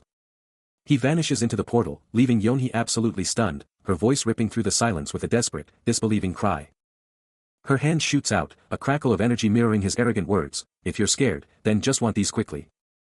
But he's already gone, swallowed whole by the swirling, crimson maw of the dungeon portal. The gateway crackles, then vanishes. Leaving Yonhee to scream his name into the void, her fury absolutely erupting. Her eyes blaze with an inferno of rage. Meanwhile, miles away, a golf ball gets absolutely crushed with a perfect swing. President Lee, a man of serious power, stands coolly before a massive screen, taking a call like it's just another Tuesday. But his calm shatters as he demands answers about the disaster of Chow's technique, a name that spells trouble, and is linked directly to Wu Jin. Yeonhee's eyes snap open, burning with an almost terrifying intensity. Under the cold moonlight, a voice on the other end of the line makes a chilling promise: "I'll contact you again after I've confirmed what's going on." But the news hits Yeonhee like a truck, her eyes wide with disbelief as she stares at a pulsating portal, shouting, "W8." Yeonhee entered the dungeon. Her hand clenches into a furious fist, a desperate question screaming in her head: "What on earth are you thinking about?" Later, a gloved hand descends into a grim scene, examining a blood-soaked patch of ground, the chilling truth dawning: it looks like a huge battle already took place here. Now deep within a treacherous forest, Yeonhee, geared for battle, locks onto shadowy figures in the distance, her voice sharp with alarm: "Are those summoned monsters?" A rapid assessment confirms the terrifying truth of their overwhelming numbers: 10, no, there's around 20 of them. Despite the overwhelming odds, a fierce determination hardens her expression as she declares, "But I think I understand why now." Kong Wu Jin pushes deeper into the dense forest, his every step calculated on the winding path. A confident thought flashes through his mind, a silent declaration of his power, knowing his ability level is more than enough for any challenge. Then, a colossal ogre, level 60, bursts into sight, ready to strike. No hesitation. Wu Jin charges, delivering a devastating punch right into the ogre's thick skin. But the ogre strikes back with a brutal counterattack, sending him reeling with a powerful blow. But he's already back in the fight, landing another crushing blow on the beast. A smirk plays on his lips as he feels the experience points rolling in, finally seeing his hard work pay off. But the ogre isn't done yet, glaring back, its yellow eyes blazing with pure, unadulterated rage. Just when you thought he had the upper hand, Wu Jin gets absolutely rocked by a brutal body bash, slamming him hard into the dirt. He's sent flying, a blur against the trees.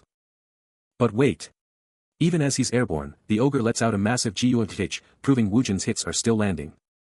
The ogre, absolutely furious, unleashes a deafening roar, still ready to fight. But Wu Jin's already on the move. He closes the gap in an instant, slamming down onto the ogre's chest, pinning the giant beast. The ogre's huge fist clenches, it's fighting back, trying to escape. Its yellow eyes go wide, the ogre can't believe what's happening. With the ogre pinned, Wu Jin wastes no time, summoning a glowing blue hammer for the finishing blow. The hammer crashes down, unleashing a massive, explosive column of blue energy. After that epic takedown, Wu Jin was absolutely bathed in a blinding blue aura, his power surging like crazy. Then, BAM. A system message popped up, confirming he'd hit level 40 and unlocked some seriously sweet new perks. He couldn't help but crack a satisfied grin, knowing he'd just hit a major power spike. But before he could bask in it, a super energetic blonde girl with pigtails totally crashed the party, gushing about how awesome he was. Then she literally tackled the ogre in a hug, who just kinda stood there, and Wu Jin was like, "Seriously, where do you even learn this stuff?" He just shook his head, figuring she'd been binging too much TV. Snapping back to reality, Wu Jin told everyone to cut the goofing off and get moving. Then, his eyes went wide, a confused "huh" slipping out. The squad then pushed deeper into the woods, passing some super faint, distant figure along the way. He stares up, a sudden, shocking realization hitting him like a truck. This isn't just any ruin, he realizes, it's the legendary sacred site of Alphen. A place he'd only ever heard whispered in tales. Ancient carvings, depicting forgotten rituals and powerful beings, cover the walls, a testament to its incredible history. And in the distance, a colossal stone tower pierces the sky, with a lone, mysterious figure standing guard at its base. The group, driven by curiosity and a thirst for power, presses on, making their way towards the imposing, ancient structure. A place known by another, even more ominous name. As they push through the dense, ancient forest, the legendary Temple of the Giants. They burst into a clearing, revealing even more ancient, colossal stone formations, the air thick with untold history. But from above, a distant, cloaked figure can be seen moving through the forest, a silent observer, or perhaps, a new challenge for the approaching adventurers. Deep in the forest, a squad of adventurers is reeling from a dungeon raid gone wrong, questioning if the deadly gorge was their ultimate undoing. The very ground is parched and fractured, a stark reminder of the unforgiving wilderness. But elsewhere, Kong Wu Jin is chilling, a mystical blue book radiating light in his grasp, as a system alert flashes, special benefits unlocked. A triumphant chime rings out, confirming the ultimate power-up, Necromancer class skills unlocked. The book reveals a devastating new ability, Summon a Phantom Spear. It's a soul-powered homing missile that tracks enemies until impact, costing only 1 mana. Wu Jin stares down, a tiny, green goblin infant looking up at him, its voice a desperate plea, "Please, call me." He's officially a necromancer, but the skills are wild, they're carrying over from his goblin days, with glowing skeletal minions now popping up all around him. And just like that, another system notification flashes, Phantom Armory skill level increased to 10. With his power surging, he unleashed a silent, potent command, summoning forth the very essence of wandering spirits. A chilling, ethereal rustle echoed, as unseen forces converged with incredible speed. Raw blue energy pulsed from his arm, a clear sign of his escalating power, as he dominated the battlefield, an ogre already vanquished, his skeletal army standing ready. The power surge hit, triggering a system alert, confirming he'd maxed out his subordinate count. Unbelievable. A grin spread across his face, a silent declaration of victory, as he pondered what insane new power would unlock next. Then, another system notification exploded onto his vision, announcing a brand new warrior class skill, Shapeshift, Greatsword. With a deafening, metallic clang, a colossal greatsword instantly materialized into his waiting hand. But the system wasn't done, adding yet another devastating skill to his arsenal, Sword Split. Wu Jin stood triumphant, his massive greatsword now a part of him, surveying the aftermath, a colossal ogre utterly defeated, as the blonde woman stared in absolute, wide-eyed shock. A demon-like woman, with piercing red eyes and wicked horns, lets out a shocked gasp. But then, Kong Wujin's eyes ignite with a fierce yellow glow, his face set in grim determination as raw purple energy explodes around him. He commands, "Come on out, Xing Xing." As he unleashes his power, a blinding pillar of purple light explodes behind him, engulfing everything. A system alert flashes, confirming the impossible, that a sealed demon stone has been unleashed. From the swirling purple chaos, a colossal, horse-like form begins to materialize, its ethereal mane and tail blazing with raw power. The magical aura surges, pulsating with an almost overwhelming purple light. A thunderous neigh rips through the air, heralding its grand entrance. And then, the summoned beast, Xing Xing, fully materializes, a breathtaking, majestic steed with a flowing purple mane and eyes that blaze with raw arcane power. The summoning ritual culminates in a system alert, flashing with critical intel, behold, the level 1 phantom horse, household Xing Xing. This isn't just any mount, it's a hot-blooded lumen horse, a relentless force with a devastating, phantom charged skill, demanding 50 mana and 1 domination point.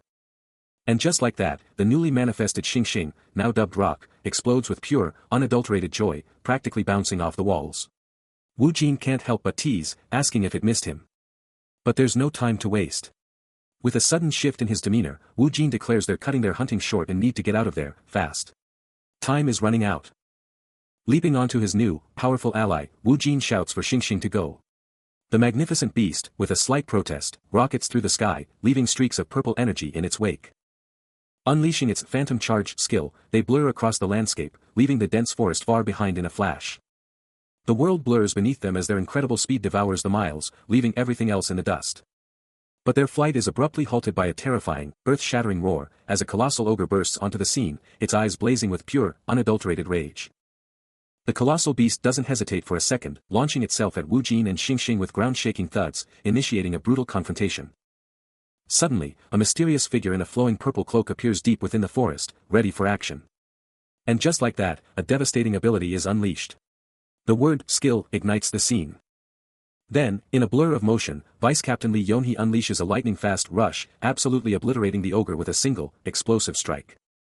The colossal beast crumples to the ground in an instant, leaving Yonhee standing triumphant over its lifeless body. With a resounding kung as the ogre hits the dirt, she coolly assesses the aftermath of her brutal efficiency. Scanning the dense foliage, she mutters, "It has to be around here somewhere." Her relentless hunt pushes her deeper through the rustling grass, every step charged with unwavering determination. A flicker of confusion crosses her face as she wonders, where could it be? When the ground yields no answers, she rockets skyward, soaring high above the trees for a panoramic view of her objective. He had a flying summon, and it was obvious he had a whole arsenal of tricks. The massive gorge, strung with precarious ropes, was the real challenge. And there it was, staring them down. The real reason they hadn't cleared this dungeon wasn't just about crossing that insane gorge. They could totally just use flying summons to zip right over. But here's the kicker, only 2 monsters were even protecting the return stone. After seeing that, they just gave up the raid, figuring it was way more profitable to let a dungeon break happen than to actually clear it. That way, this whole area would get wiped out, and they could just redevelop the entire thing. He wasn't a fan of all that political garbage, but the final call wasn't his. He brushes off the accusations, declaring it's got nothing to do with him, but you can feel the hidden agenda brewing. But far away, in the heart of the dungeon, a hand strains on a rope, fighting gravity itself, as the impossible feat of clearing it hangs in the balance. A challenge the Hwarang Guild utterly failed, yet the president boldly takes all the credit. A fierce resolve hardens Yeonhee's gaze. The very reputation of the Hwarang Guild is on the line. Meanwhile, Woojin effortlessly conquers a treacherous cliff. Tick-tock. Just 1 hour left until the dungeon break. The Hwarang Guild drops a bombshell, a press conference. At the Hwarang Guild's explosive press conference, the president takes the stage, boldly declaring the guild's objectives and dropping Vice Captain Lee Yeonhee's name. But then, a sharp-eyed man in glasses, with fiery reddish-brown hair, cuts in, dropping a bombshell. The chances of success are close to zero. Unfazed, the president pushes on, revealing a shocking truth: only an hour until the dungeon break. And then, a chilling reminder: your sister is your sister. The man's face darkens, his voice laced with fury as he fires back, demanding to know how the president dares to ask about his feelings. His voice cracks with raw indignation, as he confronts the president's sheer nerve. A gut-wrenching pain rips through his words as he confesses, a family member is staring death in the face. His face twists in pure agony, a guttural cry tearing from his throat. Just as the president tries to regain control, the man's furious shout of, "Wait a minute," echoes through the entire hall. Having made his explosive statement, the man turns his back and storms out, leaving the president to stew in the aftermath. The red-haired man, glasses glinting, watches the unfolding chaos. His mind races, noting the barrier's ominous silence, yet he forces out a public declaration of relief. Cutting through the tension, he barks orders to move to the commanding headquarters, no time to waste. The president, ever the stoic, remains perfectly unreadable, a master of composure. But the red-haired man sees through the facade, muttering about the president's chilling indifference, a truly cold-hearted boss, even for his own company. The president strides off, but the red-haired man's thoughts burn, condemning his coldness, a man so detached, even from his own sister. He wonders if the president sees everything, even the guild's fate, as just another card in his ruthless game. Out on the busy streets, the red-haired man moves through the crowd. Someone asks who's in charge, and the answer drops like a bombshell: Kan Woojin is the boss. He confronts the president, demanding to know about the commotion, and discovers they're all Hwarang Guild employees. Outside the building, a massive crowd has formed, their faces a tense blend of anticipation and worry. A massive crowd gathers, eyes locked on an unseen spectacle, the tension palpable. But elsewhere, Woojin, ever the master, gives a quick, "Great job, Xing Xing," and his powerful summoned beast dissolves into shimmering purple light, ready for its next call. Soon after, he's standing on a windswept hill with his demon companion, staring at ancient, colossal stone figures, and she can't help but exclaim, "Is this the Temple of the Giants? This is insane. A legendary place, actually real." The sheer scale of the ancient figures sends a chill down her spine, and she mutters, "Okay, this is seriously creepy. Are these things gonna turn into golems or what?" But Woojin's eyes narrow, a spark of resolve igniting as he thinks, there's only one way to get answers. He then turns to his demon companion, a mischievous grin playing on his lips as he hands her a mysterious item and commands, "Eat this." The glowing yellow orb rockets through the air, smashing directly into the statue's ancient stone face. Instantly, massive cracks erupt across the statue's surface, a terrifying, grinding sound ripping through the silence. The cracks deepen, spread, and multiply, the colossal figure on the verge of total collapse. A thunderous hum reverberates. As the demon girl gasps, realizing the impossible, the ancient stone statue is alive. Suddenly, the entire field erupts. Woojin and his companion are forced to sprint as a horde of colossal stone golems awaken, their earth-shattering steps closing in. A terrifying system alert confirms their worst fears: giant golem LV-65. This isn't just one, it's an army. The demon girl looks to Woojin, whose gaze is locked on the overwhelming threat, revealing a vast, silent army of stone giants now dominating the landscape. His eyes narrow with intense focus. As he quickly deduces this entire area is a deadly activation trap, triggered by their very presence. A chilling realization hits him: these soulless golems are completely immune to his necromancy. He's in the field, sword drawn, declaring it's go time to level up his warrior class skills. Watching him intently, the demon girl's mind races. Wait, wasn't he a necromancer? Now he's a warrior. But her focus snaps to the ominous stone figures in the clearing, now undeniably active golems. A worried expression flashes across her face as she grasps the truth: these aren't just statues, they're golems. Anyone who blindly approached that altar would be toast. Suddenly, the golems erupt, their stone fists slamming down with explosive power. She stares at the brutal assault, realizing they'd be absolutely annihilated if caught in this trap. Now completely surrounded by the towering stone figures, the sheer scale of their threat hits her. As a golem's leg glows, ready to crush, she grudgingly admits his instincts are way sharper than she gave him credit for. Woojin lets out a sharp gasp, his breath catching in his throat. As he stares down the activated stone giants, the truth hitting him hard. He's the starting point of the trap. They just had to be activated by me, isn't that right, Golem? The clearing around them now teems with colossal figures, their stone forms lumbering to life, completely surrounding him and his companion. His companion's eyes widen in sheer terror, the demon girl gasping, those things have been creeping us out from the start. 3 of the massive constructs stand directly before them, their silent, stony gazes locked onto the intruders. One of the golems stares with a single, malevolent red eye, a chilling, powerful glow emanating from its ancient form. Sweat drips as Kong Wujin's face twists in pure dread. Gripping his hammer, a chilling realization hits him, he's finally seeing the end of this nightmare, because they just. But the desolate landscape, littered with ancient, silent stone statues, had been giving him the creeps from the get-go, their eerie presence just gnawing at him. Suddenly, from the shadows, 3 ominous figures, cloaked in dark robes, materialized, their presence a chilling contrast to the quiet landscape. One of them turned, and a single, malevolent red eye blazed from beneath their hood, a terrifying glimpse into their true, monstrous nature. Without a moment's hesitation, the 3 robed figures exploded forward, crackling with dark energy, unleashing a devastating, coordinated assault. But Wu Jin was ready, his hammer crashing down with a thunderous impact, meeting their aggression with raw power. After the brutal showdown, he's back in the mundane, wrapping up his shift. A quick thanks and a weekend send-off, but the calm won't last. Elsewhere, a mysterious blonde figure in a cloak drops a bombshell, bringing up a past golem crisis and warning of imminent danger. A magic stone pulses with an eerie blue glow, its frantic energy screaming that a dungeon break is on the horizon. Wu Jin's expression hardens, the gravity of the situation hitting him. There's no time to lose, they need to move, and fast, because the Cyclops are coming. And the Cyclops aren't alone. A hulking, green-skinned ogre is revealed, a direct descendant of the ancient giants. But these aren't your average, mindless brutes, these ogres are different, less savage, more cunning. An ancient tablet reveals a shocking truth, the Cyclops aren't just strong, they've gained the wisdom of the giant race. And those eerie stone statues? They're not just decoration, they're silent witnesses to the ancient power now stirring. He's sizing up the competition, recognizing the sheer, undeniable power of these foes, the ultimate bosses guarding the temple. When a booming voice cuts through, expressing shock at their unexpected meeting. The Cyclopes-like ogre's single, burning red eye locks onto him. As Wu Jin's mind races, calculating the threat of these legendary adversaries.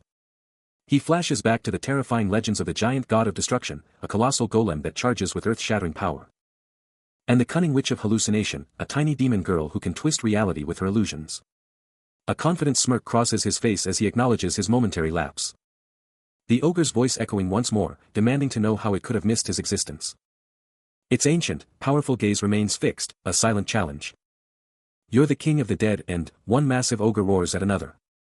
But before they can finish, a hand flashes, gripping a staff that explodes with yellow lightning. He looks up, a single word escaping him, Gigantica. The ogre, completely blindsided, lets out a guttural roar of pain as the devastating strike lands. Wu Jin's staff absolutely decimates the creature, sending it hurtling through the air. A primal scream rips from its throat as it flies. Before slamming into the ground with a crushing impact, leaving a massive crater. But as the dust clears, 3 more ogres emerge, one visibly reeling from the attack. He challenges them directly, were you guys sent by Trannet as well? A sudden jolt rips through the ogre's leg. As it taunts, Trannet is the new order of the world. You can't stop us, right?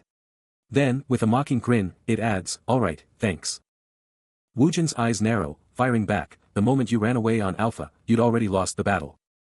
The ogre's face contorts in stunned disbelief. As the hunter's voice cuts through the air, don't overstep your boundaries. Then, in a flash of raw power, Wu Jin unleashes a devastating blow, snarling, stop talking and die already. The ogre's eye bulges in pure, unadulterated terror and agony. As the sheer impact sends it violently careening backward. Crashing hard onto the ground. A blinding flash erupts. Followed by a powerful hand pressing down with immense force. But elsewhere, an ogre kneels in solemn prayer, seeking eternal peace. Only to be startled by an unseen event, reacting with a confused, A young girl, however, interrupts the moment, stating, I'm sorry, but I wish you just stay still for a moment. As a firm foot steps down with a solid thud. The action culminates with Wu Jin standing triumphantly atop the massive head of a giant golem. It is said that temples holding divine relics can bestow powerful buffs upon their believers. And in this case, it appears to be a recovery buff, as an ogre's chest begins to glow with blue energy. He's putting the pieces together, and if his gut feeling is right, that divine relic is about to be his. But before he can act, a furious roar rips through the air, a monstrous voice screaming for him to get his filthy feet off the statue. Wu Jin just smirks, taunting his foe about being caught off guard and asking why the sudden freak out. Wu Jin's face is pure confidence, a smug grin spreading as he enjoys the chaos he's created. The ogre's face is a mask of pure, unadulterated rage and shock, its massive jaw hanging open in a silent, primal roar. Wu Jin's smirk only grows, dropping the mic with a single, powerful word, skill. Then, with a blinding flash, he unleashes Earthstrike, a devastating blow that rips through the stone golem. The colossal golem can't withstand the force, shattering into a million pieces as it crumbles to dust. But the ogre isn't done. Fueled by pure, unadulterated rage, it lets out a primal scream, swinging its colossal club in a desperate, all-out assault. The enraged ogre's club came crashing down, but he was already moving, a blur of motion. A confident smirk on his face as he activated a skill. Blue energy exploded, deflecting the ogre's arm and sending that club flying. Wu Jin closed the distance in a flash, his sword already arcing for the perfect counter. The blade connected with the ogre's head, a sickening crunch echoing through the air. And still, the young man maintained that confident smirk, completely unfazed. But the main ogre, now flanked by two smaller counterparts, roared in absolute fury, refusing to back down. Wu Jin's eyes glowed with determination as he challenged all three ogres, daring them to even try and defeat him. That unwavering confidence was palpable, a silent promise of the epic battle to come. The colossal foe is down, a dark, formless mass on the dungeon floor, but the real battle rages within Wu Jin. His strength, his mana, his very identity, everything is changing, evolving. He stands victorious over the colossal giant, having just scored 2 toes of giant for massive strength and defense boosts. Yonhee rushes over, her voice laced with worry, demanding to know if he's hurt. But the internal struggle continues, he's grappling with a sense of losing himself, his power and essence morphing beyond recognition. But then, with a shrug of his shoulders, he decides it's all irrelevant anyway. Yonhee, ever practical, suggests they head back, already dreaming of binge-watching her favorite dramas. But as they start to leave the scene, Yonhee's eyes dart back, the ogre's body is gone. She doubles down on her concern for Wu Jin. Still walking, she can't help but wonder if a ghost just made the giant's body vanish into thin air. Then, a brilliant blue crystal materializes, and Wu Jin coolly asks if this is what she's been searching for. With the enigmatic blue crystal now revealed. Her enigmatic expression holds steady, a soft, almost sinister chuckle escaping her as she takes in the artifact's power.